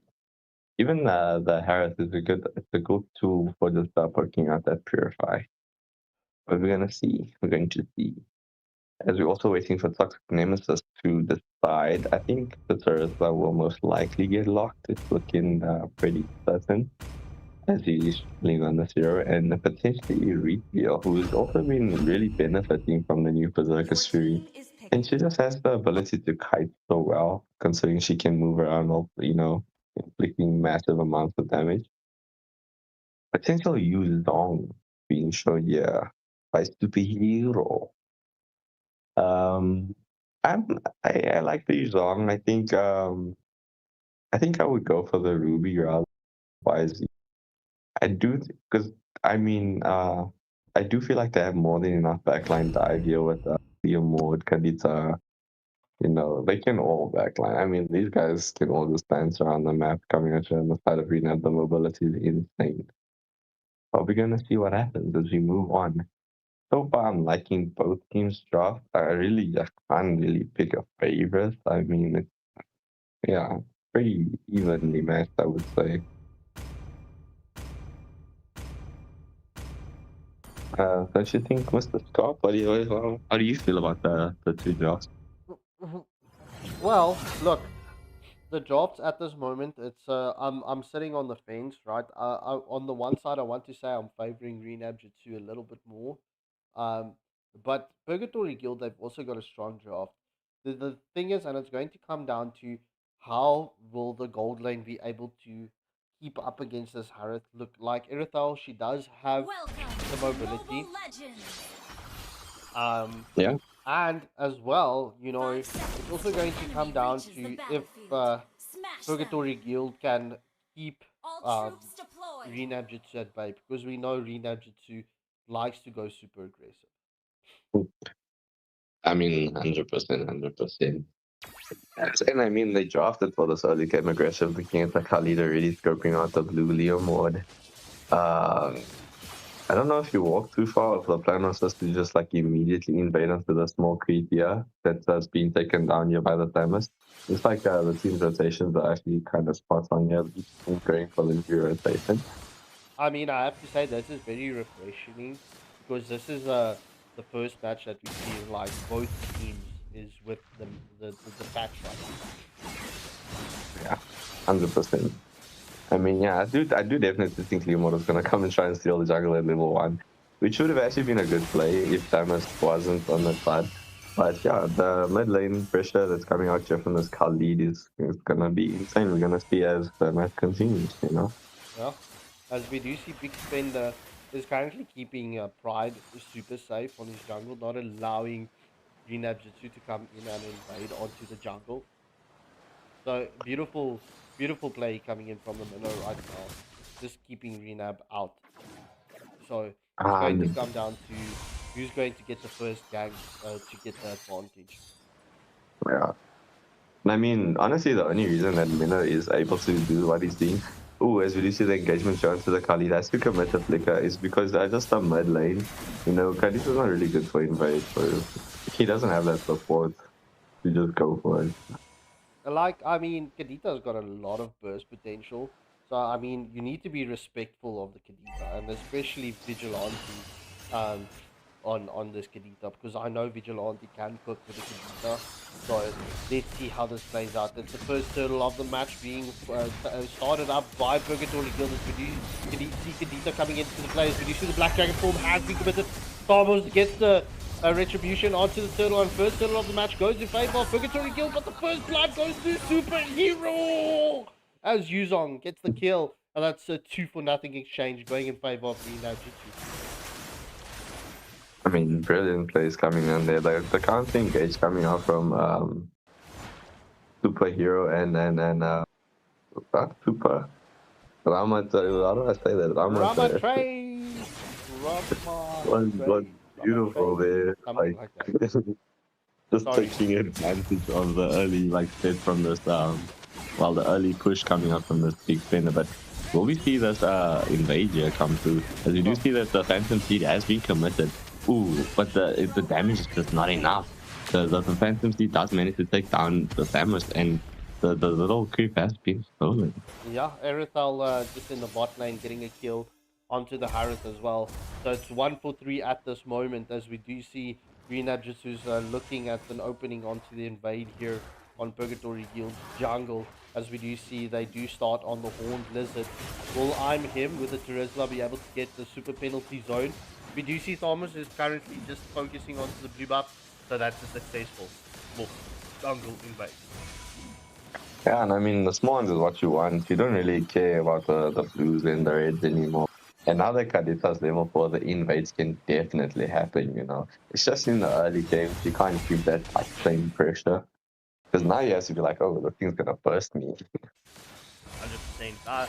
I mean, look, it's going to come down to the sustainability in the long run. But yeah, look, this match is still even. It could go either way. It's just past the 4-minute mark. It's only 900 gold lead in favor of Green Nabjutsu. Yep. And I mean, there is a 1 level gap coming out here on Ash Ross on this Leomord against the Thanos, which is gonna really help with this. I mean, Leomord already has a very good ratio when it comes to objectives.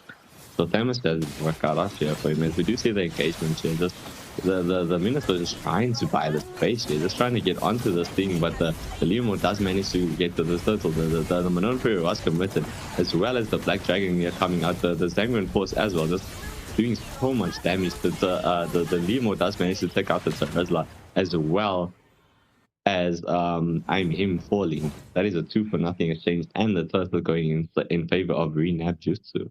Yeah, look at doesn't look like Green Nabjutsu came to make friends here. I mean, the trash talk that was going on in the YouTube chat and in Bobby's expecting this. I'm not gonna lie. Yeah, as we do see the first tier 1 turret gets taken down in favor of Green Nabjutsu. We do see the Phantom Seed has been committed. We do see the players currently on Thomas. Will they be able to get this continuation? That's a successful blue buff invade going in favor of the Liam. Just keeping the Thomas under farms. That's beautiful play. Beautiful strategic play coming in from Green Nabjutsu. I mean, 100%. I mean, it's already a 2-level gap. And that's not what you want in the jungler. Like, even just because now with the new retribution, the scaling of the new retribution, 1 level is a massive difference in the ability to rest. Yeah, as you see the Phantom Seed. Fury gets committed to Zaman forces into the play as well, as we do see the Phantom Seed is onto the back line as the rough wave comes in from Vigilante. As Big Spender gets taken down by the Leomord, it's currently a 3-0 exchange going in favor of Green Nabjutsu. That will be another tier 1 turret getting taken down. As we do see Yuzong is focusing on who's that? I'm him, the Terizla. And that is a successful tier 1 turret in the bot lane. I mean, Purgatory has to slow down a little bit. They can't keep taking these big fights. I mean, the side of Renab is quite fed right now. The gold lead is about 4.7k, approaching 5k very shortly. As we do see that the turtle is being sped up here, the zoning is quite marvelous. I don't even think the side of Purgatory can even contest this right now. Agreed. As we do see Harris out here, the stake, well, what will third and final turtle in favor of Green Nabjutsu. It is just before the 7-minute mark. It's 8 kills advantage and it's a full 5k gold. Invade is on as we do see the Minoan Fury lands on to Zabin Force has been committed into play. Will we see the continuation of damage coming in from the Harris? No, sir. He gets forced back, and this is Purgatory Guild trying to defend as we do see the Sandstorm has been committed onto the backline. Kadina gets a kill onto Minnow. Yuzon gets it onto Zetian, and oh my word, Tharmos in a lot of hot water as Phantom Seed was committed, and that will be Khalid getting caught out by the Tharmos. That's a 2-for-1 exchange. Yes, sir. Yes, sir. I mean, still, it looks like this mid lane tower is gonna fall. They really want this mid lane tower. They're just gonna keep pushing for it, and they do get it. I mean, at that point, there's not much you can do to stop it anymore. Agreed. So it's just before the 8-minute mark. It's map advantage, map control, gold lead, everything in favor of Nabjutsu. I'm seeing Kazuma, as this saying in the chat, they gave Renab 3 of their mains. I mean, we've seen Hushwell playing with the Leomord a lot. Khalid as well also, and the Harris. So I mean, GG's. And look, I'm going to say Vigilante with the Kadita as well, so you need to respect these heroes, but Nabjutsu, they do have quite a big hero pool, so there's not really much that you can ban out. It's just all about what you don't want against your team's draft. 100%. I mean, leaving open the Khalid and stuff like that, you do have to consider that we are in the counter jungling meta right now, and that is the problem. And Nabjutsu just took full advantage of the fact that they went for that kind of a lineup. Yeah, and I mean, looking at the Yuzong also getting picked up, I mean, that's a lot to deal with. You've got 2 backline divers, and you've got the Leomord that can focus onto the front line. So, yeah, bro, it's difficult because you need to choose. Are you going to play defensively, keep your backline safe, especially because you've got the Khalid and the Yuzong that can jump onto your backline? Oh, but no, Fury gets committed. Rough waves coming in from Kadita, and that is Khalid picking up the kill onto Minnow. Tharmos was also taken down. That's 2-for-0 exchange, and first Mama Lord going in favor of Nabjutsu. I mean, it's not even just Khalid and YZ. Kadita also has insane backline potential with that long ass second skill. I feel like it's a little bit too long. As you do see Teresa, they try to defend the top lane tower, but it does fall. He does manage to keep his life though with his insane sustain. As the Phantom Steed was committed, but Teresa just doing a bit of poke damage. Can't seem to just, the damage is just not there. No, it's not, bro. But yeah, Mama Lord will storm in the top lane. Alright, this is a pretty position for Nabjutsu to be in. I mean, they've got a 7k, 7.2k gold lead. 100%, but they did lose the Black Dragon now, so that elf has been kind of poked out. But there is still the Khalid Sandstorm as well as the Kadita's drop waves. But we're gonna see as they do try and looks like they are managing to sync up the waves. Just trying to get these 2 towers down as the pressure does come in here with the Phantom Speed, just zoning them out, managing to get that bot lane tower. Now it's all up to the mid lane. They just need to get that mid lane tower as they do practice Holy Shield at the bottom as well, wasting no effort. Nope, none whatsoever. Right, so Lord will try and jump onto the tier 3 turrets. Nabjutsu is currently focusing on the Lord tier 2 turrets. This will be the third and final Holy Shield getting popped off. As we do see the Fury of the Phoenix was committed from the Zetian. As we do see Khalid is opening up the plays. As we do see the Madonna Fury lands onto Harris as Harris gets taken down by a big killing. Luckily there was not a shutdown. But even if it was, it did go to being chilling, so it wouldn't have been too much. I mean, they really need to get Ethereal farmed up at this point. That's I think, the best thing they can do. Because they're lacking quite a bit of damage right now. Yeah, I mean, look, Erythal, she needs at least another item for her to be impactful. She already has Berserker's Fury. So, I mean, look, this match could swing still. If Purgatory Guild can get that first play up. But Nabjutsu is just making it so damn hard, bro. 100%. I mean, Irishal doesn't actually have the Berserker Fury just yet. She is on the build path. I see she delayed it by going for the early piece of the rose gold just for more sustainability, which is understandable going up against the Harris. As you do see the engagement. Okay, they just back off. Man, I think with almost if he can get a few more sustainability items, he could turn the tide. But man, just who are you going to focus on to get out of the equation? Because I mean, Kadita does a lot of damage. Harith does a lot of damage. I mean, it's so difficult. And Leomord does consistent damage as well as YZ. I mean, if I was this Thamus, my main target would probably be just this Kali. Just take him out because that's one of the main frontliners, and then it'll give more space for the Minotaur. Just to get that out into the back line. That's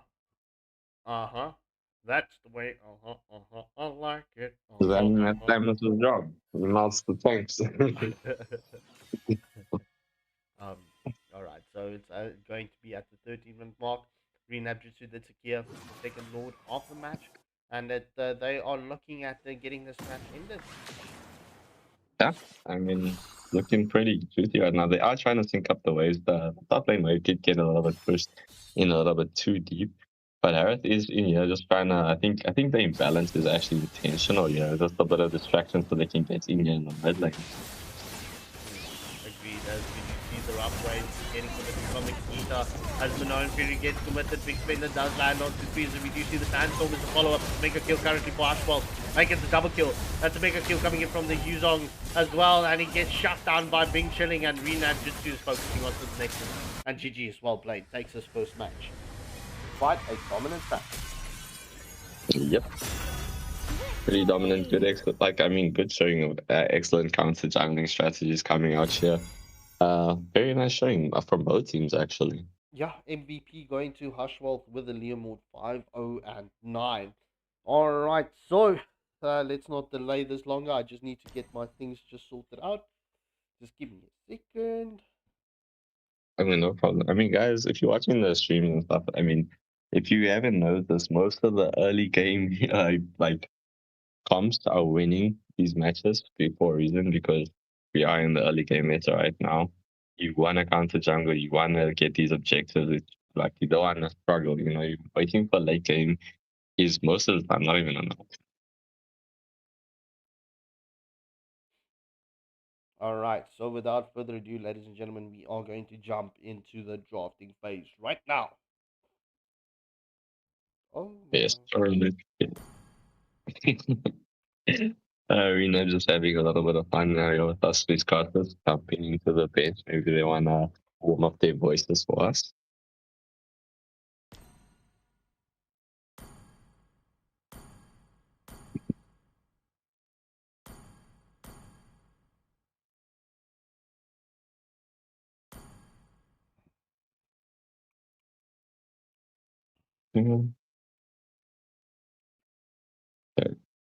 Yeah, like everybody's in their own position now. Alright, so without further ado, let's jump into the drafting phase.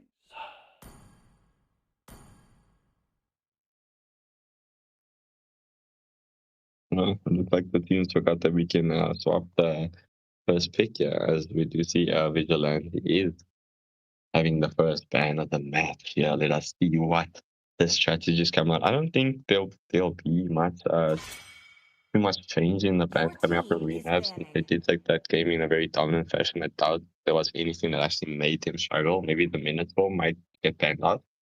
We'll see, but when you first pick, your strategy does change a bit. You want something, so you might leave something open, or you want to avoid something to pick up something. So you're gonna find out what happens.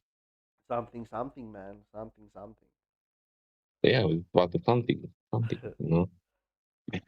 Xavier's an option, very good option if you are looking to. Yep, there goes the Xavier ban. I would think so. I mean, then when someone else first, yeah, I thought basically pretty much the same ban so far coming out from Renat. For the side of Purgatory Guild, I would definitely look at the banning out, Your team Okay, yeah, is the Khalid banned. Neo mod, mod, yeah. but now the question is what you're going to ban on. Is it going to be the Khalid or the Harith? Your team is banned. I would think the Khalid, like Harris, is very good, but he does also need space. He does need space because the Zang Reinforce does give him crazy mobility, but it only works really well if he can get that mobility going, you know. So yeah, we're gonna see. As we see Lucas getting banned out. Was Lucas banned out last time? I think it's pretty much the same ban. Yeah, pretty much the same ban. Yeah, pretty much. Yeah. I mean, you wouldn't really change much if I think Avian issue. I mean, on the side of Purgatory, it should definitely be the Khalid. I know there is a lot of things to consider. I mean, Ruby's open. There's the meta is kind of like, yeah, it's like, what do you ban? Like, no one got, you know, like it's the haymaker, this meta, but yeah, and it is the Khalid. Your team is picking. As we did see Rena Vigilante just considering his first pick of the match. I'm curious to see what they go for. I mean, you can't first pick Ruby. It is really good. It is like I would say it's a priority pick. It's just there is counters, and they didn't ban any of those counters just yet. So I'm guessing they're probably gonna go for maybe Zetian, maybe Zushin. He is open, or even the Eve, man. Eve is such a good hero. Very underrated. I mean, her damage output is insane, and it just keeps scaling. Oh, the Your team Paquito! is I forgot about Pac. How can I forget about the Pac-Man? Very good first pick, very flexible pick. Can be played in the jungle and the XP. And I saw today in the pro scene in the ENC. I think it was the ENC. No. I could be wrong. Actually, I think it was just the Philippine server that they did pick up a Puck Gold lane, which was pretty. It did pretty well actually. As we do see the Hylos coming up. Hylos is actually really good right now. They did buff his attributes. Your team His is picking. tankiness he can survive a lot once he gets going, you know. Especially if you're on like the winning side, you basically can't kill that guy. As well as the Sora getting picked up here by Amy, very good counter to Paquito. If Paquito does end up in the XP lane, he can be swapped, however, which would kind of like neuter the effect of the Sora, you know, because his mint there for the 1v1. It is a skill based matchup, but we're gonna see what happens. As we do see the Gord getting picked up. When I see Gord, I immediately think like Kalia, because I know there is a high loss, but it's not a crazy set tank, it's more a utility. So you can pick up something along the lines of a support tank, like a Kalia. Your team is picking. As we do see Suyu getting picked up. Last time Purgatory decided, nope, Ashraf cannot have the Suyu. This time he does have it, you know, so I want to see how well he does on it. If they were so scared to ban it first ban. As we do see Toxic Nemesis potentially looking at this Natan. You know, I've been waiting to see a Natan with a crit build. Every time Natan gets picked up, they just keep going for the same usual build, the Windtalker with the standard items. But I think he can also be one of those heroes that benefit a lot from Berserker's Fury. Especially with his like skill damage output combined with his basic attacks, it can be a little bit disgusting online. But the Your Thamas team getting is picked up banned. once again from Pride. I mean, I don't know if I would go for the Thamas again, especially when there's a Puck. And so you, like, I mean, the counter jungling that can come out here from the side of Renab again can be very devastating. They do have, however, have the high lows this time, which I think is a really solid choice if, you know, to stop those kinds of engagements. Because he does have good sustain, nice stun as well, and slows too. So we're gonna see how it goes. And he does do magic damage for those to you. Ooh, Your I actually team really, is I think banned. that is actually so smart. The Gata getting taken out here from the side of Purgatory. Just don't want too much backline dive. I mean, they really started to the backline dive last time, so I'm guessing they're trying to Your limit that, team as well is as this banning. Zetian band coming out here. There's very smart band. Zetian and Ilos actually kind of a really good combo, because once if you commit the Glorious Pathway with that stun, it gives you a lot of like chance to just like get quickly into the back line and nothing can stop you. Especially with the Sora. As we do see Bing chilling, picking up the final ban of Purgatory. I'm sure Scarp is struggling the way these guys are just batting everything. And the map was just for you guys' information is nowhere to hide. You know, there's pickable wisps available across the map. Upon picking up one, the wisp circles around the hero for several seconds. If there are hidden enemies around or within a large range, the wisp will move to their location and grant vision of the area in several seconds. I mean, for several seconds. So it's really like if you in a bush and you like camping and someone has a wisp, be careful. You know, you will get vision. It's just kind of disgusting if you ask me. I mean, it really limits like campers, like you know, parking things. But I mean, it's still fuck. As we do see the Zushan getting banned out, honestly, solid choice considering that the highlight is there. They do make a devastating duo. The stun lock that can keep coming. I mean, Zushan can lift you, have those stuns you once you land again. They can just keep committing that like combo into whoever needs to die, whoever the main priority target is. As we again being shown this Natan. I really want to see this, man. Show me the Natan. Show me the cut build Natan. Let me see how it looks. Honestly, is he a monster? Or is he just a, you know, maybe he's a sleeping giant? But we're gonna find out, you know, as it's 7 seconds remaining. So, oh, the Valir getting locked up, man. These guys are just teasing me. They're just hurting my feelings at this point. But we do see superhero picking up the Harith. I mean, Renab picking up the Harith once again. I was expecting this. But I mean, the Valia now and then the Thora is going to make it very difficult for the Seraph to do his thing, as well as the Hylos, you know, limiting mobility with his glorious pathway. Potential Grok maybe was shown, but I'm thinking it's most likely going to be the Cho. I think he's actually a really good option to deal with Thora and potentially just baiting out the Alpha and Valir. Matilda even, one of the heroes that got a very solid buff. Looks like that is like super amateur just can't decide, man. He's so choice for good picks that he doesn't really know, but they do decide on the show. I think the show is the best choice here. I mean, it does kind of limit the tankiness coming up from Renab, but I mean, as long as the plays are clean, they can get away with a lot here. And again, this Natan is being shown. Will it get picked up? We're going to find out on this episode of Waylander Gaming. But yeah, so far I'm loving the draft actually from both teams. I do think Renab does have to be careful. They do have like solid, like good enough front liners coming out here with the Puck and the Cho. I mean, their lineup is looking more pickup situated. You know, Puck and Gord can synergize as well as you know. Not Puck, sorry, it's Cho and Gord can synergize quite well. Puck is good backline and just good disrupting tool. As we do see, they decided to go for the Leslie. Honestly, Leslie's so broken now with the new creating 2 items, guys. I promise you. If you squishy like on the side of Renab, she can 3-star. Yeah, But man. we're gonna see it. This is going to be, you know, this is, bro. I honestly, I'm difficult on this one because, like, I want to say, Renab, they've got a very look. There's no doubt in my mind that Renab's got a very strong draft.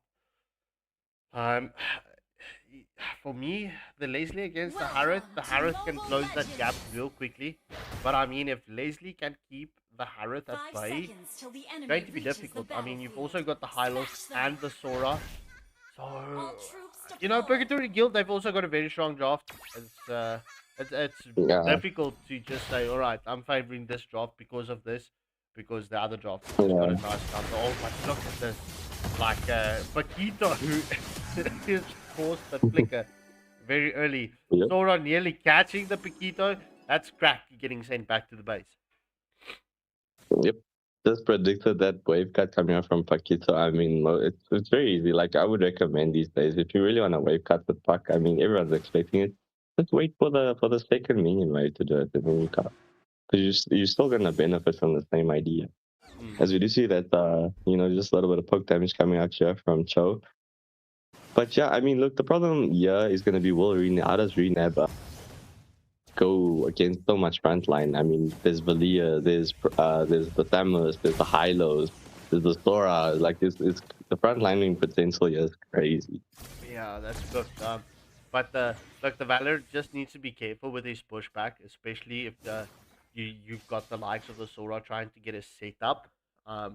So being chilling and I'm him needs to be in communication, especially when it comes to team fights. But it's at the 1.5 mark. It's still balanced, still even. Yeah, to you slightly behind. This time it's the Thermals that's got the advantage. Yeah, 100%. I mean, like, this jungle here has been a little bit slow, but it's alright, like, because Thamus has been getting out from the silos just to make sure he gets clear fast. So it's just, it's just now a matter of just setting up for this first turtle that has just spawned right now. Puck's just putting so much pressure onto that story. He's a little bit low. I think he did manage to get his level 4, both of them. So they should be coming up for this set here, but Puck is looking pretty surrounded right now, I'm not gonna lie. Takes a lot of damage. He does pop the Revitalize, but the big first blood does go in favor of the Gourd as he does pop the Mystic Gush. However, Valor gets the return, and that's a 2-for-1 exchange going in favor of PurgatoryGuild. This is what I was talking about with the front line. It's gonna be so hard to like penetrate the back line. Like, I mean, if this Leslie gets too farmed too early, it could be a different match. We might even see a draw. It just depends on how each team uses their drop. But don't sleep on this show, man. This show, if this show gets a really good way of the dragon, things can just flip on a dime. 100%. Just getting the displacement on with that way of the dragon onto the right hero. That could pop things. Off as we do see the knock up Mystic Gush coming onto the Hylos Glorious pathway. Was committed defensively as Big Spender will live to fight another day. Yes, sir. And I mean, he had to, like, the slow that comes from Gourd's ult, especially unlike Hylos, he's not very fast in the beginning. I think he's probably gonna, because he's prioritizing his dominance early. He doesn't want to get booted. That's why he also had to commit it there. Because you do see the engagement onto the Leslie. He does get good poke damage back onto the shot. I mean, look at that damage, guys. Look at that damage for Leslie. He doesn't even have a full item yet. No, agreed. The Paquito is keeping the Sora at bay. Yeah, under the tier 1 turret. I'm him. But we do see the Sora form has been committed onto Paquito. Paquito is so low. Drac will be able to escape the clutches of the Sora. Sora not getting that ground and pound moment. See, this is why the Sora is picked as a good counter to Puck. I mean, it's a very skill-based. Like, look there. Sora was low, Puck was low, but Sora just managed to come out on top. Didn't manage to get a kill, though. As you do see Cho just being a distance man. So, it's so annoying having heroes like this, like, in your jungle. You just gotta, you have to just be on your guard the whole time. I mean, look, it's flashy plays, it's flashy moments, but yeah, the second turtle of this match will spawn up in the next 3 seconds. 3, 2, 1, turtle spawn. This is a much slower match compared to the first one. Everyone's just like, not trying to be too aggressive, not trying to overextend it. As we do see the turtle is being started up here. The time is just engaging onto the Cho. Will we see the steal here? Oh, as the Suyu does manage to commit, and the Torrent form being committed here by the Suyu. The ult has been committed as well as the Mystic Gush. But the only one going down is Puma, right? As well as the Sora managing to get back the kill, getting the kill on the Suyu as well. That is a 2-for-0 exchange going for the side of Purgatory at the moment. I mean, Purgatory is in a good position right now. Yeah, that's 4-1, having 3 kills advantage as well as a 1k gold lead. Look, Purgatory Guild will be very happy with that. That was 2-for-0. Shame Nabjutsu did secure the turtle though. But I mean, Purgatory Guild, they are winning in the team fights right now. It's yeah. Yeah. I mean, Yeah. 2 kills for a turtle is not good. So I'm sure Purgatory is really happy with their position right now, but they just gotta maintain it. As we do see Sora almost getting picked off by the Paquito, they has to recall just to get better HP. The is it the ultimate snipe getting used here just by Leslie just to give some vision? Yeah, it was the ultimate sniper. Ultimate snipe onto Chow just to, like you said, grant the vision. But Purgatory Guild, they're defending their jungle beautifully at this moment. However, as I say that, yeah, Crack, Hushwell does here the value. As Crack does this, Crusader gets the kill onto Sora. As we do see Pride jumps onto the backline. Glorious pathway has been committed. That's a killing spree for the Zalmas onto the board. As we do see they get the stun up onto Paquito. Will Paquito fall? Yes, Big Spender gets the kill onto Paquito. It's currently a 2-0 exchange as Hushwell jumps back into Purgatory Guild's clutches, but he does escape. And that will be a tier 1 turret in favor of a PGD. However, in the meantime, in the bot lane, it was the Chow and the Harris that secured a kill onto Leslie, and they secure a tier 1 turret in return. I mean, this damage is looking pretty bad. 302. You gotta watch out now. Now you gotta be careful when you're engaging. And I mean, I do think Sora was a bit like too hasty there, trying to get the engagement onto 3 heroes before his team was ready. As we do see the glorious pathway has been committed, the puck that's coming in does story form as well committed here. As we do see the pressure, the Mystic Gush has been committed as well. Whoa, oh, looks like the arrow does commit the Zangman Force just to in a defensive position. It looks like the only person that will fall here is Harshwell from us to you. It's a 1-0 exchange and Turtle going in favor of Purgatory Guild. As we do see Leslie does get that tap onto Chow. The ultimate snipe is out and Gord will say, right, I'm going to save my teammate. I'll take 2 shots of your sniping shot. Let's go. I mean, the power of friendship is strong. But yeah, I mean, Purgatory is in a really good position here, like, even like you said, they're keeping the jungler's farm pretty safe. It's just the whole, like, frontline potential. It's so hard to just try and invade when there's a Valir in your face, as well as a Hylos. But I mean, they did manage to get something in the top lane, Yeah, that is so true, Rooskies. Alright, as we do see the play is onto Chow right now. As we do see the glorious pathway gets committed onto Chow as almost with the Infernal Pursuit, and that is Chow down, and that's a mega kill getting picked up by. Wait, it's not the Infernal Pursuit, it's the Quantray. Yeah, Inferno, just call it the Inferno, man. The Inferno. That's hard to say. Yeah, so it's a 2-for-1 exchange as Thomas gets a kill onto the board as well, and gets a tier 1 turret in the mid lane. As Harris focuses on the tier 1 turret in the top lane. Will Purgatory Guild be able to save this? So close. Yes, they save it. Nice. I mean, this Thomas is looking really fed now. Like, they gotta be careful. Like, the engagement share has to be. As the Tor from Miska message into the mid lane. But the Cho does manage to get out, but the Tham is just pulling him back the whole time, and he also just running away, man. Can't just do anything. The puck might be a little bit out of position. You really get caught out here by the Valley, and now he has the mobility to get out. Yeah, the ultimate snipe was committed on so Leslie will not have that ultimate snipe at this moment. First Mama Lord of the match has spawned. And Purgatory Guild currently setting up for the Lord, and as we do see, Nabjutsu will also rotate. Sure. But I think they're gonna have to let this one go, honestly. I mean, Tsu has the opportunity to come in and steal because he does have a really good retro confirm. It's just, Thamus is right there. You might die for it. Yeah. Oh, what a clutch retry coming in from Tsu. Zaman Force has been committed from the Harris and gets the shutdown kill onto the Thomas. However, Paquito gets the tier 2 turret in the bot lane.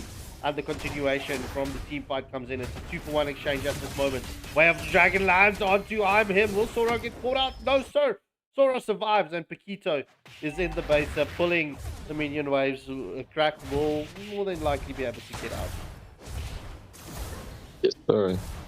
But I mean, nice split push coming at you from Puck. I mean, that's like the things that you like to see, Yeah, 100%. Got down that always field. That's beautiful. Pressure play and counter laning coming in from Nabjutsu. obviously forcing the objectives and forcing Purgatory Guild to back off and to go and defend as well. Lord will storm in the bot lane, but Purgatory Guild will keep this Mama Lord in her. Yes, sir. I mean, but that's what I was talking about earlier about the Richie still coming out from studios. We do see that the Way of the Dragon was committed at the Torah form as well, just trying to save his own life. Will he manage to, he just gets taken out before he can properly commit his ultimate? Oh, ultimate snipe coming in from Leslie onto the Chow, you know, not doing as much as we would like. As God gets us down onto Leslie, and that's the TSP card going in favor of Nabjutsu. Yeah, I mean, look, she did go fight him. No, I don't like fight him. No one, Leslie.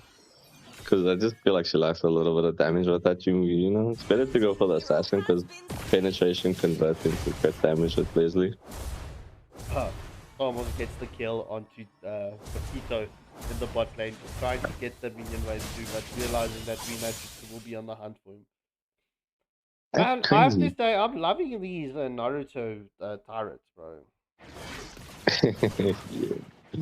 I mean, that's crazy. I can't believe damage just killed Park. Fucking bro, how much damage is this man's so fed right now? 713.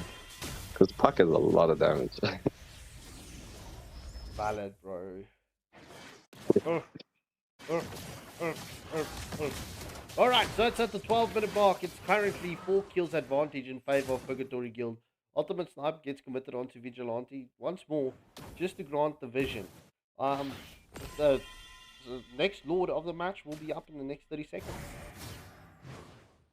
I mean, I'm honestly gonna. I know Leslie has died twice, but she's really like positioning pretty well and using that ultimate snipe just to give herself vision because she knows that this Cho is looking for her. Yeah, man. Yeah. But the wave equilibrium, the wave control is just like a little bit bad on the side of Purgatory as the wave did get pushed in onto the tower here in the top lane. The Villiers did have to come defend. They do manage to defend, but they are gonna be a little bit late for this Lord setup. But it looks like Renab just is also pushing, doing a slow top lane push. They are gonna have to commit someone to go there.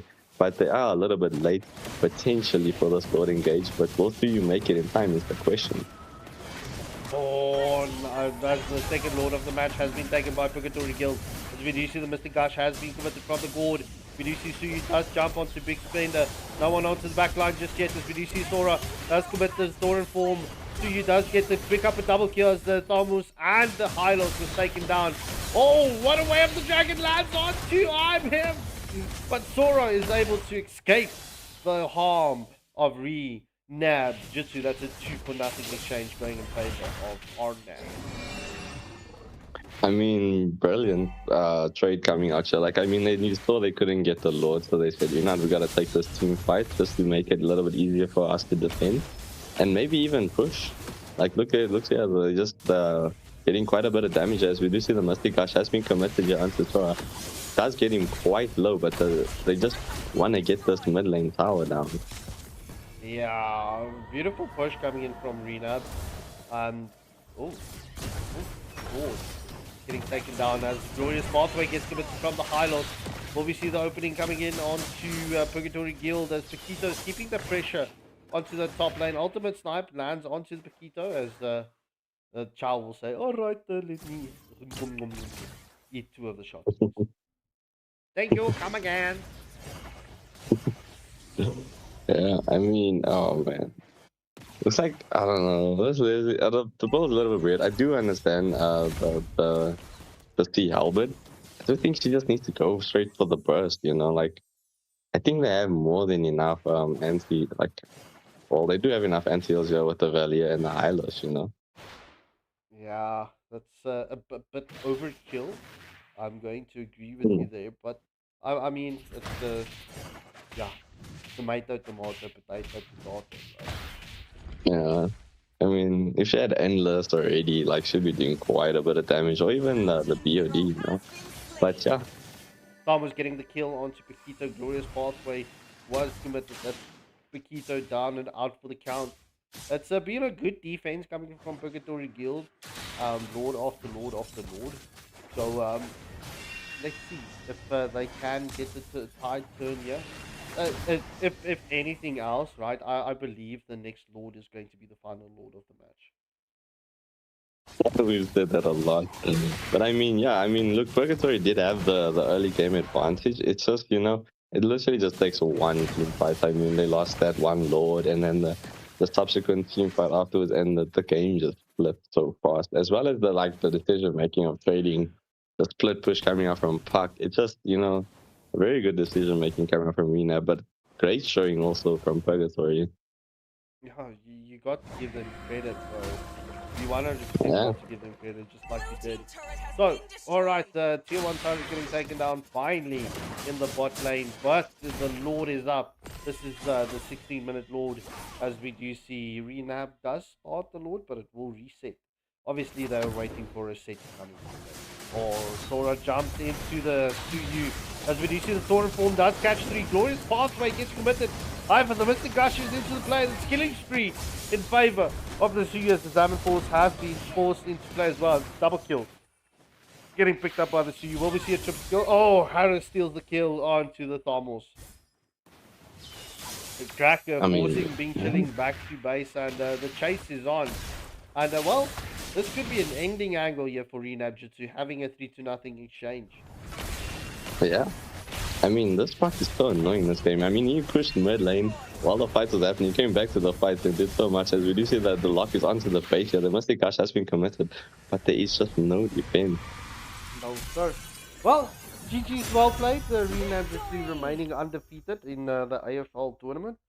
Well played. I mean, like MVP going to superhero as Toxic Nemesis takes a chocolate after that performance with the Leslie, as the Pride picks up the MVP with the Thamos. All right, ladies and gentlemen, this has been a super long stream. Yeah. So please hit that like, share, and subscribe button, or just hit the like and subscribe button. We would appreciate the support. But on that bombshell, ladies and gentlemen, we will be back to normal scheduling tomorrow night with only 3 matches starting at 7. And yeah, without further ado, from the Waylander Gaming team and crew, we're going to say thank you, goodbye, and good night.